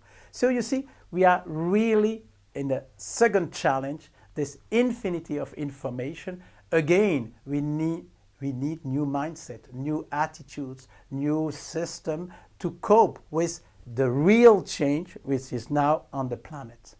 So this is for challenge 1 and 2. The big one is challenge 3, but that's going to be the next video.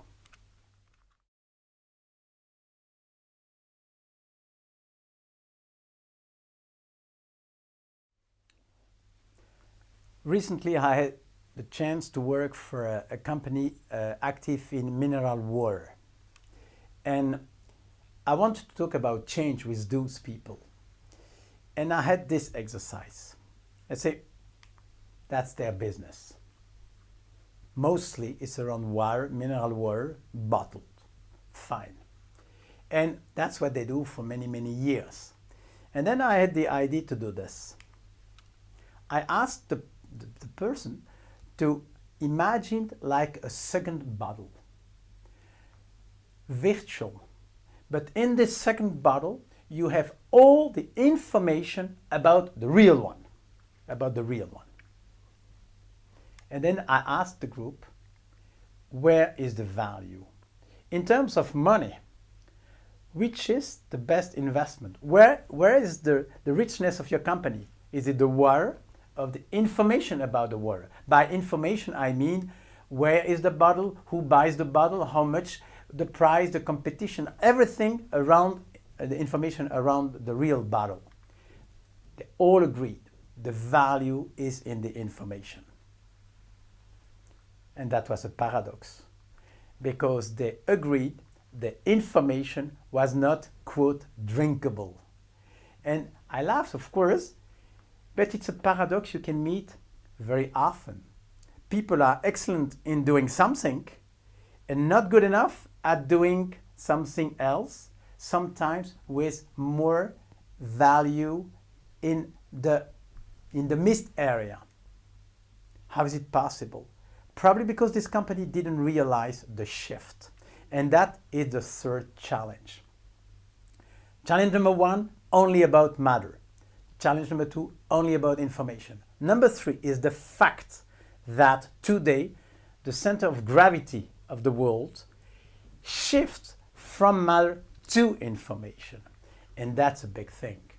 I don't know, 150 years ago, I can imagine a large majority of people were working around matter. If you build a wall, you dig in a mine, even farmers, most of those people were working matter. Today, a majority of people are working on information. So there is a shift. We shift from the real bottle to the, quote, information bottle. And the problem is, in this world where information has more value than matter, we still use models of the former period of time, designed for the real bottle. And to move forward, we will need 4 more fixed points. And the fixed point I'm going to use are questions.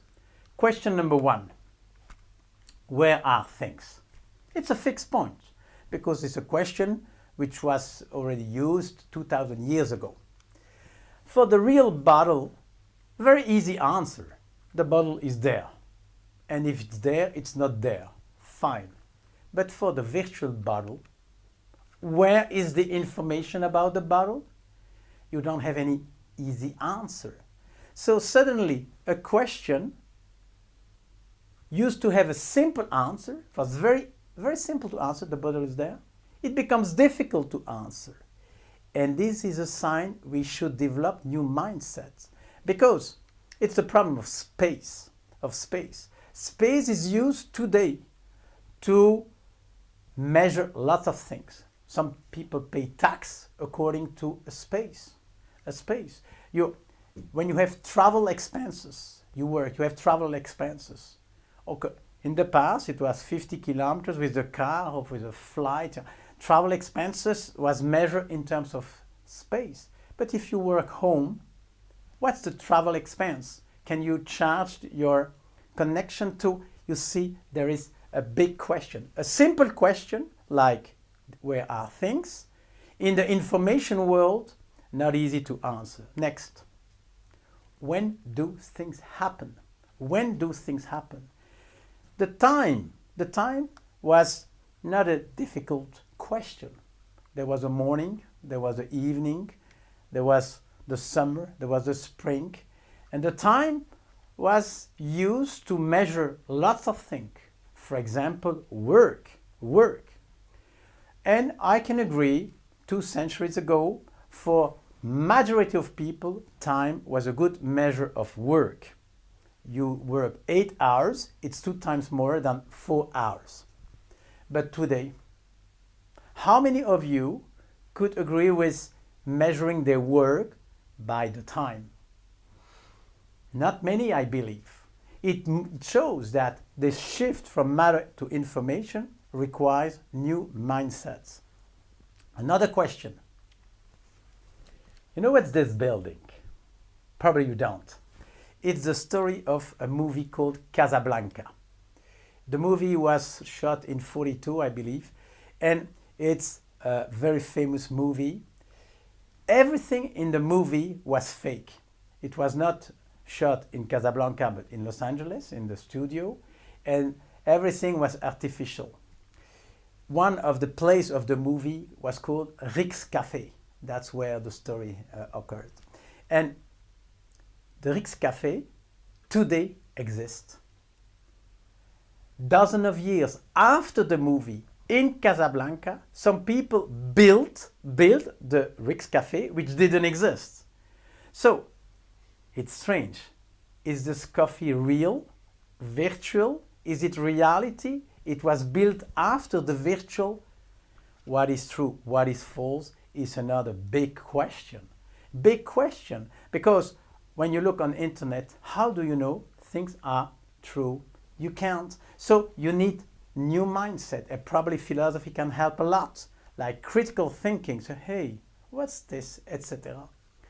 Number 4, fixed point, is a number 4 question. Why do things happen? Why do things happen? And this is probably the most striking fixed point of all.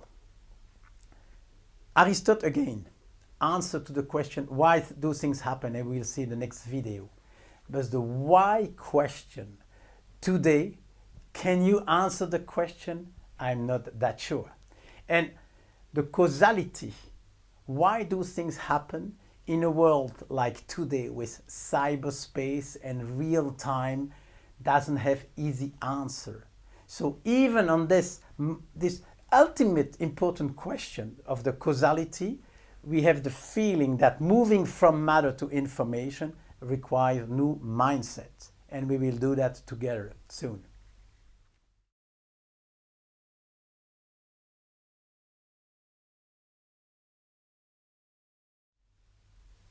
Why do things happen?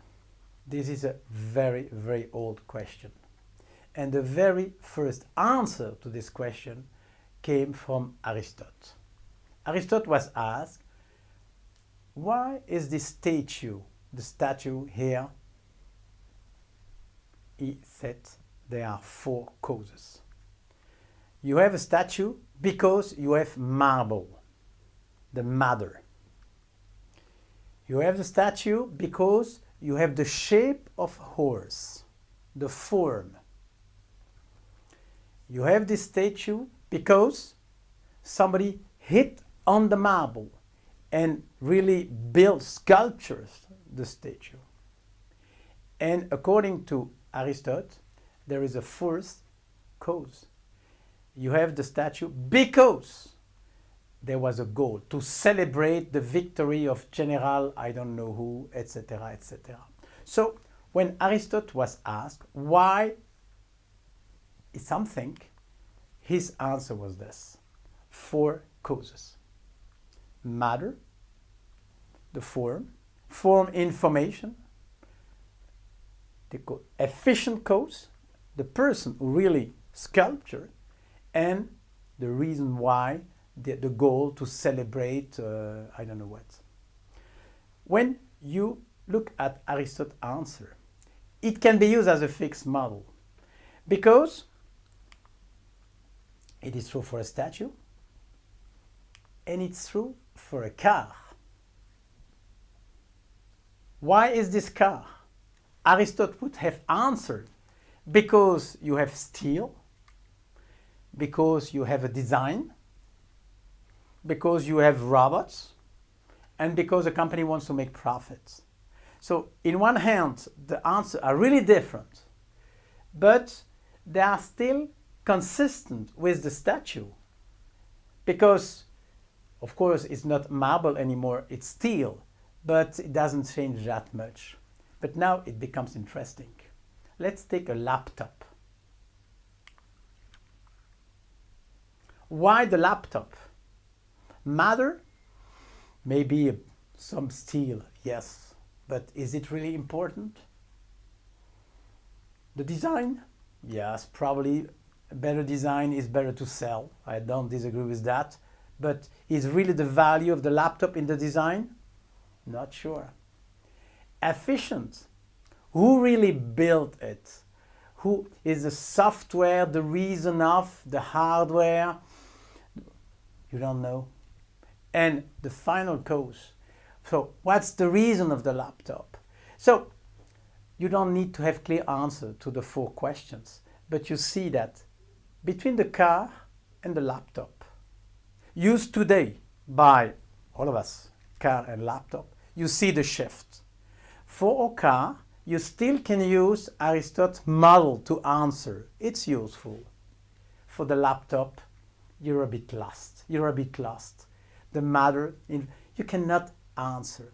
And this is interesting. It shows, again, we need new mindsets. Why do things happen? Of course, in history of philosophy, some people disagree with Aristotle. Lots of people disagree. The final cause disappeared during the Renaissance. And really, the guy who killed Aristotle was David Hume. David Hume said cause don't exist. He really killed Aristotle. And let's have a small experiment. I have this, and I'm going to open my hand. What's going to happen? This. Okay, you're not surprised. But now look at the difference between what you have seen and what you have thought. What did you see? You see he opens his hand and this piece fell on the ground. But in your mind, you have it fell on the ground because he opened his hand. That's what you have in your mind, but you haven't seen the cause. And that's human message. Causes are artificial. They don't exist. Senses don't see causes. You can see, I open my hand. You can see them falling on the ground. That's your eyes. No problem with this. You can see the sequence, 1 and 2, but you cannot see the cause. And indeed, Hume said you cannot access the cause by the senses. He went too far, Hume. He said cause don't exist. Of course, and that's why Kant. He said, Hume woke me up. And Kant had a completely different answer. Again, he said, cause exists, but not in the world like Aristotle said. It exists as a concept a priori in the mind. And that was a big shift again. But today, Aristotle, Hume and Kant, maybe they're all gone. There is a big thing around causality, and that's going to be the last video of this lecture.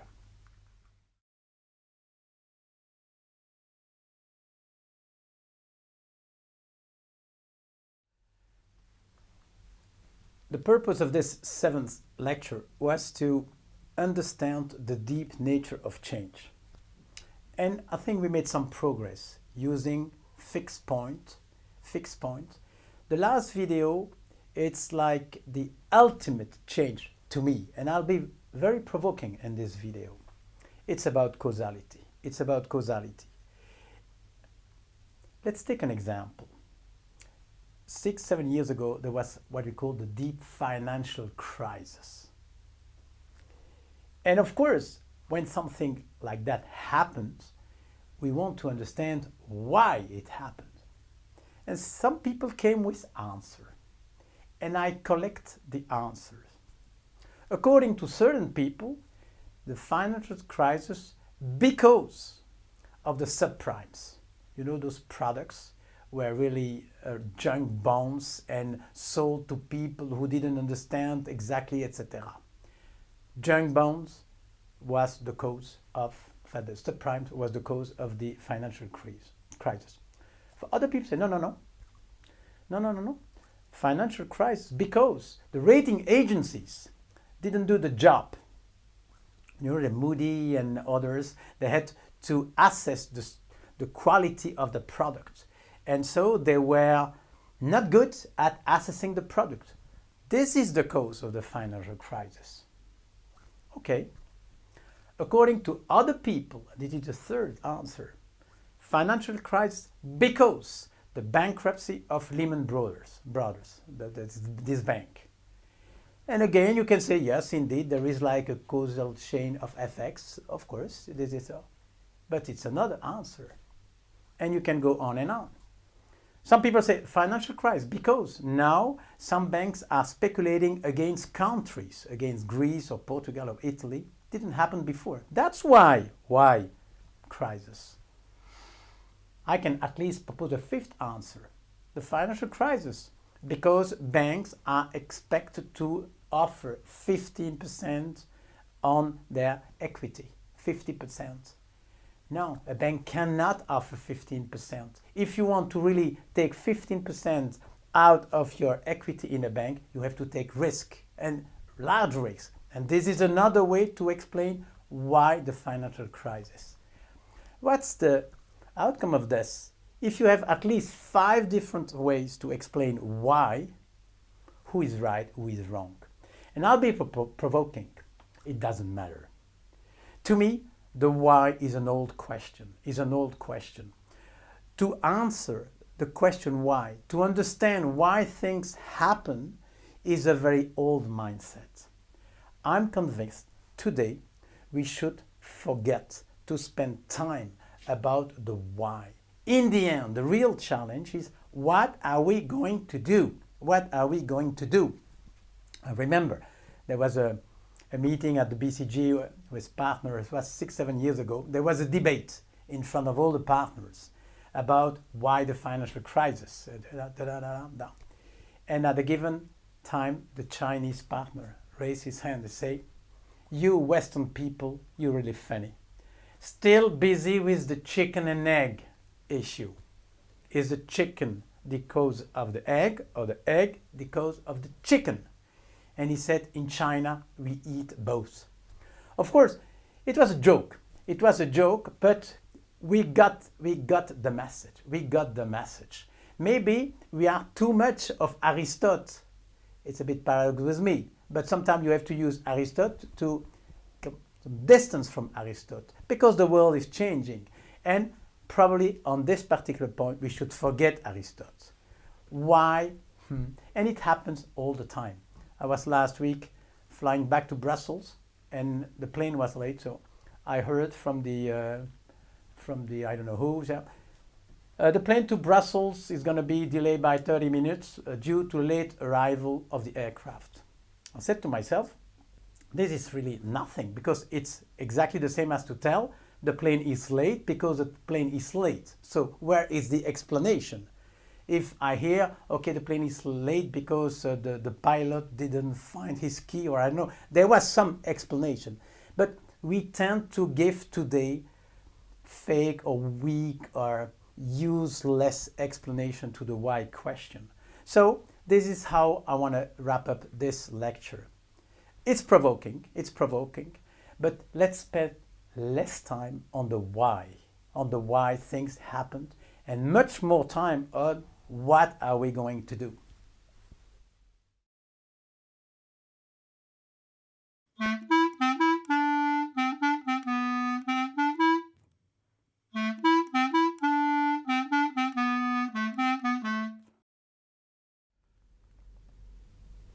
imagine the answer is yes. It would be a problem. Of course, the answer is not yes. But the question really is worth a lecture. It's going to be lecture number 8. What's the impact of technology on the way we think? I'm a grandfather now. I see my granddaughter.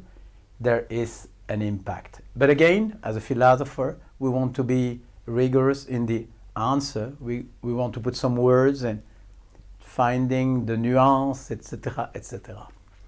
So, how could we start? Tools are not new,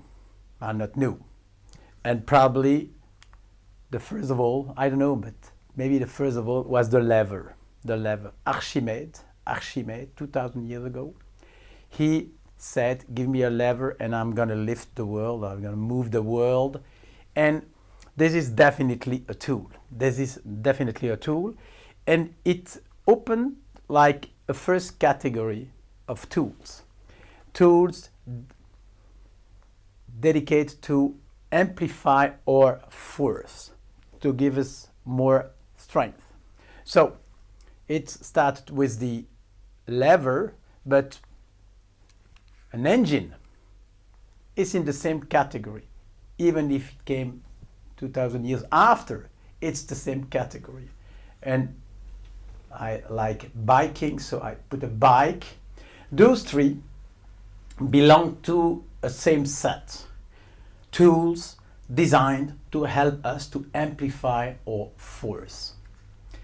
And when you take some distance, which is the role of a philosopher, you can see 4 different groups of tools. This is number 1.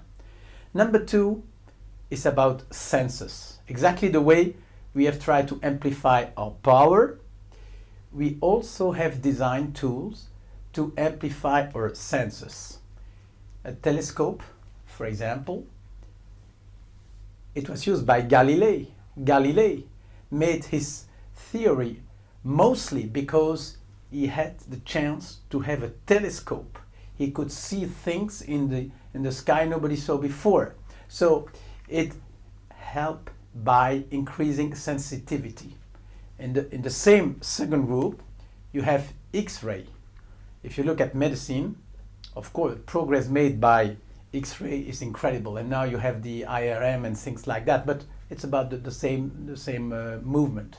And some people who don't hear well, now they can have like small systems put in the ear. It's the second group. It helps us to increase the way we feel, we hear, we see, etc. You have many other examples. Then you have a third one, which is not so much about us, but much more about outside. Tools designed to harness the nature. If you take, for example, a dam. What's a dam? It's a technology, it's a tool, which is really help in such a way we harness a bit more the nature. And the same category, a bit surprising, but you have the pill. It's the same, they belong, both the dam and the pill belong to the same group of technology that help us to control a bit what's happening. And those 3 first groups are maybe not so much an issue. There is an issue. Of course, there is an issue with all biotech, etc. There is an issue, but not so much on thinking. The 4th group, tools that help us to think better, to model the way we think. And of course, the first example I show is a very old one. But when this was designed, it helped somebody to calculate a bit faster. So it's a help, it's a support for a different kind of issue, the way we think. And in this category, you have like a clock. What's a clock? It models the way we think. In this particular case, the time. It transformed the time in numbers. And I put a spreadsheet just to show that this category is not from now. It's not from now. It is globally the set of tools that have an impact on the way we think. And we will see later, of course, which kind of impact, stupid or not stupid, of course, it's not none of them, but it's in between. But we will try to explain a little bit how it happens. It's obvious. The fourth category not only helped us to think better, but have an impact on the way we think. Let's look at the relationship between mathematics and computer science. Mathematics helped to design, to start computer science. And then what happened? Computer science helped backwards to push mathematics further, like with the fractal theory and things like that. So there is a back and forth, which was not the case with the three first categories.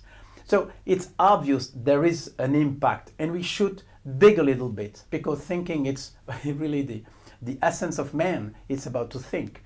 The way we organize our memory, the way we write. Friedrich Nietzsche, he died in 1900. He received just before his death a type machine, and he wrote in a letter. He was a bit surprised and a bit intrigued by the power of this machine with a type machine. So the problem is not new. The way we write, the way we organize our memory, the way we, for example, we look at screens.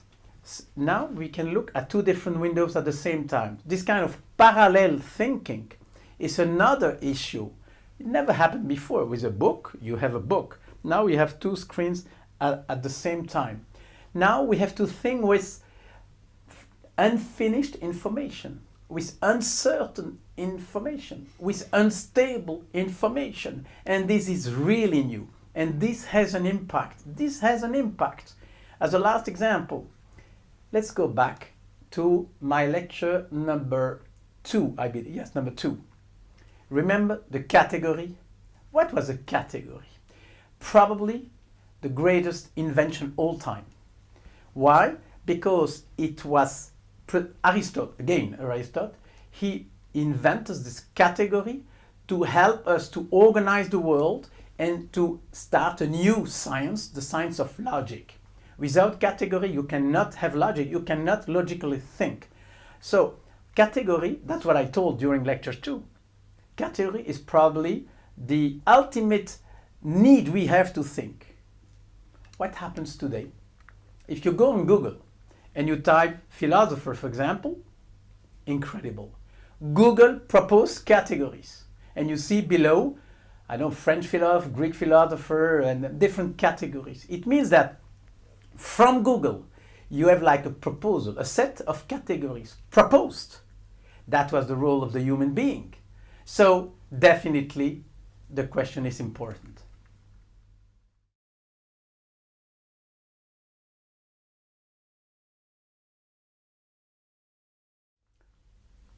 Lots of people are convinced that the best way to build the future is to use current mindsets and new technology. And they think, they make the hypothesis, those two together will build the future. No, this is not the way it works. If you really want to build the future, you need new mindsets. And I will try to develop this through lots of examples. Let's take the first one. You see this picture? It's an arrow, a mechanical arrow. Well, this is 60 years old, and lots of cars were equipped with arrows like that. What's this? What's this? It's the wrong way to make progress. And how did it happen? People looked at the situation. The driver had to get out with the arm to show the way of their wish to make a turn. And if you keep the same mindset and you pull some technology, you're going to have this, a mechanical arrow of a mechanical arm. A flipping light is a much more efficient way to show you want to turn. But it's not like a mechanical arm. It has nothing to do with the arm. It's a new mindset. It's go back, hey, what I want to do, I want to show, I want to turn. So You see, this is a good example. And you have lots of examples like that. The other one is this. It's a very old picture. It's one of the first attempts to build a plane. It never flew. Why? Because engineers, in this particular case, want to imitate the bird with moving wings like this. If you look at a plane, wings don't move. A plane flies for a completely different reason. So again, man succeeded in flying with plane when they stopped looking at the birds, a new mindset. The third example, still from transportation area. Look at this boat. It's a boat which was used to bring the obelisk from Luxor in Egypt to Place de la Concorde here in Paris. And so it's 1820, 25, something like that. What's the strange thing with the boat? It's hybrid. Look, you have sail and you also have a wheel, steam. You have an engine, and you have sail. It's hybrid. Imagine people looking at the boat for the first time. You can use two different mindsets. If the main mindset is a sailboat, you can see this as a sailboat with an engine, well, nice to have when there is no wind.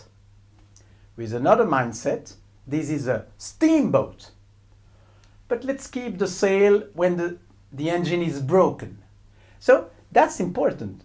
You can see the same thing in front of you with two different mindsets.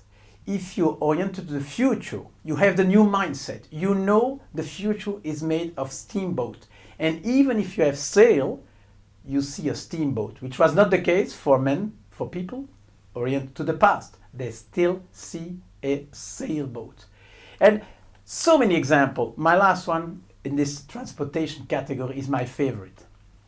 Look at this. It's a coach, very old coach for the very first train. Look carefully. The way the coach was designed. It's made of 3 stagecoach. Before the train, people have to move with like coaches carried by horses, diligence, stagecoach.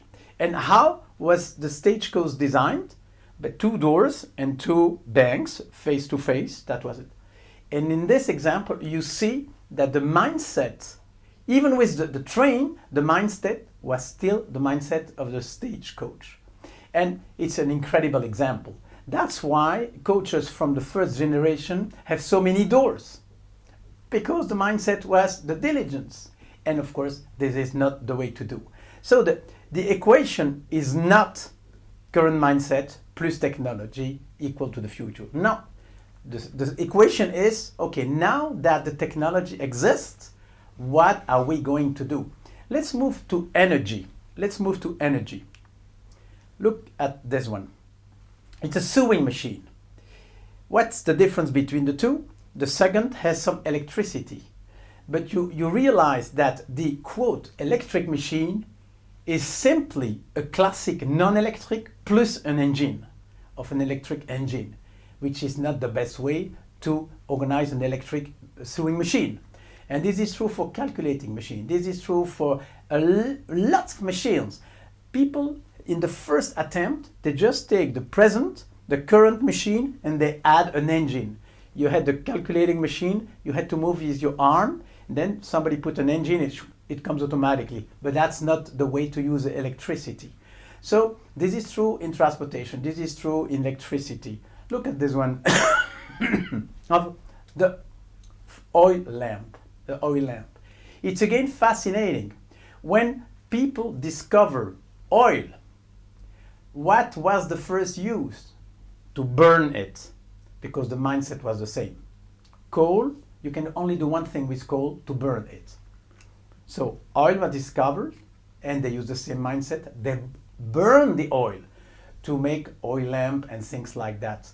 The engine for a car, for example, requires a new mindset. Hey, with oil, I can do something I couldn't do with coal, to make explosions and to have the engine, etc., etc. You have that everywhere. Now we are with information. But with information, it's exactly the same. I remember the first websites, it's 20 years ago, the first website of companies. It was cut and paste of the annual report. People used to have annual reports, and it was put like that on the website, and it was completely boring. Of course, a website is not a copy-paste of the annual report. It's what can I do with internet to, I don't know, to transmit information about my company. It's true everywhere. The first use of a computer was to calculate, because it was in the category calculating machine. Look what you can do with a computer. So what's the message behind? The message behind is we cannot think with mindset. Okay, new technology is here. It's a challenge for you. How to take the most of the new technology? One part of the answer is forget about the current mindset. One last example for this video, the press. The press. My generation grew in the paper, of course, newspaper, books, etc. So when we went first the television, look what happened. What's the mindset when you read a newspaper? Very simple. A mindset is always simplification. We saw that last time. So what was the mindset? Information goes from the newspaper into my head. That was the mindset.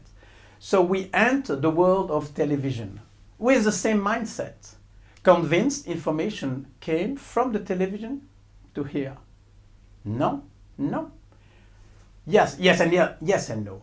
Somehow we still have information from the television, but we can also say the television is looking at us with the way they assess the audience, etc. With Google, it's even more serious. Why? Because we still have the mindset, the information comes from the screen, goes to my mind.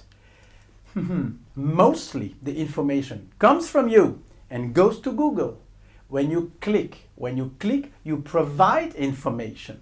So you have to rethink the whole relationship between an information provider, because if it's Google, because the mindset is not the one what used for a newspaper. And if you go for the press, you can go very far.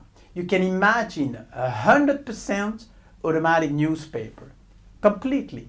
Because if you take the sum of the clicks, you can know what happened in the world. Imagine in southern Italy, there are lots of clicks about, I don't know, rabbit. Bon. You just notice lots of clicks about rabbits in southern Italy. You can organize a system that sends a message to journalists who wants to write a paper on rabbits in southern Italy. You don't do anything. So a lot of people submit papers. You can send the papers to advertisers who want to sponsor this article, etc., etc. So in the end, you have 100% automatic newspaper. So this is a good example. We will take the most of technology if we develop together new mindset with lots of creativity, and that comes later.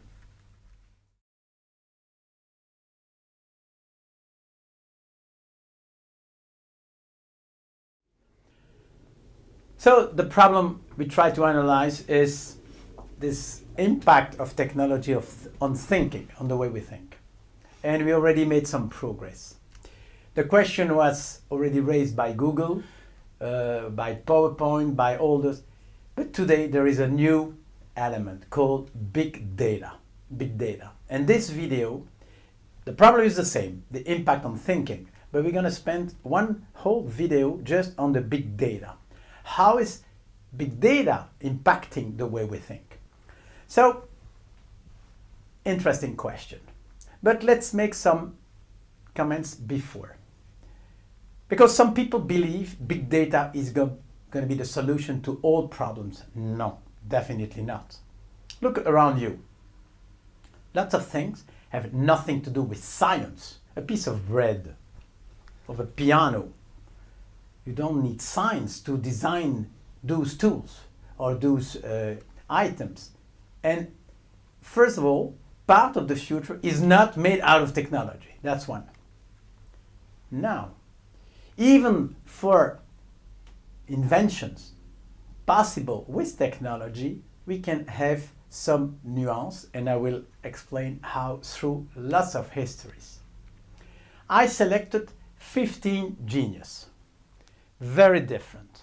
You have like Steve Jobs, you have Freud, Darwin, Mendel, many others, and of course number 15 is anonymous because you cannot have everybody. So this one is for everybody you want. I don't want to see what was the relationship between data and their idea. Because first comment, some of them built their ideas not on data. Steve Jobs again, and Freud and Edison. Aristotle, you see just next to Edison, Aristotle and the others didn't use data, or Einstein didn't use data to build their concept, their theory. So it's a good comment. So even if the big data, big is super powerful, some part of theories are not built on data at all. So just another comment. But now we will spend some time with 6 of them who really used a lot of data to develop their theories. Let's start with 3 of them. Mendel, who lived in Czechia and made a huge invention in terms of genetic. Champollion, who understand for the first time the nature of the hieroglyph, the Egyptian writing, and Kepler, who also made progress in astronomy. So let's enter some details. What was the big data of Mendel? Something like that. He used thousands of little pieces to try to understand the basic laws of genetics. And finally, he found one rule connected to arithmetic about the way peas can keep their characteristics. The second one, Champollion. His big data, like this, writing from different monuments in Egypt and other things. And the third one, Kepler, his big data, the sky. But now, let's see the difference. Mendel found a law in genetic. How Champollion did invent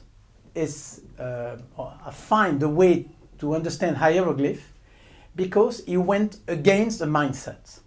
And I go back to Champollion for a minute. Before Champollion, people were trapped in a mindset called OR. People were convinced hieroglyphs were either ideogram, symbols, or pictogram, images. Either or. No solution. What did Champollion? He broke this hypothesis. And suddenly he said, probably the solution is hieroglyphs are made both of pictogram and ideogram. That was the way he opened to understanding the way it works. Kepler is from a different kind. He found 3 laws, but the first one is planets around the sun, they don't have circle, but ellipse. Now imagine what could have been a big data. For example, for Kepler, I think a big data could have found what Kepler found. Why? Because the ellipse as a concept existed before. So what Kepler did, it was to put together a pre-existing concept, ellipse, with some patterns he saw in the sky. I think machine could do that, and big data could do that. So for Mendel, for Champollion, and for Kepler, I'm convinced big data could have do the job. Three others. Darwin, Quetelet, and Pacioli. Darwin, his big data, this. He had the chance to travel the world for 5 years on a boat called the Beagle. between 22 and 27 around the world. Imagine the trip. So his big data was, I don't know, like tons of papers, and he looked at the sky. He noticed difference between birds and tortoise and things like. And suddenly he found his main concept, survival of the fittest. But the difference with Kepler, survival fittest for the fittest didn't exist like the ellipse did before Darwin. So I'm convinced Darwin couldn't have been replaced by a big data. And the same for the two others. Quetelet is a Belgian one. And a great idea was to use mathematics in sociology. And the way he see the world of people, the sociology is built on mathematics. I don't think it could have been replaced by a big data. And the last one, Pacioli. Not such a famous guy. I'm not sure you know Pacioli. What did he find? A new concept. Double entry accounting. Double entry accounting. And this is amazing because accounting before Pacioli is from the Renaissance. Before Pacioli, how was accounting built? Simple entry.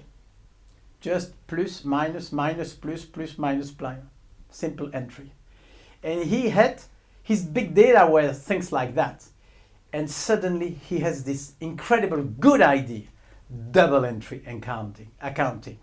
Of course, this required twice as much work. And you can imagine the resistance to change. But it made an incredible progress to the way we organize the accounting system. And that's my conviction for the three last examples, Darwin, Quetelet, and here Pacioli. Big data was not useful. Even a big data couldn't help. To make a long story short, if you think in big data, use it where it can be useful, but count on yourself to find new concept. Why?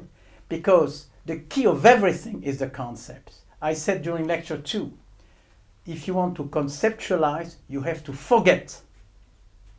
The concept of restaurant is born when somebody forgot details of the place where he had lunch. Then you have the concept. The only way to conceptualize is to forget. By definition, big data cannot forget.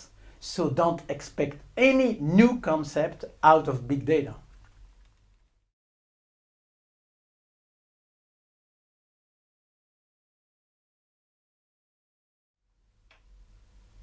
During the summer 2008, I remember quite well, Wired magazine produces this cover story, The End of Science. So you can imagine my reaction. How is it possible to publish such a paper? And we go back to the beginning of this lecture about the end of the end of the end of. And also this, a bit before there was this book, The End of History. The thesis was, now that we have democracy and free market economy, it looks like we reached the end of history. Honestly, I cannot understand how it's possible to write something like the end of. And you can choose, because if you go on Amazon and you just type the end of, you will have hundreds of proposals, like everything is finished. Okay, the end of science. So Wired is not a stupid magazine. So why did they cover this type of thesis? It's the idea that the power of the machine could develop theories, concepts, etc. I told you the former video, I don't think this is true, but I'm going to talk about the same question on a different mode. So a theory is built on causality, on causes. And we spoke about causes about Hume. There is a strange paradox about cause. It's everywhere. We think constantly in terms of causes and effects, but we cannot see the cause everywhere. It's not accessible to the sense. That's the paradox. So on one hand, causality is the cement of the world. It puts things together. it gives sense to what we have around us, and on the other hand, we cannot see it. We cannot see it. So now, big data, causality, the end of science, how does it fit together? Let's put it this way. Let's take two events, A and B. You have 5 possibilities in terms of connection. Number 1, it's possible to have a coincidence. Imagine yesterday night the news on TV, like Toyota, headlines, Toyota just launched a new electric car, and in Paris the French soccer team won against Morocco by 1-0. A and B, no connection at all. This is called coincidence. But in the end, it's quite an exception, because we always try to see connection. Imagine another first headline. Yesterday on Paris, thunderstorms, heavy rain, and France won against Morocco by 1-0. Slowly, we will try to see a connection. Say, maybe in Morocco they have less rain, they are not used to play under the rain so much, and we try to find some explanation. And this is the human being. We try to find sense, connections. So real coincidence is in the end exceptional. We always try to make connection. And what's the connection is the second level.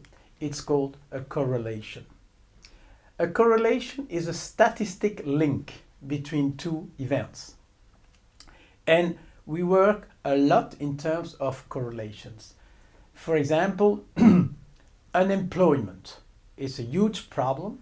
You can connect statistically with events far away, like apps sold on the iPhone. And you can have a connection, say, if there are more of those apps sold, you can see more unemployment. This is correlation.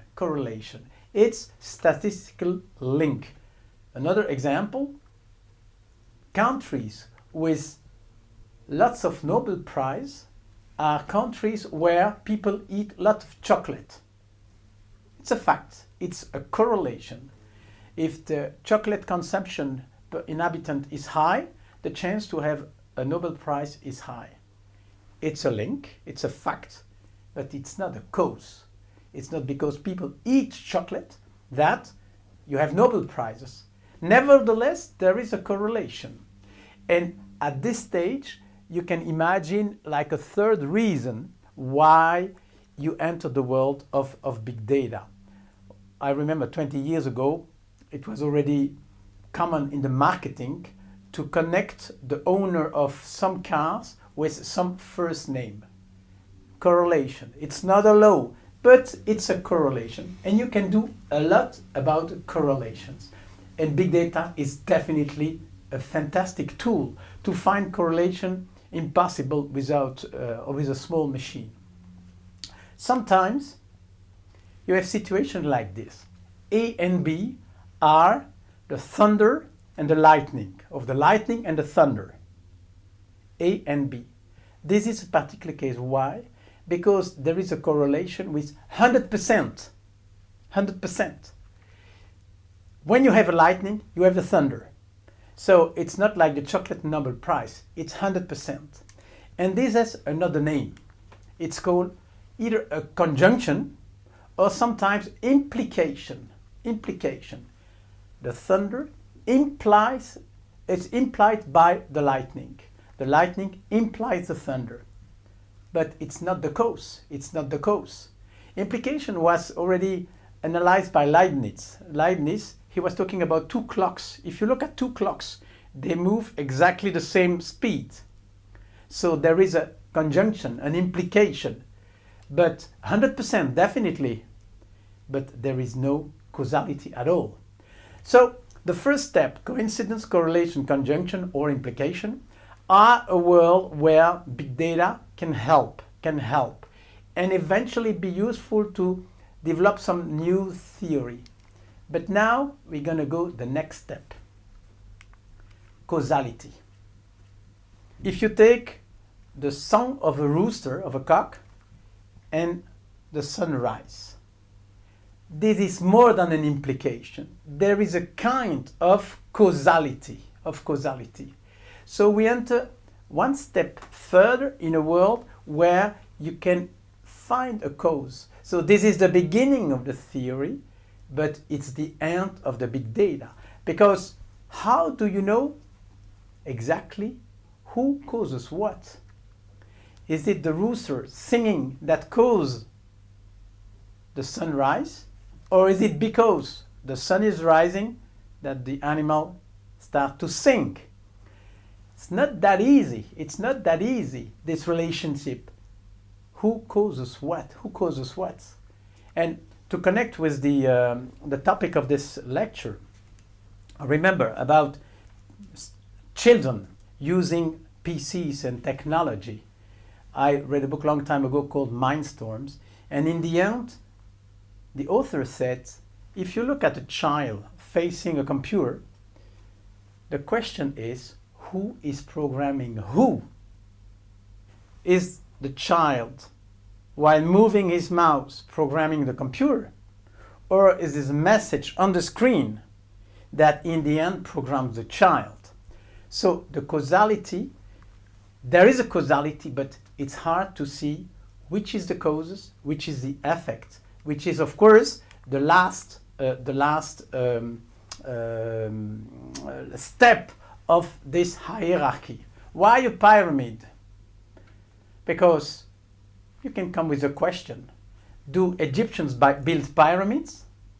Or did pyramids build the Egyptian? You can answer, both are possible. It's very hard to know the direction of the cause. And of course, and then the ultimate step is which is sufficient and what is necessary. So you have to summarize like 6 levels between A and B. From the coincidence to the end, the cause and the direction of the cause, you have like a sophistication of the theory. I'm convinced big data can help and computer can help up to a certain stage. But the end, and we go back to the former video, to conceptualize, again, it's in your hands.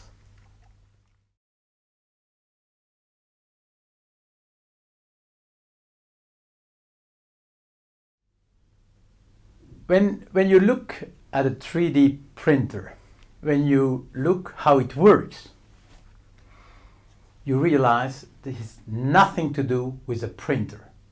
This machine doesn't print. So the question is, why is it called a 3D printer?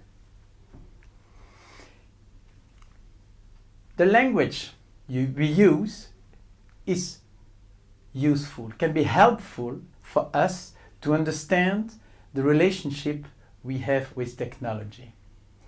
Why is this machine called a printer? Because when the new concepts suddenly arises, we don't have any words to characterize. So what do?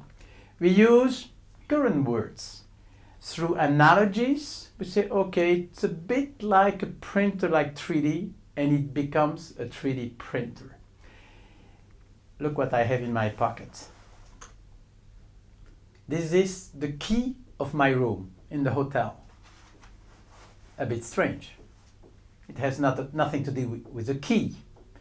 And again, it shows how the words used show the difference between the technology, which is the key which is what I have in my pocket, and the words we use to characterize the technology. It looks like the language is always behind what's happening. And this is true. For example, I remember 20 years ago when suddenly we had like high-speed networks. They were called information highways. Again, it looks like we had to make the connection with an existing thing, the highways, so information highways. I'm convinced that an exercise with the words can help us to harness technology. Look at the iPhone. Why is it called iPhone? Exactly the same. It's connected to a category called phone. But iPad, this is something new. Pad wasn't used much as a word. So there is a difference. iPhone is connected to the past. iPad is more oriented toward the future. And just using new words can be an extraordinary exercise. And I can ask you, how would you call a 3D printer? You can give some suggestions. I don't know, a cyber sculptor, or I don't know why. So, and if you look at a keyboard of the past and a mouse today, the mouse is not a better keyboard. And we have found a new word, a light bulb. We could have named it an electric candle. You see, that's a good example of what I believe we should do to work on words, on the language. And some additional help from the language comes, for example, from the oxymoron we see. I don't know why, but with technology, there is like a new wave of oxymoron. An oxymoron is when you put two words together, logically incompatible. Like Shakespeare in one of his pieces wrote and speaks about sweet sorrow. Sweet sorrow. Sorrow is not that good. Sweet is good. So how can you put it together? This is oxymoron. And with technology, you have like a wave of oxymoron. Let's start with virtual reality. We're talking about virtual reality everywhere. I've seen that for many, many, many years. For a philosopher, how do you put together the reality, what's real, and virtual, which is not real? So everybody's talking about virtual reality, but maybe we should ask ourselves, in the end, what is this? And a couple of years ago, there was, I think, with Google, the new glasses of Google, people started to talk about augmented reality. Another surprise for me. How can you augment the reality? The reality is a given thing. It's here. It's around me. How can I add something to this augmented reality? Of course, we understand each other, and everybody understands what they mean by virtual and augmented reality.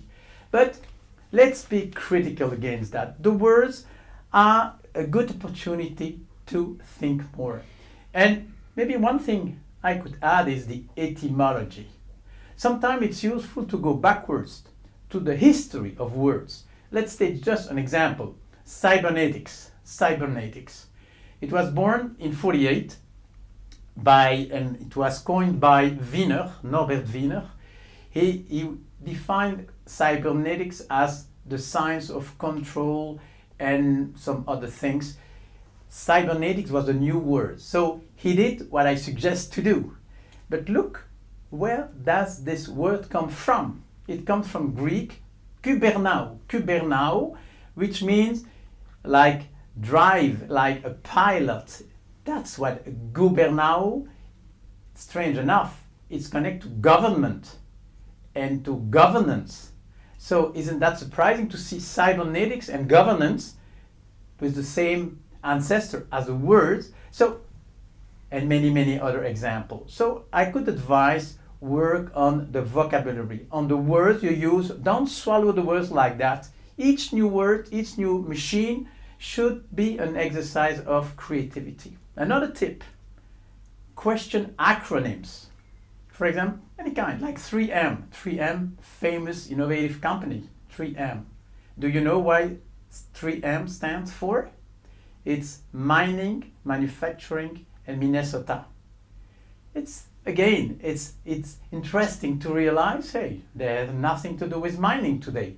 But that's where they come from. So, etc., etc. I strongly recommend to question words, numbers, to question acronyms. And as a last example, you should also question objects. And I just have one example. Well, this is not a surprise to you. This is just a phone. But look at a calculating machine. Now look at the keyboard. 1, 2, 3 is on the top on the phone one. And 1, 2, 3 is at the bottom on the calculating machine one. This is strange. I don't have the answer, but maybe you should find it just to help you to think about technology.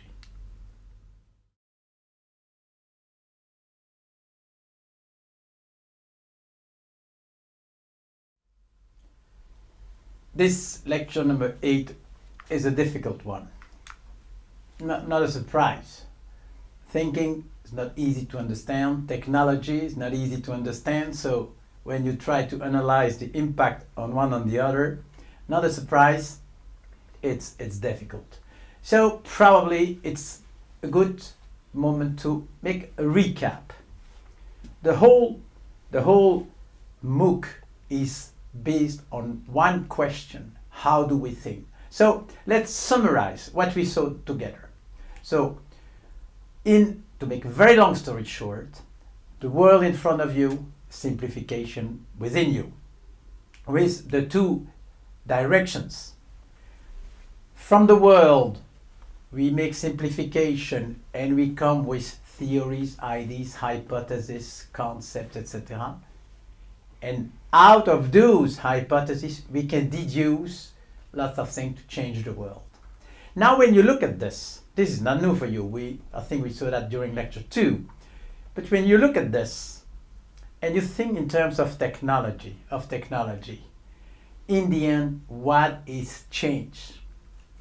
Probably on your side, very little. I'm not sure we think very differently compared to our parents or grandparents. But in front of you, of course, it has changed a lot. But we still face big issue. Remember, look at this painting. Probably it's connected to what you saw 15 minutes ago. You find again the Kepler, Darwin, and Champollion and others. You can organize the 15 I show in different way. You can have the discoverer on one side, inventors on the other side.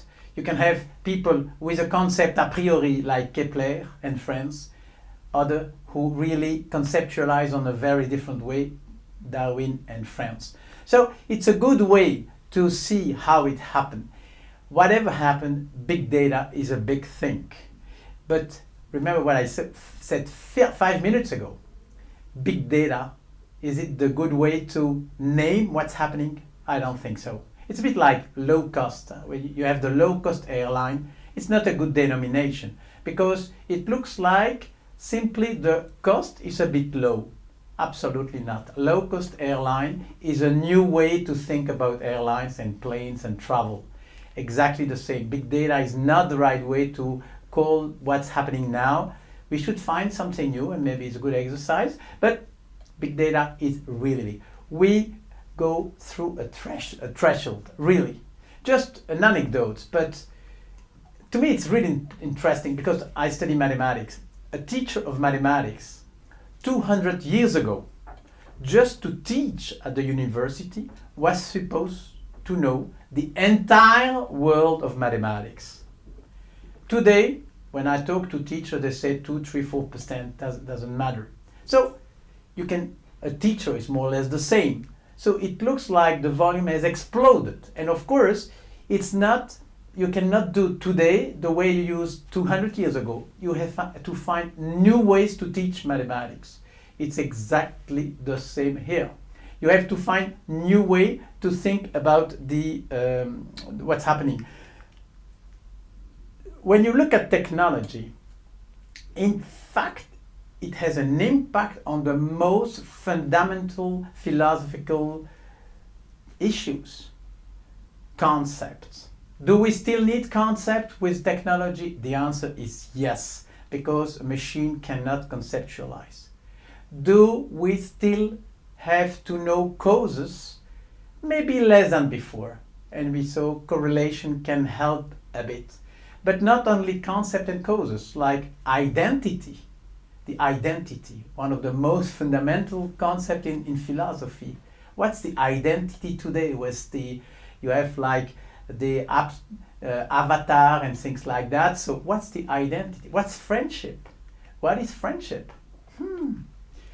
I don't know, but when you look at what's happening on a Facebook, friendship is not what it used to be, etc., etc.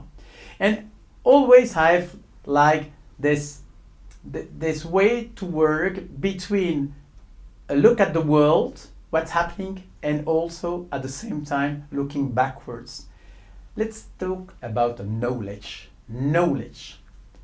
Where and how can we build a knowledge? The very first person to answer the question was 500 years ago. It's Bacon, philosopher Bacon. And in fact, he said you have 3 ways to build knowledge. And Bacon is important for us because he's really the first philosopher who decided to apply philosophy to science, industry, and eventually business. But he looked for an applied philosophy. That's why Bacon is so important. And when Bacon was asked about the foundations of knowledge, how can we build knowledge, he had this answer. It's a beautiful metaphor. He said, finally, you have like 3 types of approaches. You can have, and I'll show you immediately the first one, it's like an ant. It's on the right side of the drawing. It's the teacher, the scientist, who collects facts and data, but he doesn't have big ideas. I don't think we should be ants. Bacon said there is another type of teacher, the spider. And spider teachers are teachers who believe they can create knowledge just out of their minds.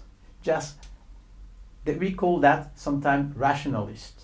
And the first one, the ants, called empiricists, but it's not too important. So I don't think we should be spider as well, because a spider doesn't build his knowledge on reality. And according to Bacon, there is the third type, a third profile, the bee. The bee is interesting, and I'm convinced we should become bees, moving from one side to the other, and on one hand going everywhere trying to collect things, but then on the other side building honey and think like theory. It's a beautiful metaphor. And what's interesting, it is still valid. Whatever happens on big data, internet, etc., doesn't change the metaphor. We still need bee, and part of the bee cannot be on a machine. It's human by definition, like you and me. So just to close this 8th lecture, I would say this: a bulldozer has no idea. A coffee machine has no idea. A gearbox has no idea. Let's tell this way: internet, big data don't have any idea either.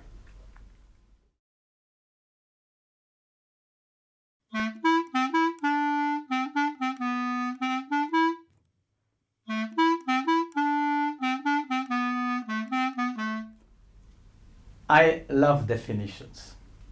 You have seen throughout the MOOC, I propose a definition: what is to think, what is to deduce, what is a model, what is deduction, what is a vision, a scenario, what is a concept. I love definition. And to define is one of the favorite exercises of a philosopher, definitions. I also love this sentence. It comes from Albert Camus. And a good challenge for us, not to add anything to the misfortune of the world. So we need definitions. And with a smile, immediately a question: we need a definition of what is a definition. No reason to escape my own rule. So let's propose this one. Easy, not too difficult to understand. a definition is a bit like a property line. With a good definition, you know what's in, what's out, what is included, what is excluded. It's useful. It's useful, and maybe it's a good exercise to try to develop better definitions. And how to know whether a definition is good? Let's use criteria. Here I have a list of 5. You can have more, and there is not one way to offer definition. You have many different ways. But those criteria can help, like not too narrow, not too wide. If I ask you to define a kitchen, if you tell me, but that's where we cook, okay, cook is good, but where is too wide? No, it's a place in the house, in the apartment, where we can have some kind of cooking. So we should have positive definitions. If I ask you what's a bachelor, if you propose as a definition somebody who is not married, probably not a good way to define. It has to be neutral. Of course, if I ask you to define cocaine of marijuana, you can say things like not good for this, dangerous for that. Not easy, but probably a positive definition is necessary. And last but not least, it's even not the last, but avoid circularity.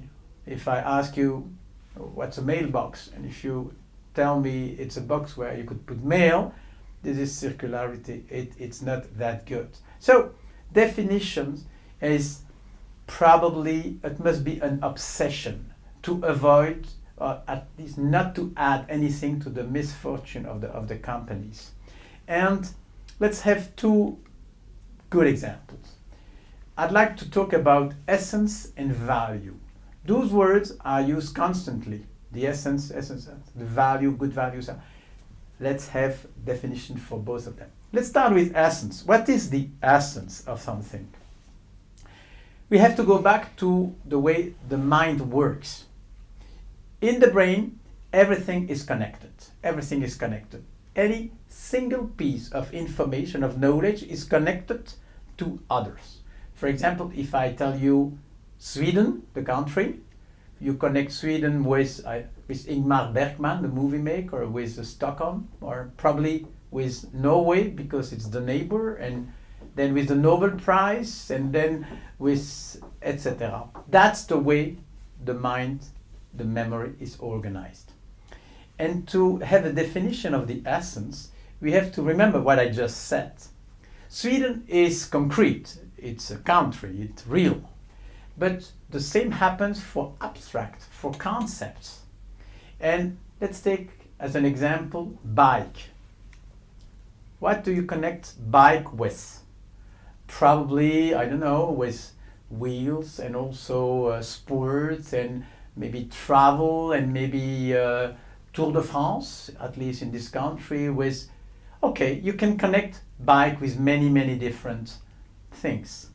Now, imagine you travel around the world. You travel around the world and you always have the same exercise. Give me the connections of bike. You go to China, to Peru, to Africa, and probably everywhere you will have connection with wheels. Probably. It means wheels are part of the essence of the bike. If you go everywhere, at the end, you can reach the essence. And it's a way to propose a definition of the essence. The essence of something is what you cannot remove from the thing without losing it. If you remove wheels, you cannot have a bike. So you see, this is a way to show how you can reach the essence. The wheel is part of the essence of the bike. And you can have this exercise with your company. What's the essence of a company? It's what you cannot remove without losing the company. It's a beautiful exercise. The other word I'd like to define is value. Again, it's a word used very often. value this, we should build on the value, the best value. What is a value? As a first definition, let me propose this one.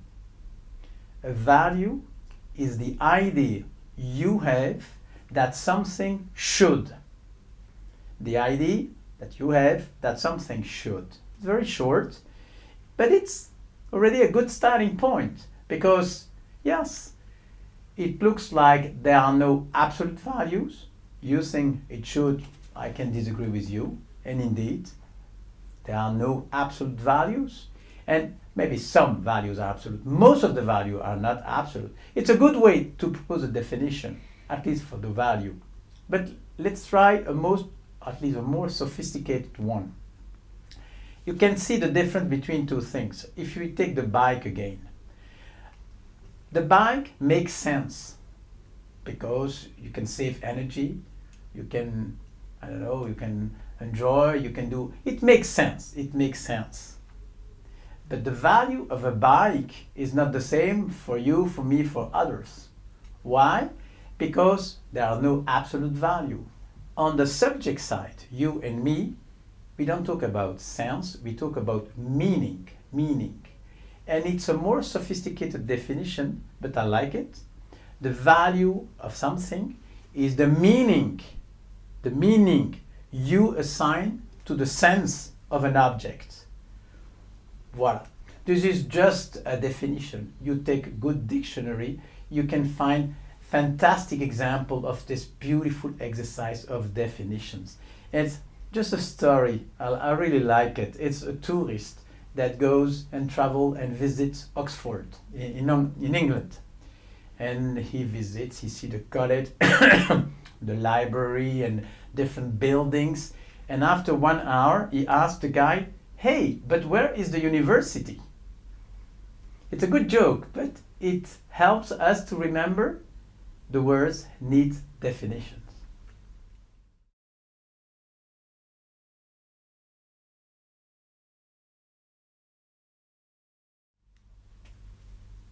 In the first video, we just saw how important definitions are.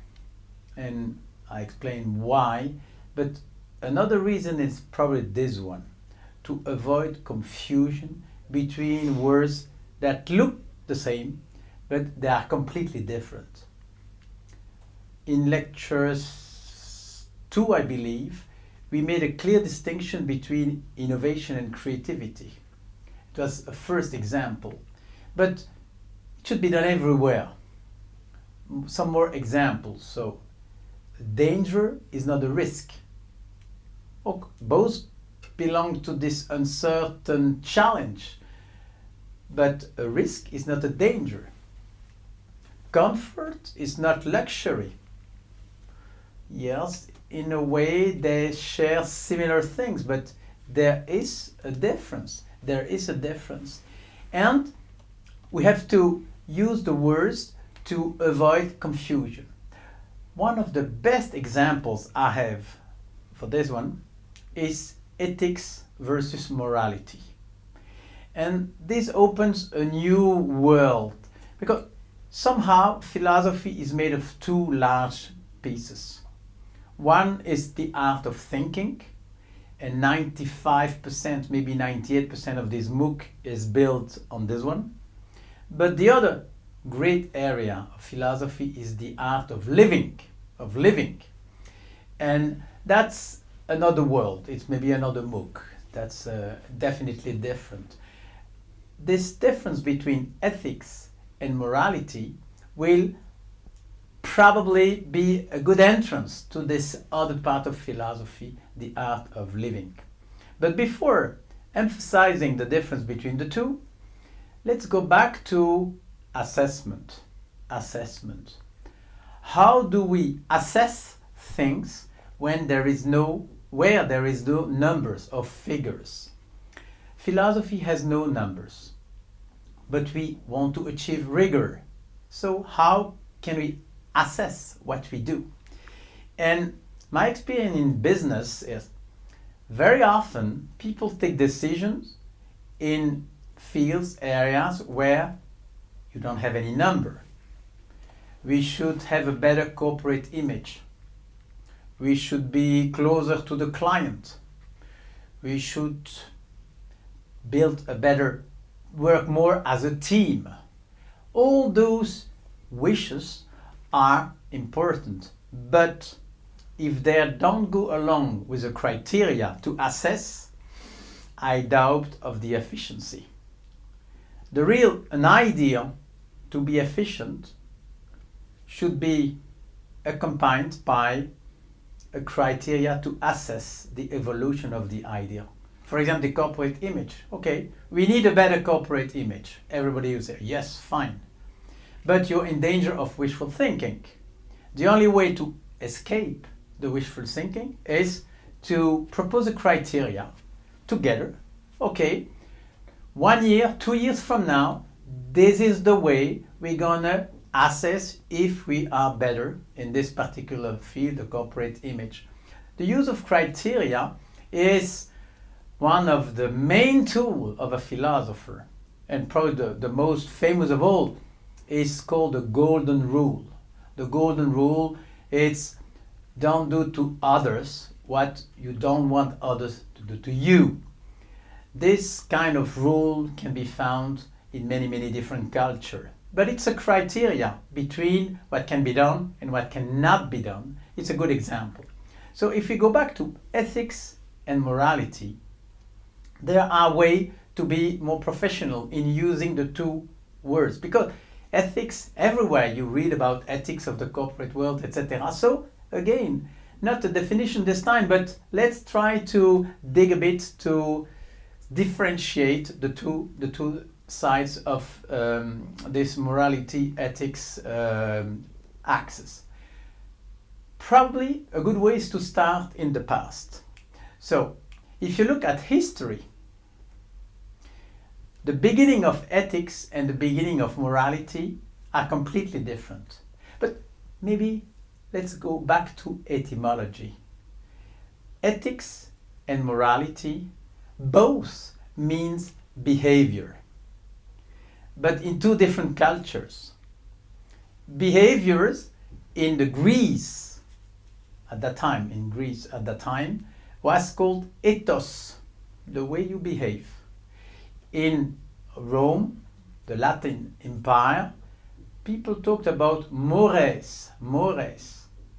So the same thing, behavior, can be translated on a Greek way with ethos and goes to ethics, or in Latin way and gives birth to morality. So you see, already it's a big difference. And it's not a coincidence, because the way Greece was organized had nothing to do with the way Rome was organized. And Greece was not a chaos, but the first attempt of democracy. It was not the anarchy, but really a lot of chaos and turmoil. Latin was like this. Rome was ruled by a general, it was more an army. And so you see the two different worlds. So, of course, ethics and morality have their main philosopher. Kant, on the morality side, say what you can do, what you cannot do. Others have studied on the ethical side the difference between what right versus wrong. Morality is more to differentiate good and bad. You see the difference. And not a surprise, because in Greece, the behavior was like spontaneous, come from the bottom. In the morality side, in Rome, came much from the top. You do this, you don't do that. There is more difference, like ethics is based on values. That's why I gave a definition just now of what's a value, because ethics are based on values. And values, I just repeat myself, i.e. we think something should. So there is no absolute values, so there is no absolute ethics. Morality based on principles, rules, laws. And this is a way to connect to the MOOC. Remember the lecture number 2 when I made such a clear distinction between induction and deduction? We are back to that. In a way, morality is deduced from laws. The rules, the laws, you deduce, I can do this, I cannot. Ethics is more induced. And that's not a coincidence. In philosophy, everything is connected to everything. So let's go a bit further. And of course, it's like an immediate consequence of the situation. Ethics is valid here and now. I'm facing a problem. Yes, I do this, and morality is more absolute. It's for everybody, and it is probably everywhere. So ethics is mostly a personal affair. It's you in front of situation. Okay, you with you. Morality is you with the community you belong to.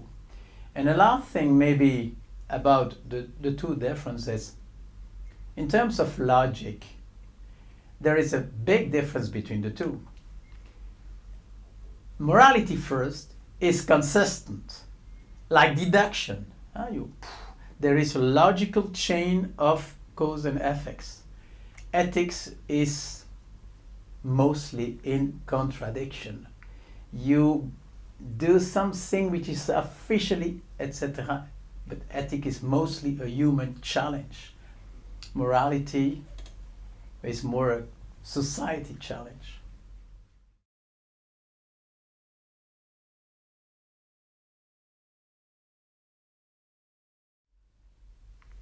Socrates, supposed to be the first, quote, philosopher, always claimed he didn't know anything. He always said, ignorance is my field. But he has one art, one skill, the art of questioning.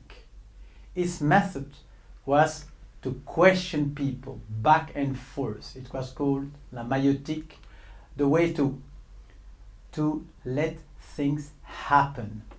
And one example is interesting. It's, of course, he never wrote anything. Plato wrote the dialogue. So the dialogue is called Meno, and during this dialogue, Socrates dialogues with a slave and comes with this question.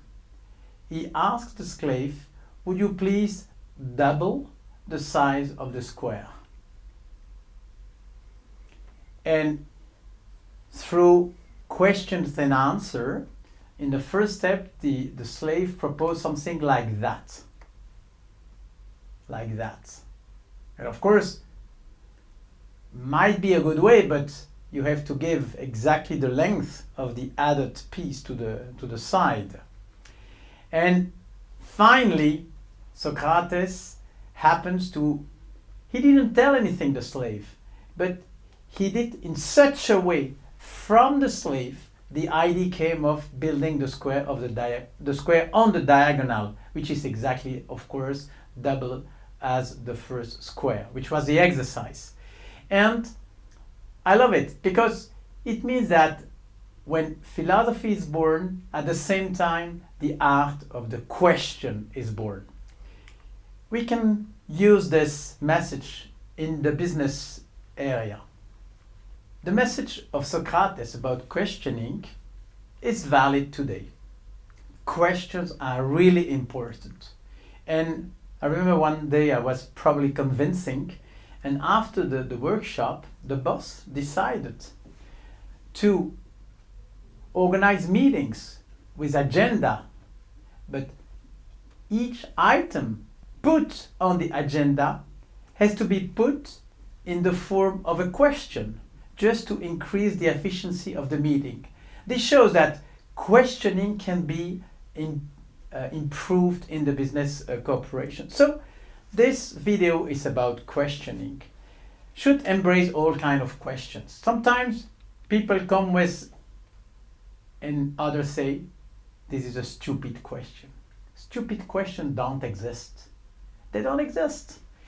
They are disturbing, of course, but I remember a child asking me, what does the wind do when it doesn't blow? It looks like a stupid question. No. It brings us back to the essence. We saw it in the former video, the essence. And no question is stupid. If I ask you, which is the birthday of the Earth? It looks like a stupid question. What's the time on the moon? Yeah, what's the time on the moon? It can be any time. So no question is stupid. And the art of questioning is, for example, also the art of starting a discussion. A brainstorm, many meetings, often begin with a question. Sometimes the problem is the problem. The way the question is presented is a question, is a problem, is not the best one. And it's sometimes really efficient to reformulate the question. Sometimes the philosopher can help in a company more on the question than in the answer. Recently I had a workshop on big data, and I remember after the day the client told me, "Thank you, now I know how to start thinking." It was a bit paradoxical since we spent a whole day, and at the end he said, "No, I know how to start." But to me this was really good. So the questions, yes, pay attention to questions. The way you start a meeting, some questions are better than others, and you can choose your own set of criteria to be sure the question is relevant, efficient, appropriate. For example, a question should always be open. How, what, to open doors. And a question should be visible, accessible to the eyes. That's true for the whole thinking. If I tell you a ping pong table, immediately you have an image. If I tell you a table, you have an image. If I tell you a furniture, maybe you have no image anymore, because furniture is too conceptual. And this is true for tables, for everything. You have like a line, below you have images. But if you go up to concepts, at a given time, you don't have images anymore, like a furniture. You understand, but you don't see. Probably to run a discussion or a brainstorm in a company, you should try to remain constantly below the image line. At any time, people should think with their eyes. Imagination works with images. It's not a coincidence. So you have many things to tell about questioning. A last one is a way to imagine questions, to help people to move things forward. And this is, at least in philosophy, we call that thought experiment. Thought experiment is just a what if. It's done in such a way it helps to move things forward. And we can learn a lot from great philosophers. I'll give you 3 examples. One, it comes from Berkeley. Berkeley, he was convinced that perception really is the key. If you cannot perceive, there is no reality, etc. And his question was, imagine a forest where a tree is falling down, but there is nobody to hear. The question, does it make noise? Not easy to answer, and it depends on what you call noise. It forces you to think forward, and that's the goal of thought experiment. The second one comes from Descartes. You remember this spider, bee and ant metaphor of Bacon I just saw a couple of videos ago. Descartes was a spider. He was convinced man can produce knowledge out of himself. And he wanted to convince other people he was right. So he has his question.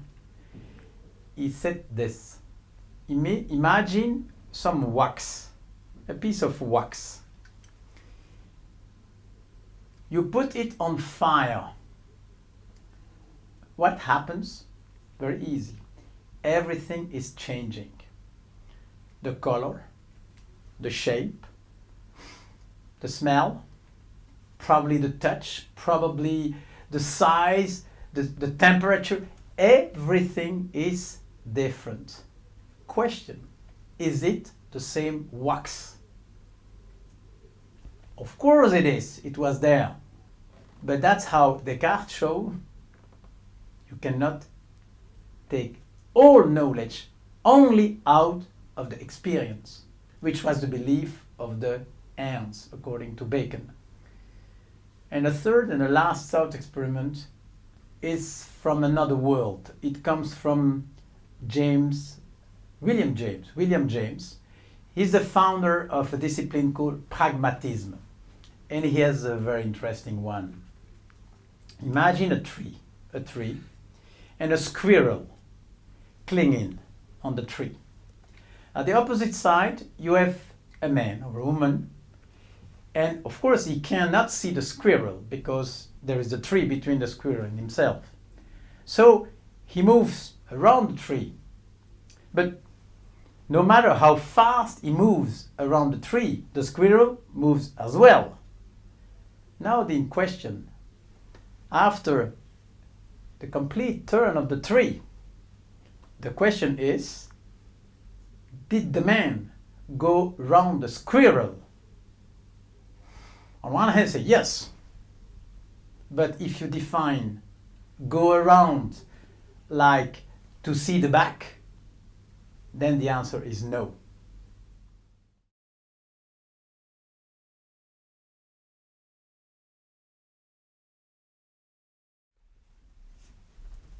Imagine you see somebody in front of a piano, but handcuffed,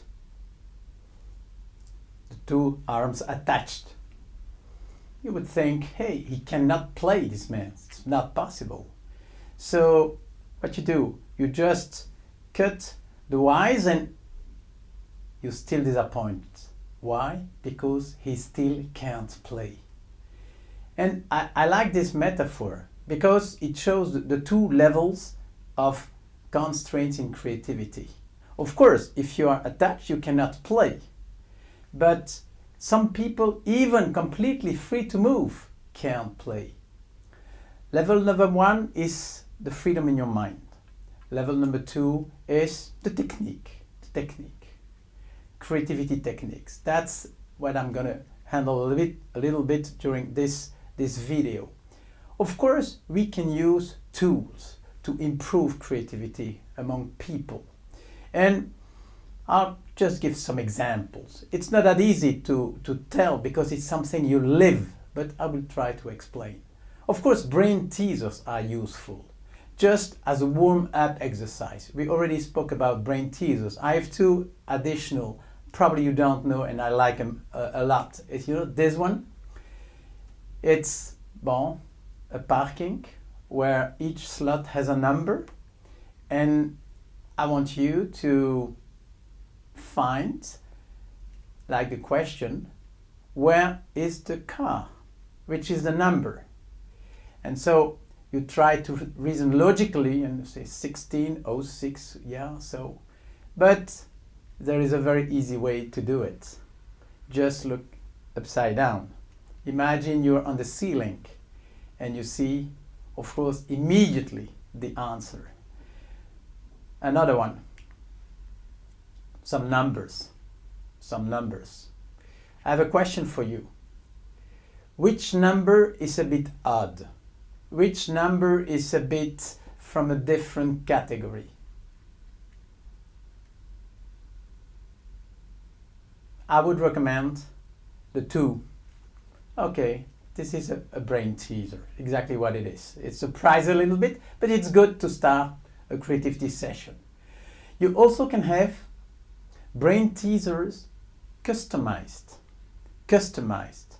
So it's not exactly the brainstorm, but it's a way to create some atmosphere customized. I'll give you an example. I work for an oil company, a big one. and I had this exercise. I asked people, imagine that oil was discovered before coal. In reality, coal was discovered early 19th century and oil late 19th century. That's how it happened. But I ask people, imagine the opposite. Oil discovered first. How would be the world today? In the first reaction, there was few reactions, in fact, and slowly people tend to realize what a big difference could be. And I remember one thing, for example, with oil, you cannot build a small engine. With oil, you can. So maybe if oil was discovered first, car would have come before the train. And maybe today we won't have any train, nowhere in the world, etc., etc. Just warm-up exercise. But in this case, it's customized. Another one which is very easy is this one. So we all think we belong to a world which will not disappear. But try this one. Imagine your company doesn't exist anymore in 2020. Tell me why and how. This is a warm-up exercise. And of course, it's good to start a brainstorm. Then you have to enter the problem. And you can use creativity techniques. You have tons of books on creativity techniques. And in the end, the best technique is the one you like, you're good with. Because there is no absolute way to recommend this method or this method. I like analogies. I use it a lot. And for example, I was working for a company which manufactures jogging shoes. And I took this analogy. Imagine you are a jogging shoe. You are. What would you like to tell the person who runs? Imagine you are a shoe. You want to tell something. And this was the origin of lots of ideas. And you can have many, many, many more. I remember I was working for an airline and they were looking for a better way to manage the ideas, all new ideas, all suggestions coming from all over the company. And so we had a session and we took as an analogy, hey, what's a new idea? What it look like? And somebody said, it looks like an iceberg. And then we dig a little bit and we try to understand why a new idea is a bit like an iceberg.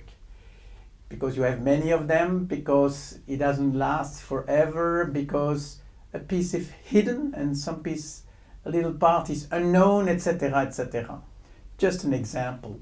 And we had some new ideas to manage the idea system. So, I have lots of ideas. And lots of techniques are possible to be better in a brainstorm. I'll give you two more examples I use a lot. And the first one, I'll show it here. It's called the forced joint venture. Why? It's a fact. It's a fact. Lots of innovation are coming from strange alliances. Alone, you cannot do everything. If you look at Nespresso, for example, it was possible because Nestlé accepted to work with other companies to manufacture the machine. Same with Philips. They have also the Senseo machine. It was possible because they accepted. Philips was mostly on electricity, so they need a company in coffee, and they took Sara Lee, and together they produced the Senseo machine. You have lots of examples. Innovation often comes from a bridge between a company and another. Starting on this, I have this exercise to propose. You put your company in the middle of a star and you imagine strange alliances, what I call forced joint venture. You ask participants, imagine you are forced to make a company, to start like a startup with this other company. What kind of product or service you could develop? This is a creativity technique. And another one is the newspaper headline. It's another one I use a lot. Why? Because creativity often comes when you accept to take another insight, another look, another perspective on the same problem. So you can do this. Imagine you are running a problem somewhere in a company. You can ask, okay, imagine you make the headline 5 years from now. You have a set of newspaper and you can select the newspaper to guide, to lead the group in a certain direction. And you ask people, okay, take this newspaper and imagine in 2020 you make the headline with your company. Why? Why? It forces people to look at the problem for another perspective. And since you can select the newspaper you can offer the participants, it's a way for you to run the brainstorm.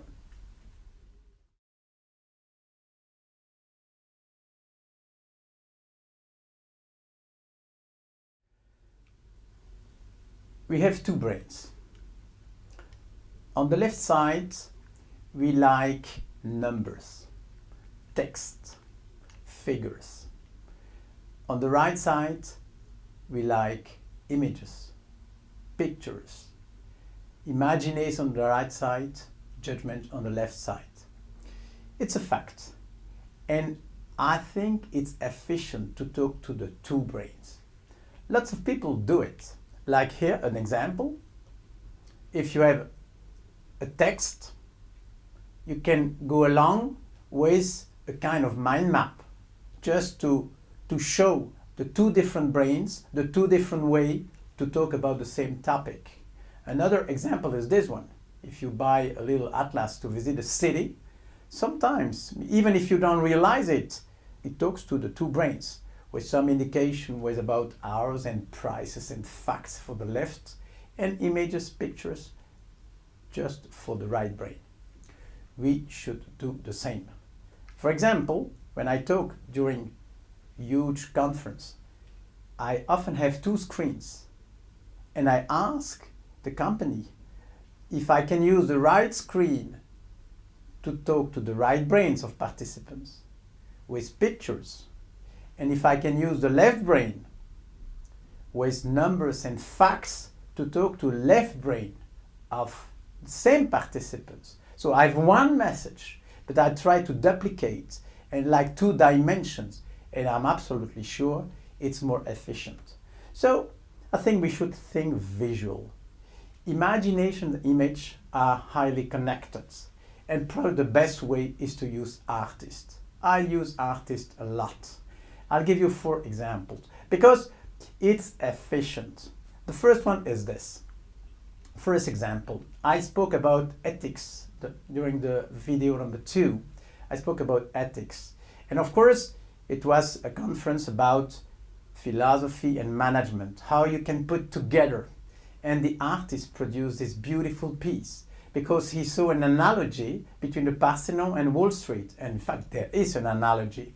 But just by putting an image on the screen, it increased the efficiency of the message. It was really useful. And artists can see things you can't. They make analogy, suddenly you're surprised. Hey, this is true, because they can do things you cannot do. A second example is this one. I have a friend who wrote a book on IT. And his name is Antoine Gourevitch, and he wanted to have like his book published, and now it also become a MOOC together. So how to deliver a message around IT, and more precisely around the CIO, the Chief Information Officer.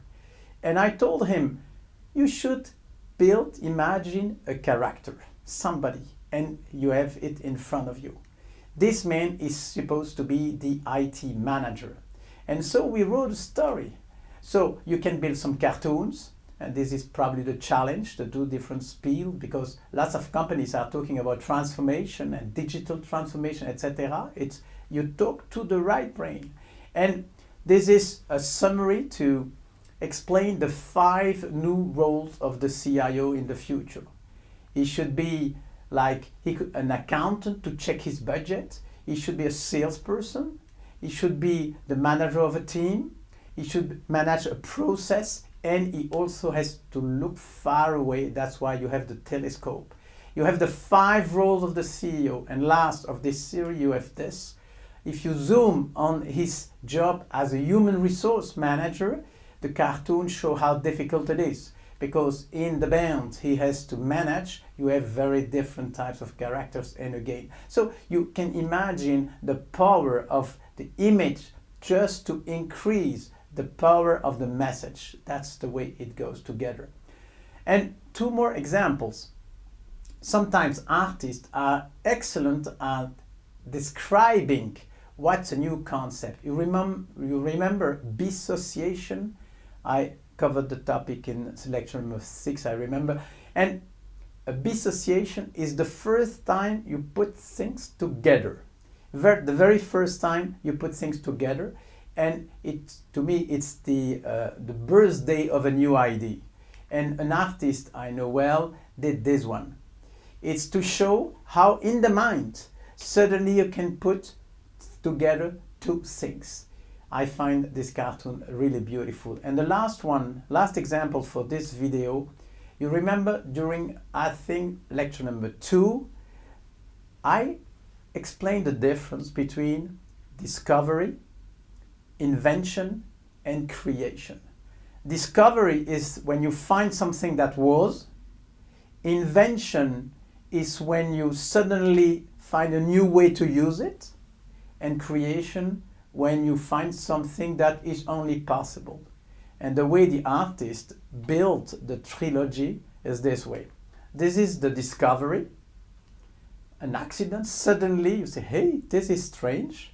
This is the invention, when you put things together, like the dissociation I just explained. And in the end, and sometimes it's nice to be really someone who creates something just possible. This is probably the way, the world of artists.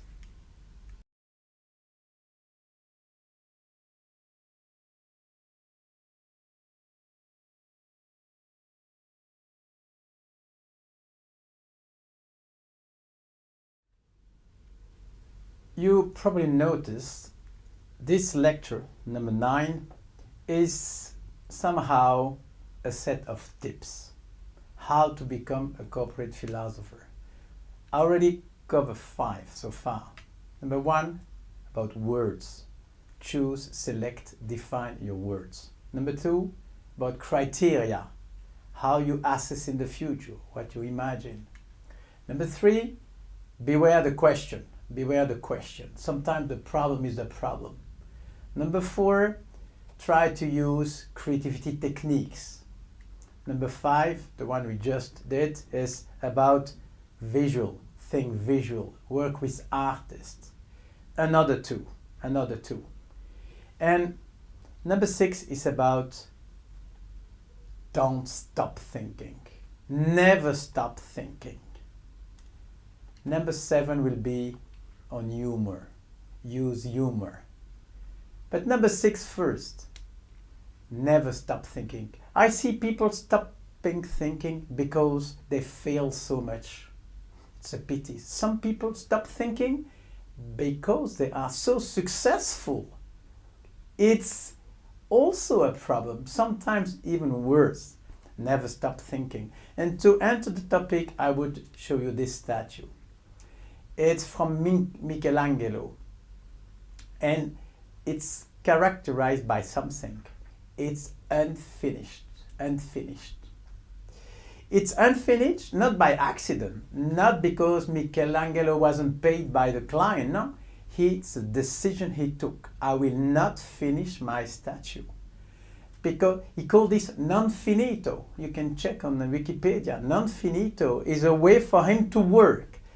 And it's another metaphor, but I'm convinced we can learn a lot from Michelangelo, from the non finito. We have to live in a world uncertain. I covered the topic 2 times already, but uncertain. So it's nearly impossible to finish something. We have to leave everything open, because you never know what can happen we should embrace this non-finito attitude. And a way to show how it's possible, it's to make the distinction between project and structure. A company, the first day is a project. And after 1, 2, 3 years, for good reasons, it becomes slowly a structure with a boss and so on. Not a problem with this, but sometimes when the structure is very large or too old, the project is lost. People even don't know anymore what was the project. A structure can be more efficient and is definitely useful, but sometimes we have to go back to the project.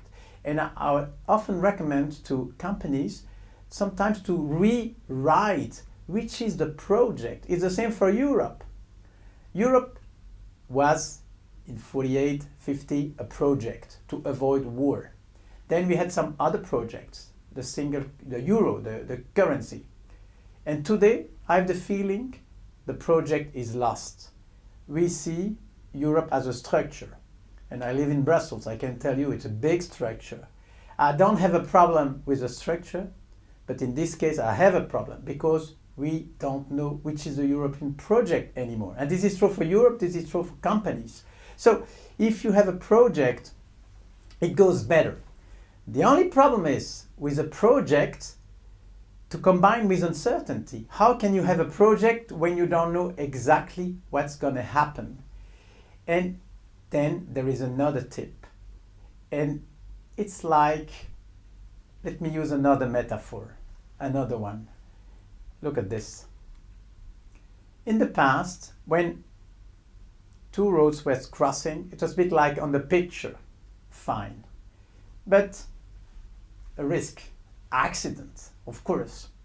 So the first idea was this, traffic lights. And traffic lights were installed everywhere to avoid accidents. Good reason. But sometimes, and I'm sure you had this experience, you have a traffic light, it is red, and nobody here. So it's a bit stupid. Then, third generation of cross, you have roundabouts. And the difference between traffic light and roundabout is really important. If you want to install traffic lights, you have to make hypotheses about the future. For example, 75% of traffic this way, 25% this way. So you organize the red and the green according to the traffic. With a roundabout, you don't have to make hypotheses about the future. So you depend less on uncertainty. And so this metaphor is a beautiful one. I think in companies you live in, you should slowly remove traffic lights and install as much as possible roundabouts.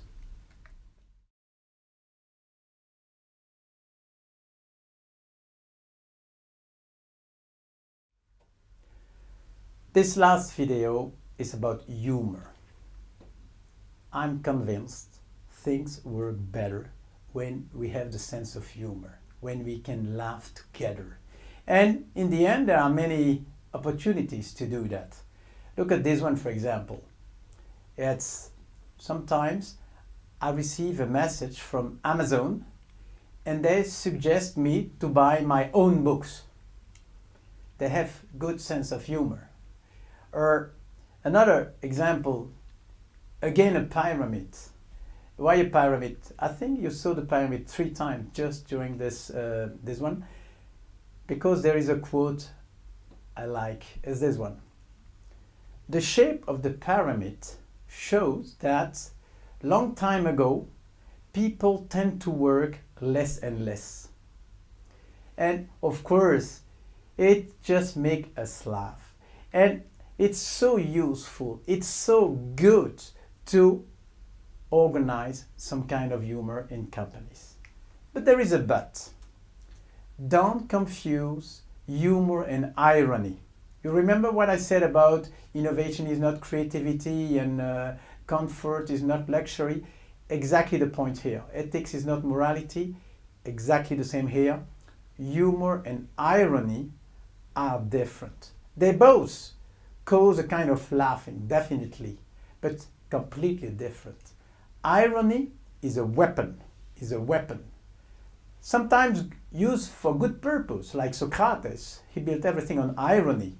It was a weapon, sometimes for less good purpose. But irony is a weapon. Don't use irony. Humor, on the contrary, gathers people, puts people together, creates good atmosphere, and humor is highly recommended to work better, simply. And in the set of humor possibilities, one to me is a jewel. It's called the joke. The joke.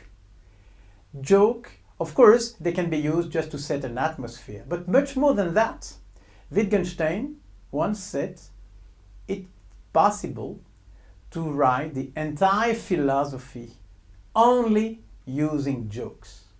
So I'm not sure the whole MOOC could be built on jokes, but very often a joke can help. A joke is like a jewel. It shows in the end the difference between a man and a machine. Let's take one. So it's the journalist who go for an interview, the general of the army. So he comes, say, "Good morning, General. Is it true there is a problem with cocaine in the army?" And the general answers, no, everybody has. So, of course, it's not exactly the answer you expect. But thanks to the joke, you're just like a reminder of, quote, ambiguity. You have seen throughout the MOOC how ambiguity is important. In the word problem, in first instance, it's like too much, at least for cocaine. But sometimes problem is to have too little, too few. And so this joke is just like a reminder of how important ambiguity, if you can manage the process, is. And jokes, in the end, can be used for any kind of philosophical issue. I spoke a lot about induction. Remember induction? And this story is a philosopher is asked by somebody, what do you think about Canadians? And he answers, I'm sorry, I don't know all of them. It's very short, but it's so powerful. We think about Canadians of Canada, even if we don't know everything. And another one about induction is a philosopher walks in the countryside with his wife, and suddenly the wife said, "Look, there is a flock of sheep there." And the philosopher said, "Yes." And the wife said, "They're just being shorn." And the philosopher answered, "Yes, this side." Of course, how do you know the other side of the sheep is shorn as well? You don't know, and it's a joke, a reminder, beware induction. We will judge, we will build stereotypes, judgment theories on something we cannot see completely. And not only induction can be explained through jokes, other things like logic. So it's the father, he's just father, his baby is just newborn, so comes back and everybody say, "Hey, congratulations, is this a boy or a girl?" And he answers, "Yes." Of course, not exactly the answer you expect, but in a pure logical way, this is exactly a logical answer. One more about the essence. You remember I spoke about the essence at the beginning of this lecture, the essence of the bike, and the story of two people they meet here. One guy told the other, "Oh, what a good singer." And the other guy answers, "If I had his voice, I would be as good as him." So exactly, that's the best way to explain what's the essence. If you remove the voice, you lose the singer. Now, what should we conclude out of this? Nothing. So I'm going to leave you with a very last joke. It's more private, more personal. As you probably know, I graduated twice, a long time ago in mathematics. and 20 years ago in philosophy. And when I had my second degree, a friend of mine sent me this joke. It's, what's in the end the difference between a mathematician and a philosopher? And the answer is, in the end, they don't need much to work. None of them. What does need a mathematician? He needs a paper, a pen, and a basket to throw when he has a problem, when it's a dead end with this. And a philosopher even doesn't need a basket. Bye-bye.